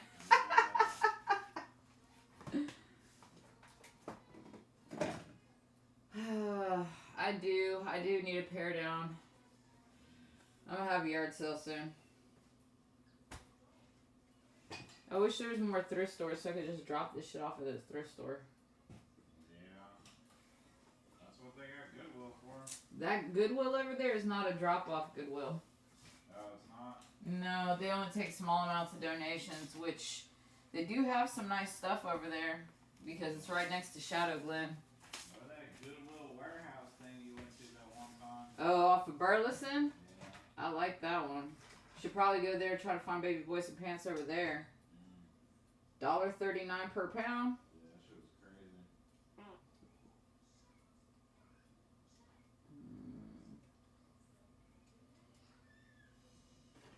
I do like how we are each other's first in a lot of aesthetics. Yeah. We make it to our 30s and still experience first together. Yeah, I gotta be honest, I never went to no Goodwill warehouse like that. When I've never even really gone to Goodwill. I mean, I know people that talk about thrift shopping and stuff, but I mean, I can't ever find clothes in my size if I go to thrift stores. I can. Well, yeah, but you're average. Like, No, I can find clothes in your size. huh? I can find clothes in your size. Yeah, something wrong with it. Dude, you think big and tall guys don't donate their clothes? They do. And the fact that I found that the zoot suits, oh, it killed me. I picked you over a bunch of zoot suits, babe. I picked you. Just understand that. I don't think you understand how much those zoot suits cost. Like, those are like $200, $300, $400. Somebody's Theo passed away. And those were nice suits. One of them was shark skin. Those are nice. And I found you those Armani pants that fit you really well. Those $200, $300 pants, and they're Armani. The material alone is just, oy. I mean, they kind of fit. Well, they used to. I love you, babe. Love you so much, I make you thick. I know, you keep feeding me. Oh, what the hell? It's because I'm feeding you with my love. Eat it!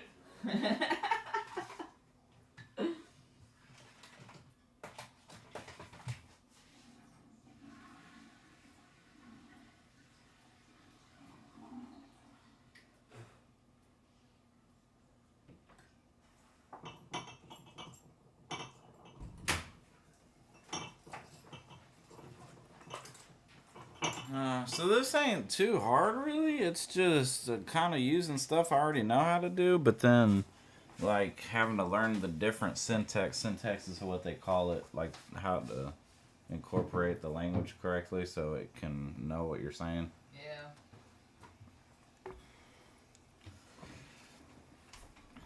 But it's not really, like, this ain't really hard. It's just a matter of remembering stuff. But even if you don't remember stuff, you can just look it up. Like, how do I do this, or like what's the, you know what I mean, like you could just look it up to get the answer even without AI, you know what I mean? I mean, with AI it totally helps you too, but and well, then the biggest part that he was saying about it too is he's like since we do have AI and AI is doing a lot of coding, he's like we still need to you know, he's like the what makes it good that we have that in reality is that now we can use AI to do all the hard work, but we need to be able to read code so that we know what we're doing. If you need to fix it. Yeah, if you need to fix it, or if you want to change something, or if you want to change the code to make it faster or something. Yeah, he's like, you make AI do all the hard work for you, so you don't have to do all the hard work, but you need the knowledge so you can fix it if there's something wrong with it. You can, you know, change it, whatever you want to change, you know what I mean? Like, it'll make it make sense. yeah, it's not to fully rely on AI, but it's basically making AI do the legwork for you, like do the hard work, and then you could focus on what you really need to be focusing on. Because then that's what he's like, I mean, we still have to understand how it all works, because otherwise we're not going to know what we're looking at. We're just going to be asking AI for everything, and if AI is not working or not doing what we want it to do, then whoever's got that job secure gonna make bank. yeah.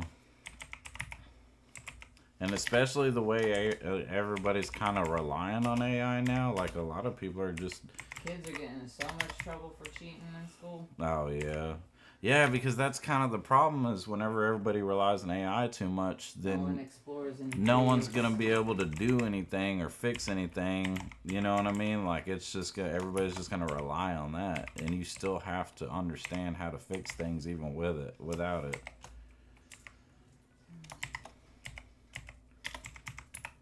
Because, I mean, AI can't create. It can only copy. Hard facts. No.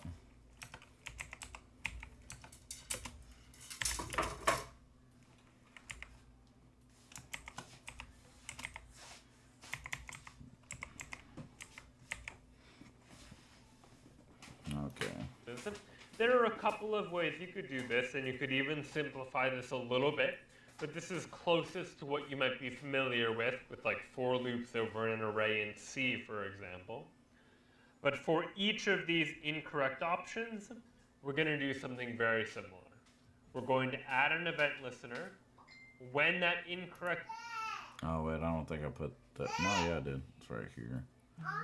Yeah, we'll run the loop through an array of incorrects. Add event listener, click function. Button is clicked on. We are going to run this function. This function does two things. It takes the incorrect button, changes its style. The background color property is the one we want to change, and we change the background color to be red.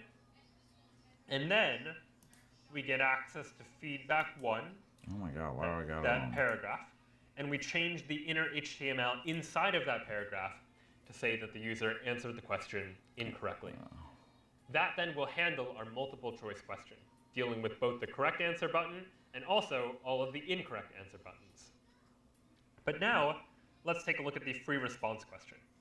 When the check button is clicked, the button that has an ID of check, I want to first add an event listener here to say when the button is clicked, I want to run this function. Oh, this is the next part.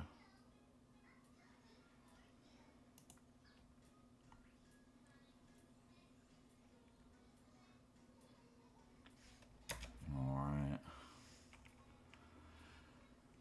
So this one is...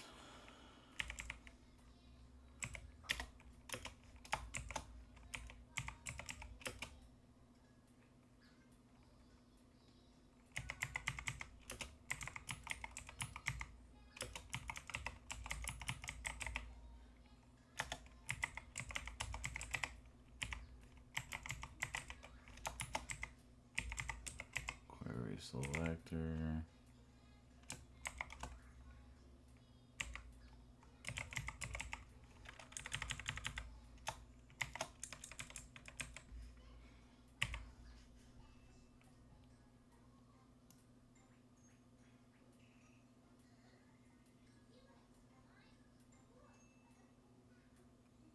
there's your check function. I don't know if it's, I forgot what it's called. It's not called a function, but event listener. Click.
Query selector input.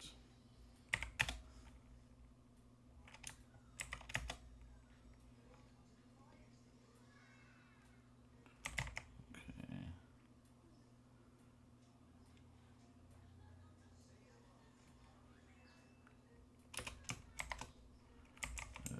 Input value.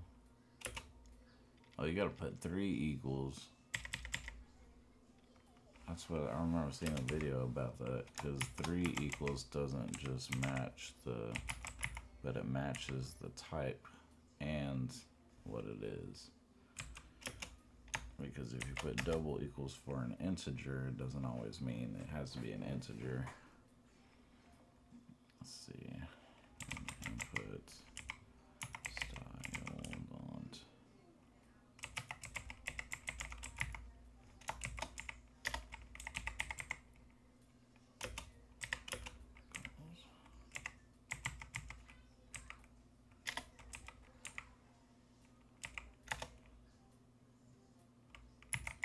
Document, so that changes the background to green.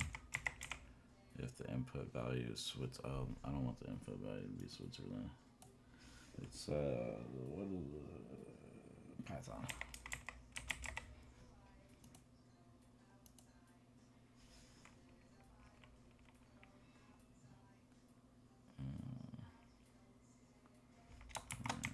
Selector.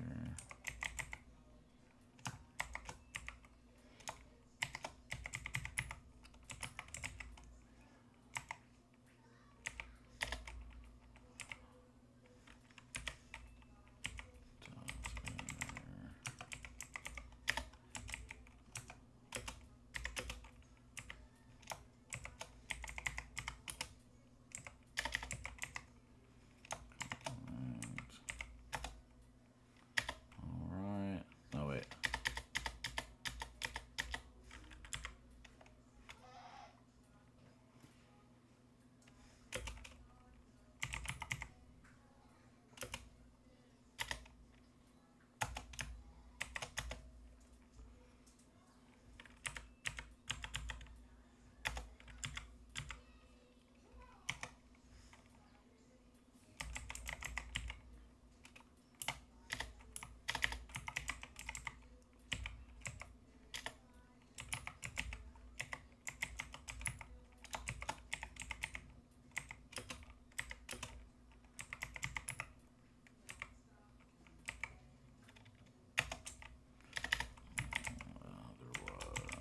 If it's not the correct answer, it turns to red.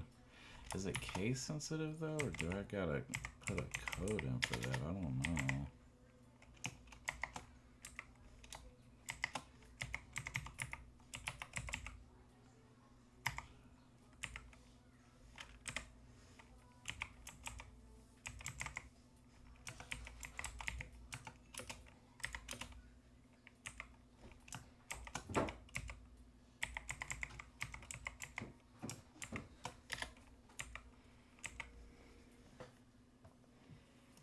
I need to verify and see whether what the user typed into the input field is actually correct or not. So I might start by saying document.querySelector input to give my JavaScript code access to that input field where the user was typing in their response. And if I have an input field in JavaScript, I can access its .value property to get the value. What? I want juice. You want juice? Yeah. Why you got all the shoes on your fingers? What the heck? Oh my god. Alright, come on. Okay.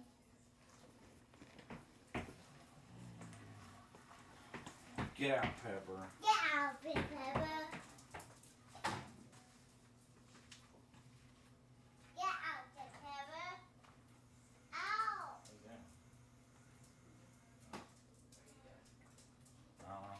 The baby bothering you? She wants juice, apparently. Yeah. Sorry.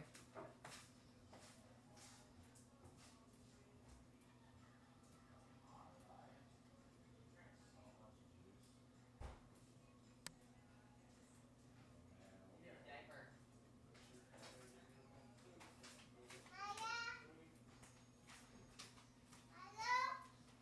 Watch, we're both gonna end up doing really fucking well and get really good jobs doing all the things. Come here, come here, come here. That's the idea. That's kind of why I'm doing the schooling stuff, because the sooner I like in order to start going into a field that pays better and I actually want to do, you know what I mean? Like I have to start somewhere. And if I got the free time to do it, I better take advantage of it so I can start trying to do what I want to. Like do something that not only I want to do, but this is something that I can eventually end up working from home doing and making more money. Yeah. So kind of better than more than just that, but Well, I like it too because it's something you've wanted to do. yeah. And it's really cool for you to get the opportunity and like, let's be honest, your mom's super excited that you're going to Harvard. Hey, take them off. Yeah, well, their bachelor's degree, you can take that one online too. That's what I was saying. Like these courses can turn into college credits, so I can get a bachelor's if I want to. But you gotta pay for that one. But If I yeah. do, get the fucking go to school, do the things, and then when you're at the point with your bachelor's and whatnot, then I'll take a small break, breather, Yeah, and I'll have a couple years into this, and then do my real estate, just stay on my real estate license, yeah, do a little house here and there, and then we'll just be good. yeah, Retirement good. yeah. Just in time to get old. That Travel. right. The only one that don't struggle would be Sativa. Oh, you can create the whole thing as a variable? Well, so I don't gotta put it so many times?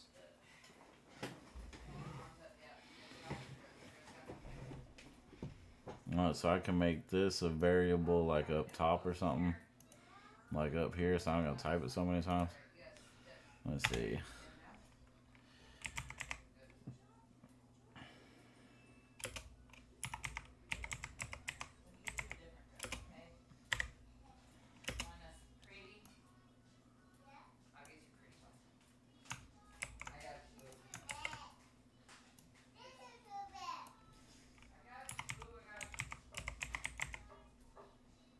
Oh, like this. I'll try that out.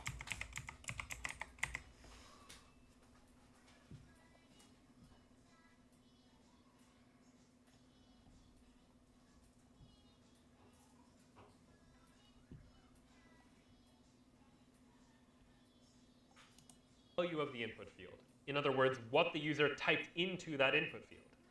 And if the input's value is equal to the correct answer, well then what I want to do is change the input field, change its background color to green, much as we changed the background color of the button to green before. And then now update feedback 2 instead of feedback 1, changing this paragraph to let the user know that they answered the question correctly. Else, if the input value was not the correct answer, change the background color to red, and then update feedback 2 to let the user know they answered incorrectly. So now I can try and actually try this website by CDing into trivia and then running http-server to start up an HTTP server. And if I visit that URL and then choose index.html, I now have my trivia page where if I click on an incorrect answer, the button turns red and I see the word incorrect. But if I click on a correct answer, the button turns green and I see correct. And likewise for free response, if I type in an incorrect answer and press check answer, the text field turns red and it says incorrect. But if I type in the correct answer and press check, the text field, visit that URL and then choose index.html. I put those as buttons. Let me see. Button class incorrect. Something's wrong here. Something's wrong here. Hold on. Let's see. Move this over so I can see.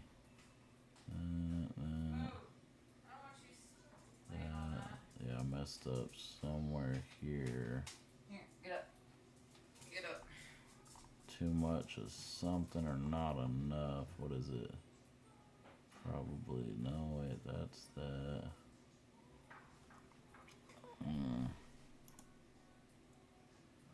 Messed up my syntax somewhere.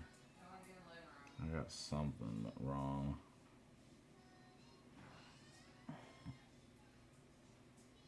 That's one. That one's for that one. Wait, oh, but this, I think that's supposed to be there. Oh, and then I need, oh, because I got an additional one. Is that what it is? No. Wait, that's that one. This is this one. Yeah.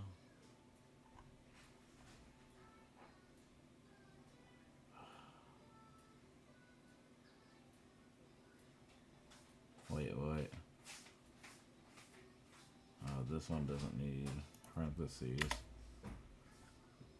Was that it? No, still not.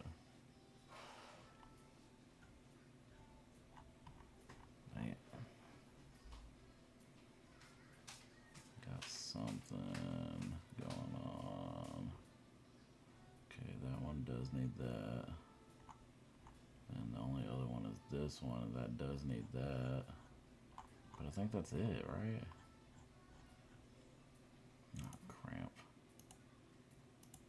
No.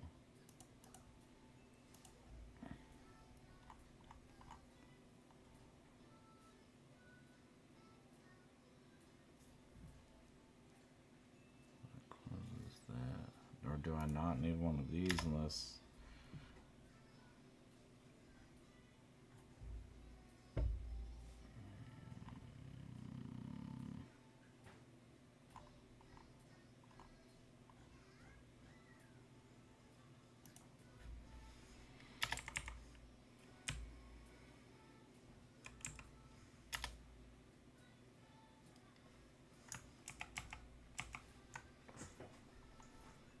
Something's wrong.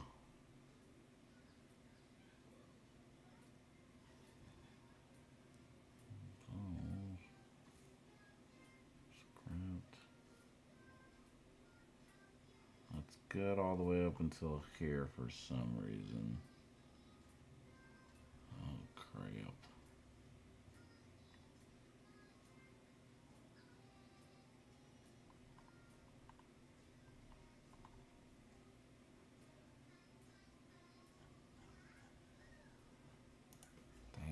I don't know what it is.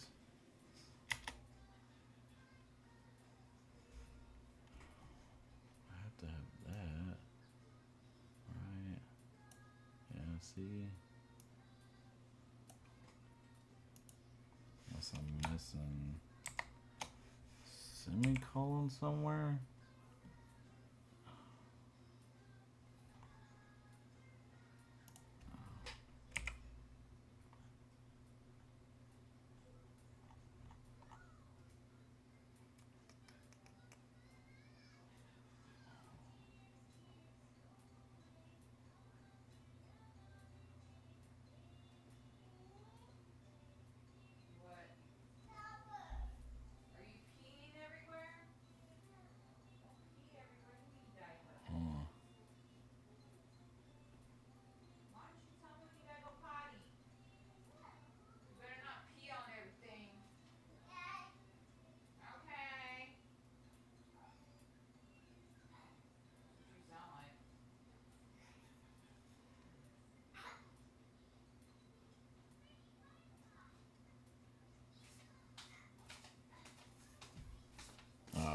forgot to look at that. So I'm gonna take all those 5T clothes, and she likes to dress them in stuff that's too small, and I'm gonna sell it. Okay. Because it don't fit him, and if she's that broke to put him in clothes that fit, then I'll sell them on Facebook.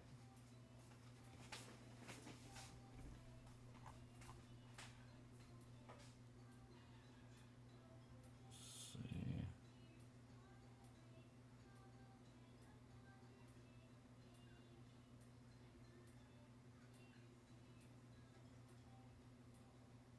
Oh, it's right here. What do I do?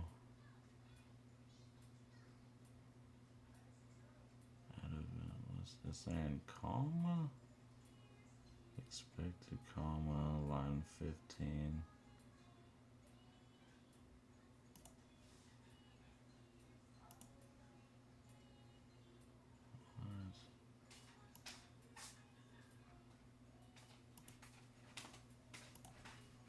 Give me a fun reason to take my son shopping. I love activities. She just give me a reason to take baby boy out. I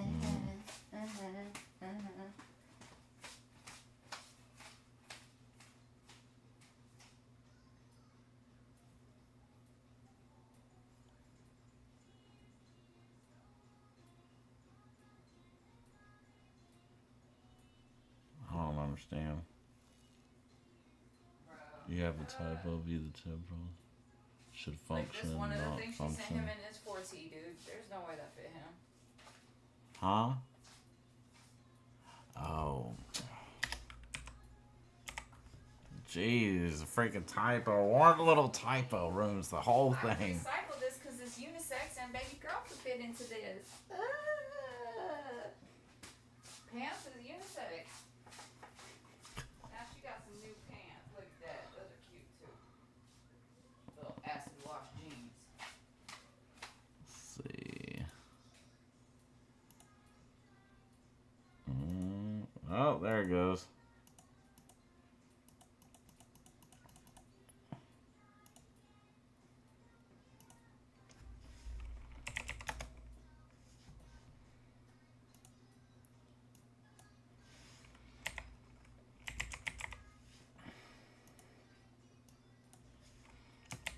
I wonder if it's case sensitive on here.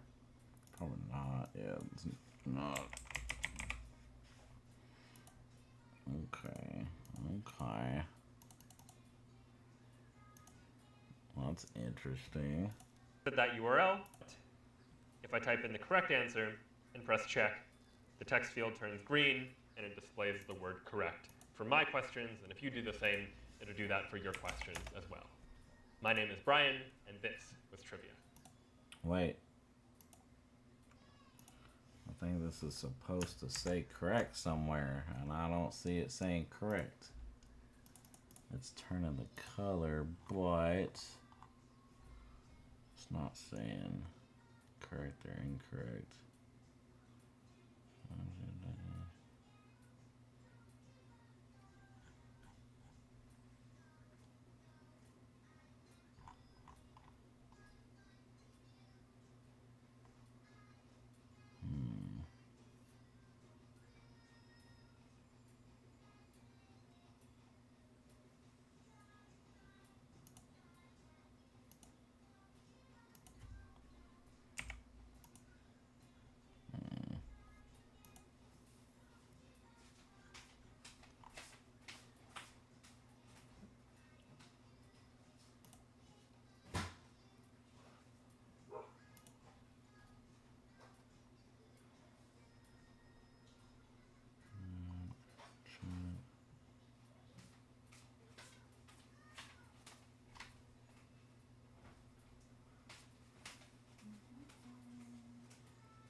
I don't get it. Why is it changing the color, but it's not saying?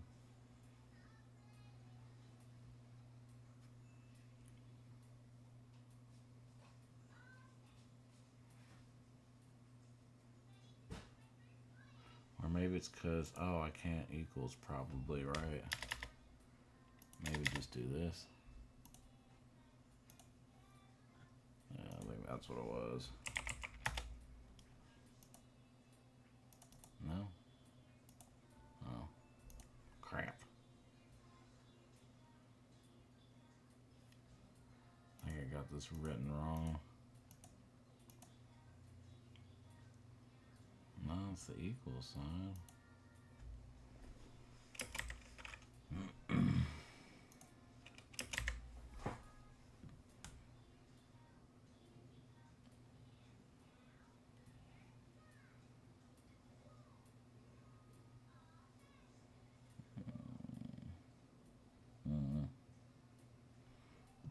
I don't think it'll let me do this like this. Let's see.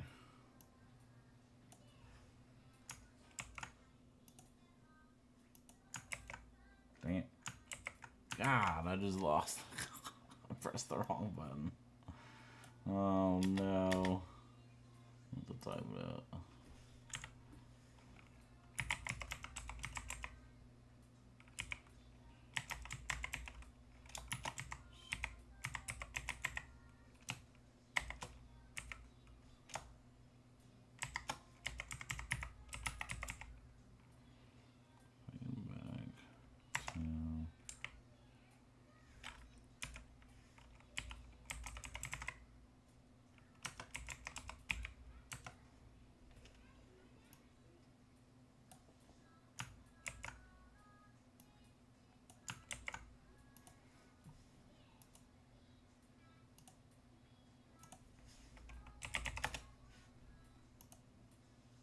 Oh, now it says it. Wonder why it's not letting me do it like.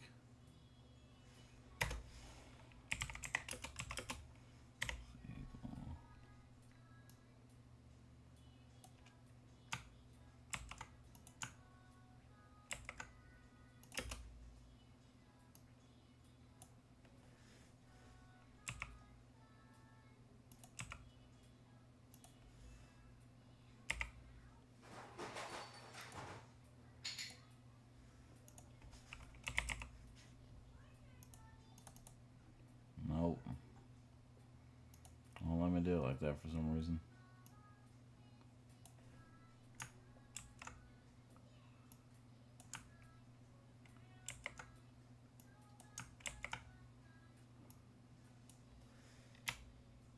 Oh, let me do that.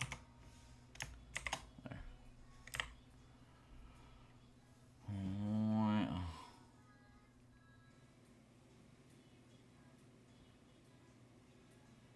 I wonder if there's a way to like input the value so if it's uppercase or lowercase, it doesn't matter.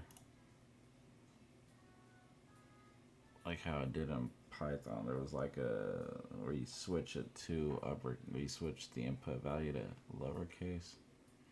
I wonder if I can do that. What's the input value?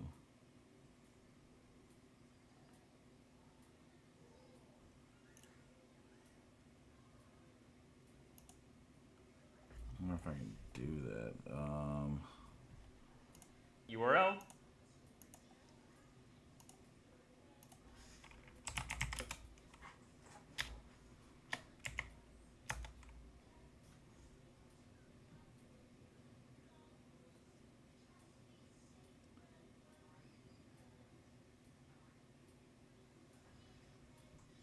Oh, the triple equals? I thought the triple equals was only to match it as a start. Well, does equals make that not case sensitive? Yeah, it's still case sensitive.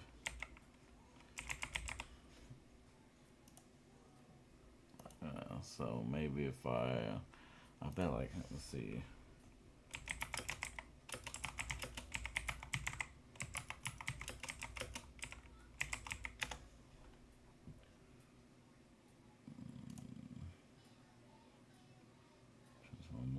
lowercase, force lowercase.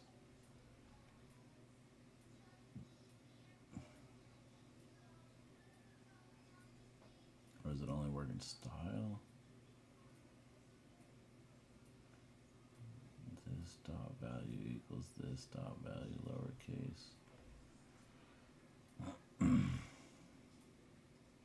With JavaScript, you can use 2 lowercase, but this ain't JavaScript. This is just HTML, right? So I can't use that.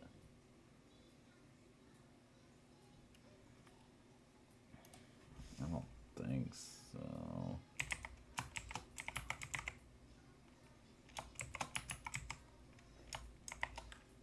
Maybe. I don't know. Let me try.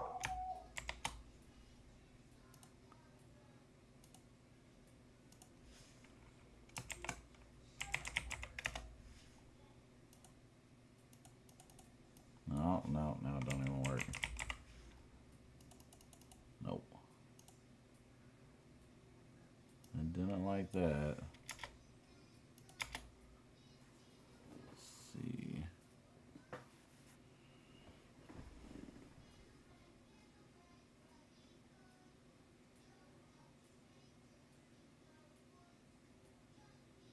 If you write a code with script tag, that will be JavaScript code even you wrote in HTML. Yeah, but you can put JavaScript in a separate file, right? I mean, I don't have to do it. I just like wondering, like, I'm sure there's a way to do it to where it's like string to lowercase using JavaScript. But I mean, JavaScript's a different like file type because this is HTML.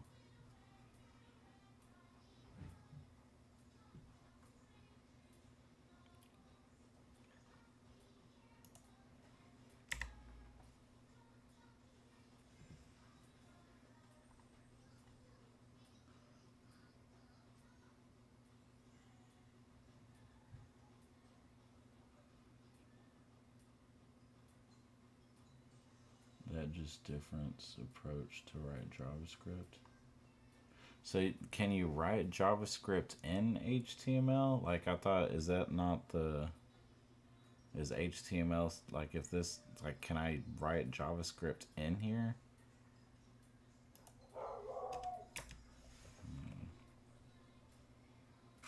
God dang dogs.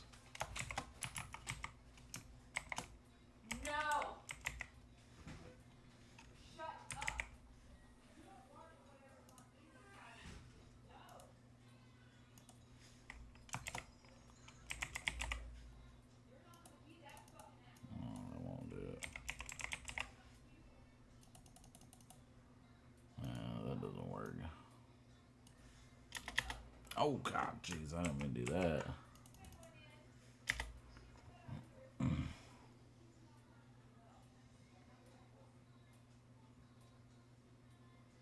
Text transform. This only changes visual display. The original text remains the same. So, I don't know.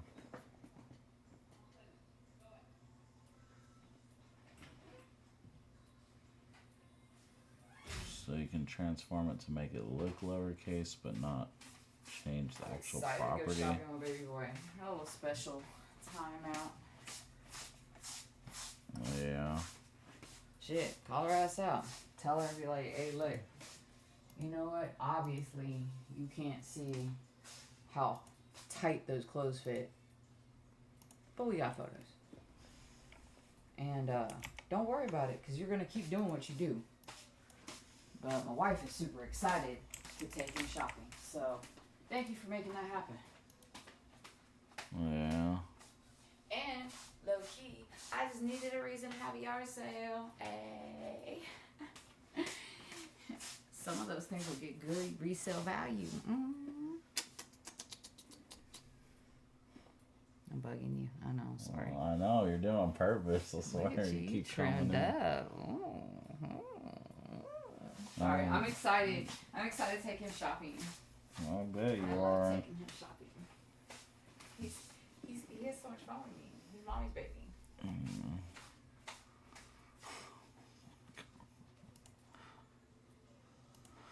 Oh, screw it.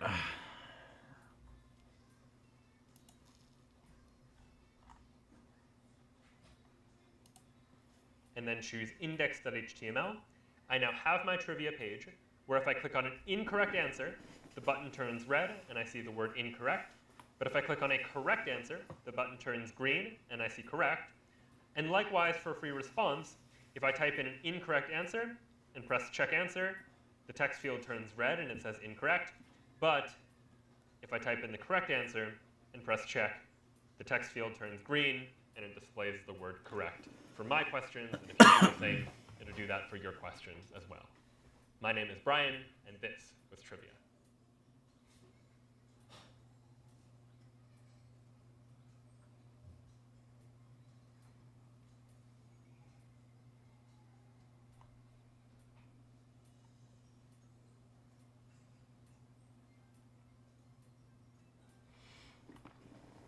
All right.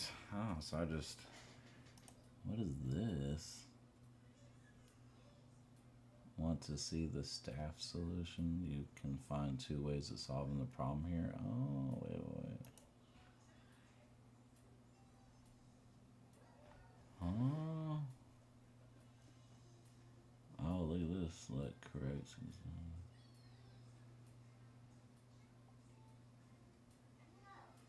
Creating event listener with Java. Okay. So this is using JavaScript and this is using HTML.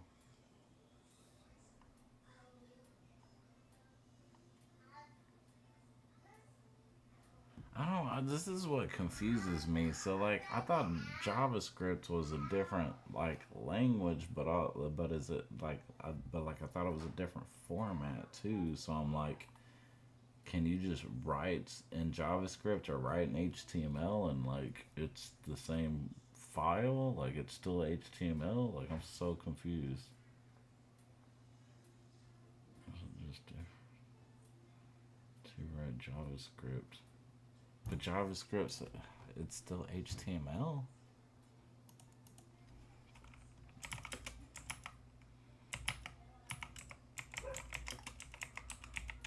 I'm not fully understand. Like, is it the 2 distinct languages, very different ones? Although they are designed to work together.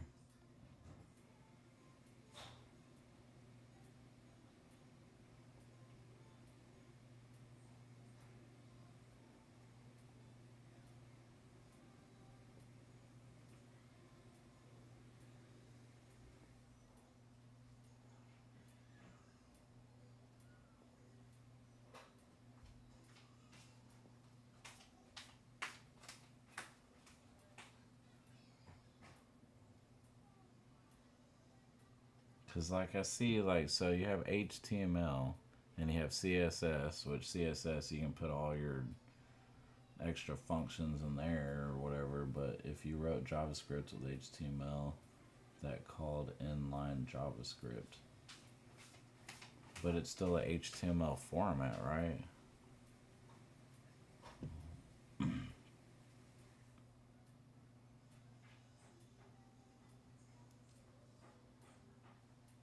Into the browser button. I'm just trying to understand, like, if I open an HTML file, can I just start writing JavaScript?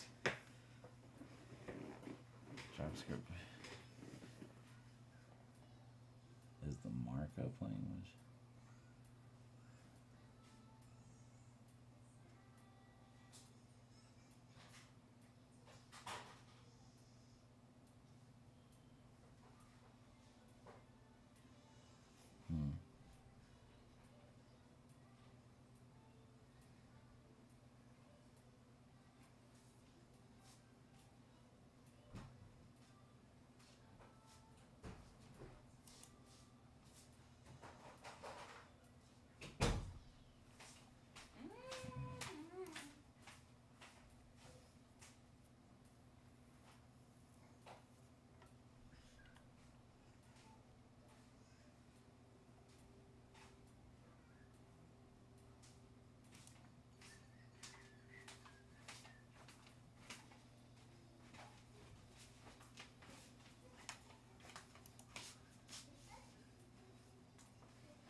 I don't know.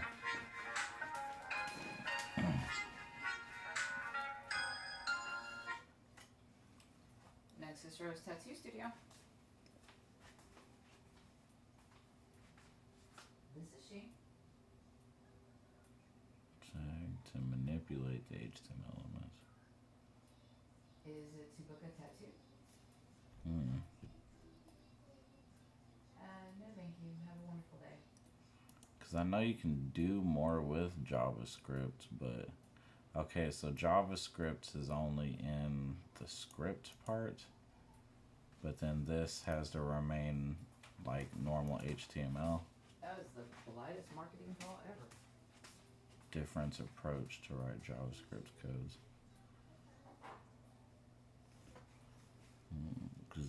So this is full HTML, but it's basically talking about this part right here, just the script. And so they created, and this is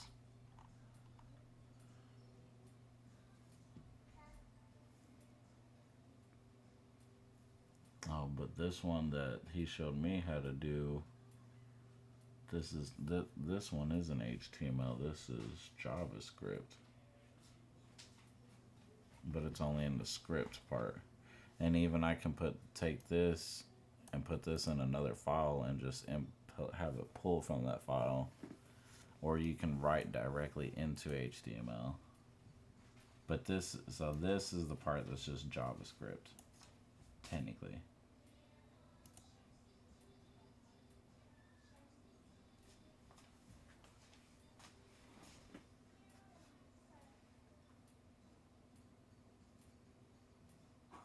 What are you doing?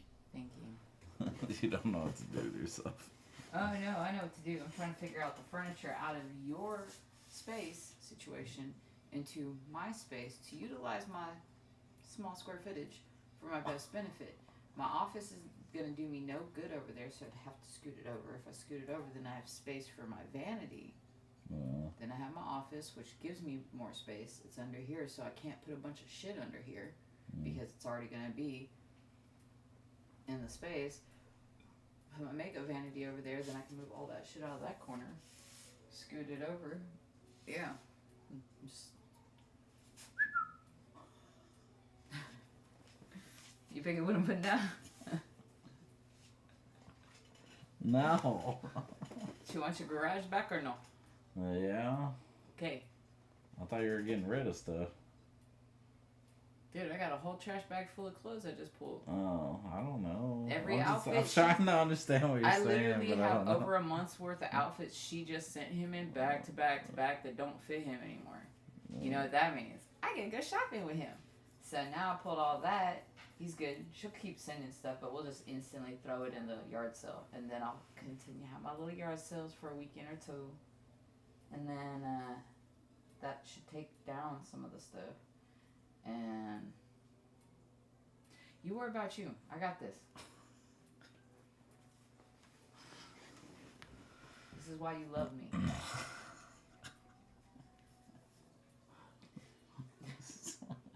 What?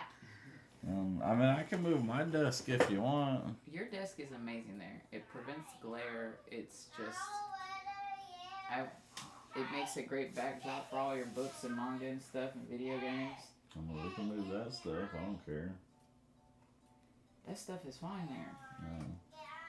I just got overwhelmed because my office shit isn't simpatico. You're always overwhelmed.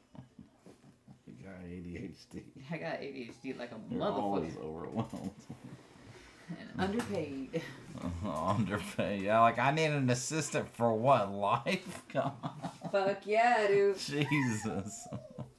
We make it big together. I'll be the Adam Sandler of the group. What's up? Dada. That's Dada. Dada. What? I want juice. I want juice.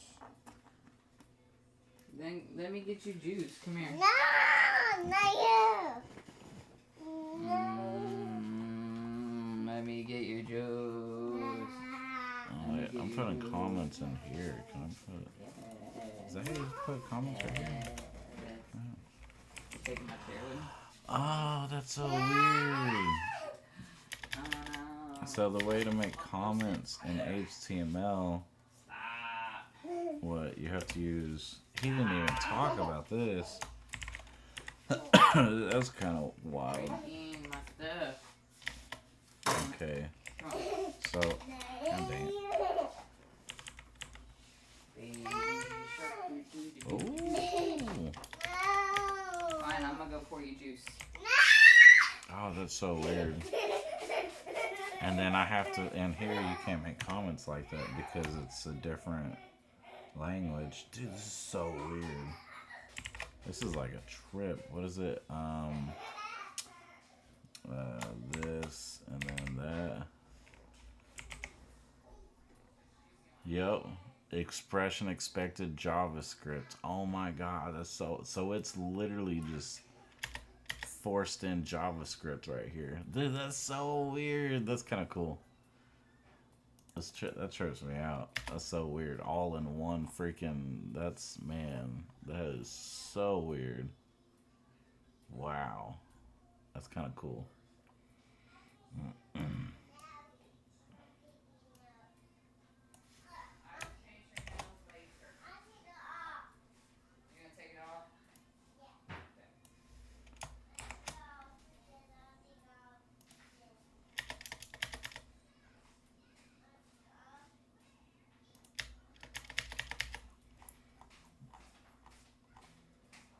That was really cool. I don't know why that's so cool to me, but that was really cool.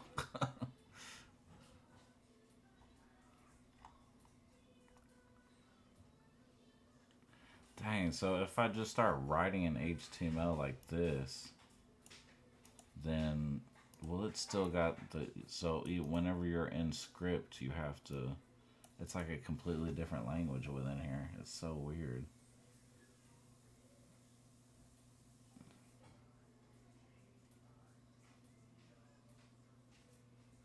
Oh. Yeah, that's what I was saying. I know you can technically pull this script out and put it in a different file and just tell it where you're pulling that file from. Kind of like how you're doing the styles, how you're doing this with CSS.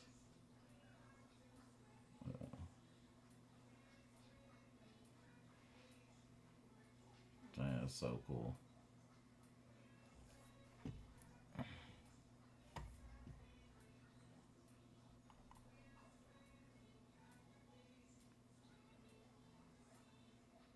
Dang, I wonder if let me see if I can do it. Like, I want to try to do it like that, but I don't know how to code. Is it just like that, like JS? Will that work like that?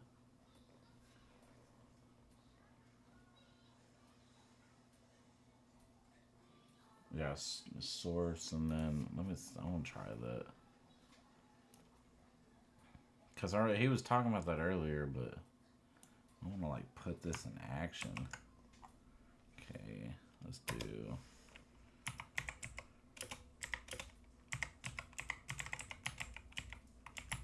But it's C. Can I write it like that?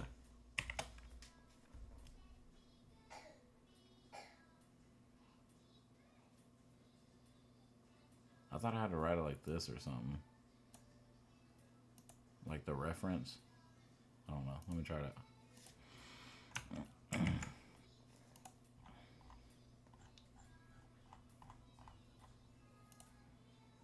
Let's see if it works like that. Oh.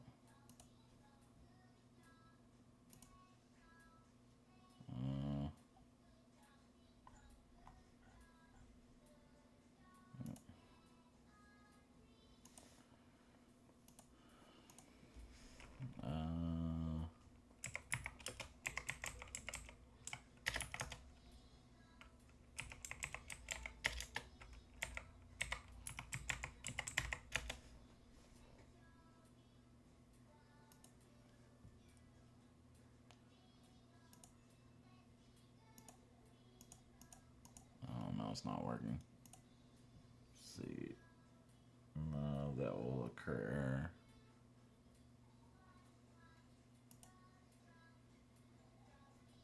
How do I make it work like that?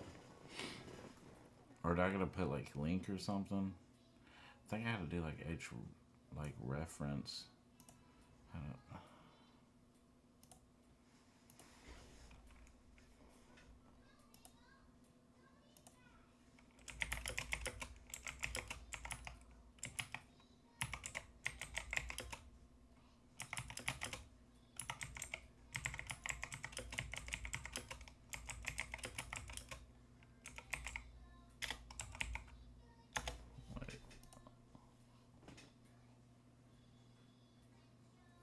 Oh, yeah, that's... Oh, I gotta put it within this part, the script. Like that.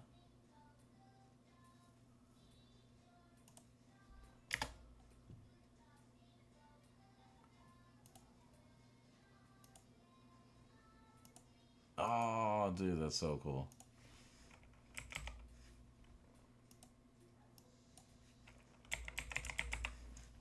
I don't know why that's like, man, that is freaking fun. That's awesome. I love that. That is awesome. That's, man. It looks like so much better like that too, honestly. I like that a lot. Dang, that's a trip.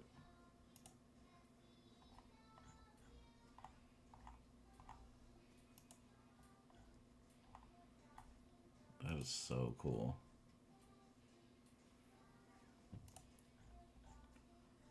Let's see. I gotta do all this.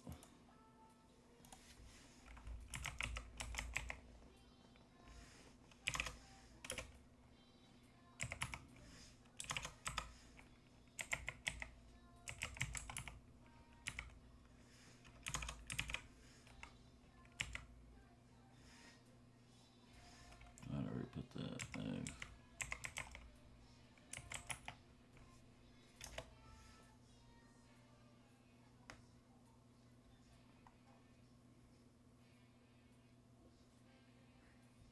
Oh, I forgot to do the style thing. I wonder if they care about that. He's like, ow. Files that won't be submitted.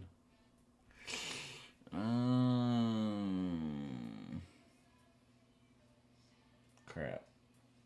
If I won't submit the JavaScript file, then I have to put it. Well, that's lame. Okay, well, no. I guess I gotta put this in there.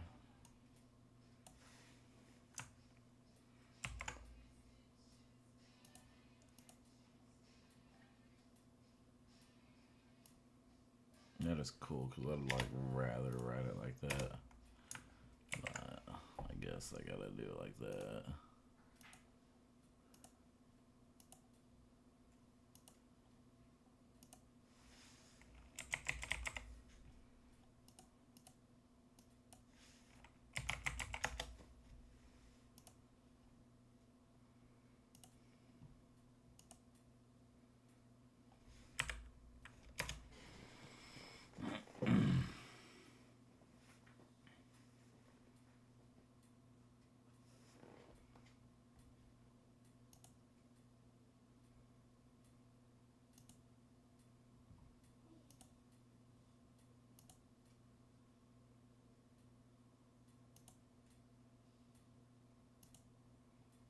Dang, it had style 50 for its own stuff.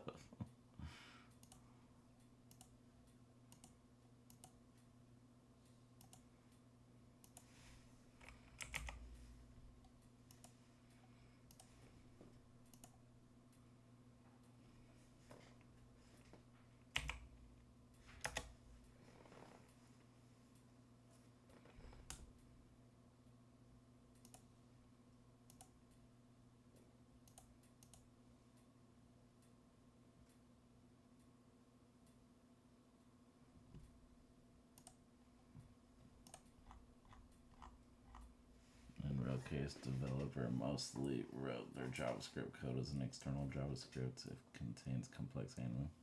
Yeah, I guess you wouldn't have to do that all the time, but yeah, because I know you don't want your code to be like crazy long. I guess, I mean, it does. I don't see it really mattering because either way, if it's within the script, then it's within the script.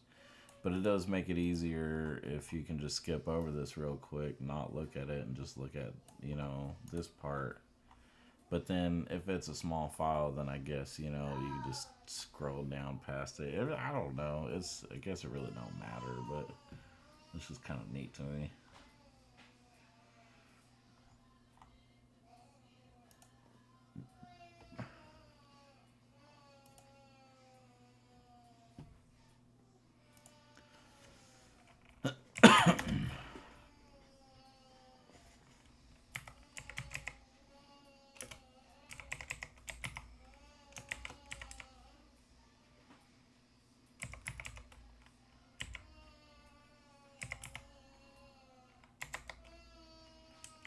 Oh my God.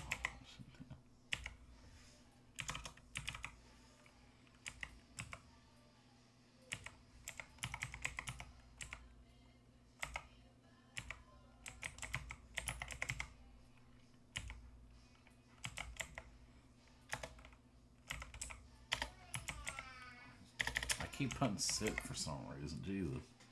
Zip home page.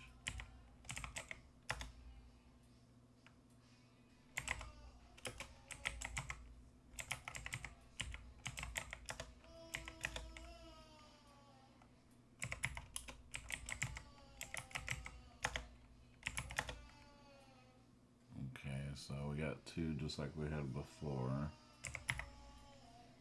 Oh, let's go and exit out of these ones.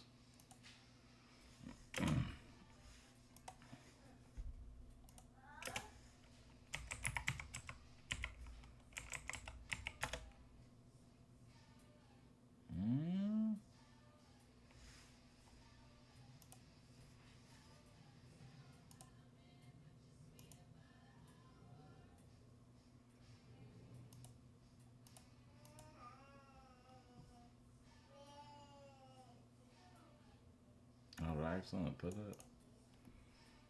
Whatever.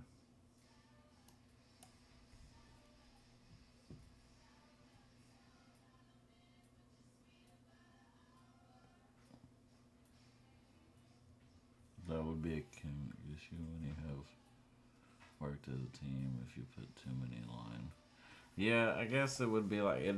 Yeah, I would think it'd be nicer to keep it separated. But I mean, if you're working as a team, then you probably don't want to see all of that. Like, I don't know. I think most people just like if you're working as a team, everybody wants to be on the same page and be consistent.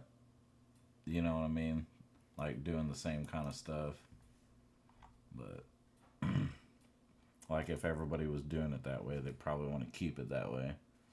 I would think you'd want to keep it separate, but oh, this is different. Okay, so styles is nothing. This is, I don't know. Let's get rid of that. Oh, it's just hello. Right, hold on. Oh crap. What was this folder called again? Oh, homepage.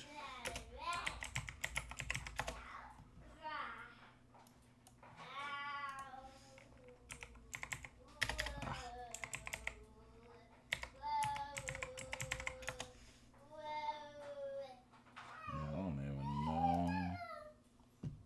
And oh, that's it. Hello, homepage. Is it gonna want me to do the styles for it?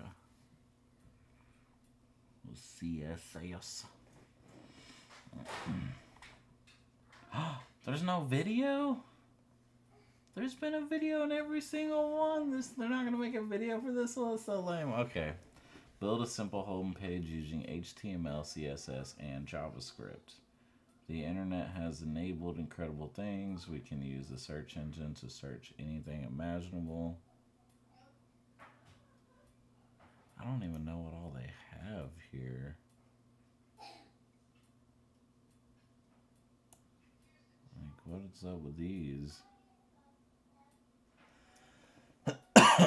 all the stuff you can do, I guess.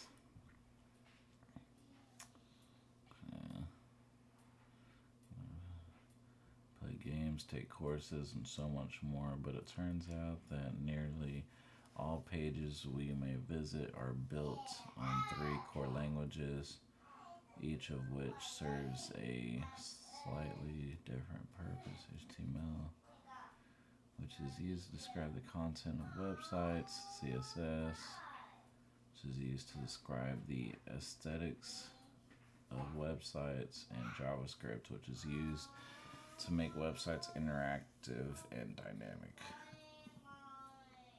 Create a simple homepage that introduces yourself, your favorite hobby or extracurricular, or anything else of interest to you. Implement in your homepage directory a website that must contain at least 4 different HTML pages, at least one of which is index.html, the main page of your website, and it should be possible to get from any page on your website to any other page by following one or more hyperlinks. Ooh, man, this is going to be a lot. This is a big step. A big step really fast. Website to any other page by the following one or more hyperlinks. Use at least 10 distinct HTML tags besides HTML. Use at least 10 distinct HTML tags besides those ones. Use some tags. Oh, okay, the paragraph multiple times still counts as just one of those 10. What? Using some tag still counts as just one. So if you use paragraph, even if you use multiple ones, it only counts as one. So you have to use 10 different HTML tags in different ways. More features from Bootstrap on your site. Bootstrap is a popular library that comes with lots of CSS classes and more, via which you can beautify your site. See Bootstrap's documentation to get started. In particular, you might find some of Bootstrap's components of interest. To add Bootstrap to your site, it suffices to include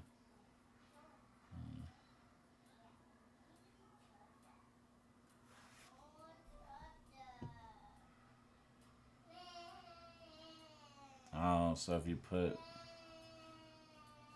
the website for Bootstrap on here,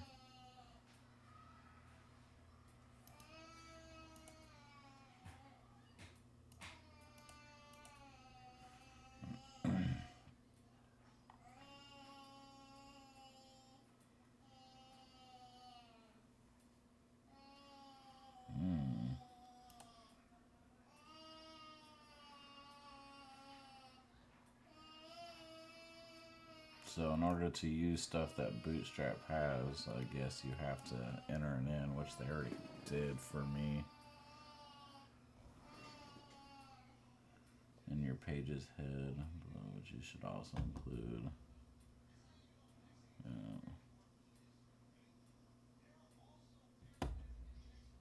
To link your own CSS. Oh, yeah, that's just to link that one. Have at least one style sheet file of your own creation. Uses at least 5 different tag, class, ID, and within which you use total of at least 5 different CSS properties such as font size or margin. So I gotta do a lot. I gotta make like a whole page basically.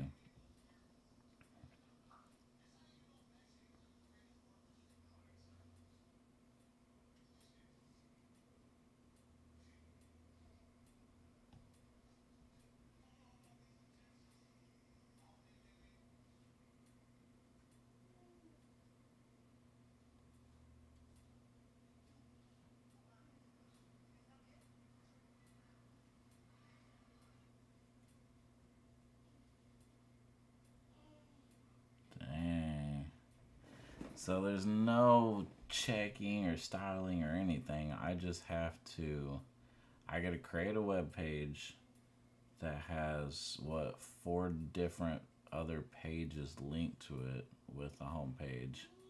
Yeah, 4, and then I gotta use a bunch of HTML tags besides those ones. And then I also gotta use 5 different CSS selectors. Oh man. And then it's giving me this to give me more ways to, this is gonna be a big assignment. Oh my god. This is huge. It's gonna be a lot of work. Yeah, this ain't like the other one. This is like a lot. I get to do whatever I want. Home page of me. Okay. Well.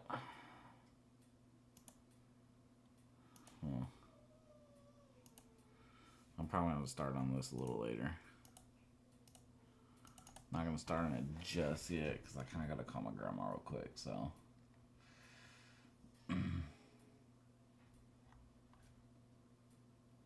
Alright. Here, I'll hold off on this for a second. I might be back. I don't know. Well, thanks anybody for tuning in. I don't know. I might be back.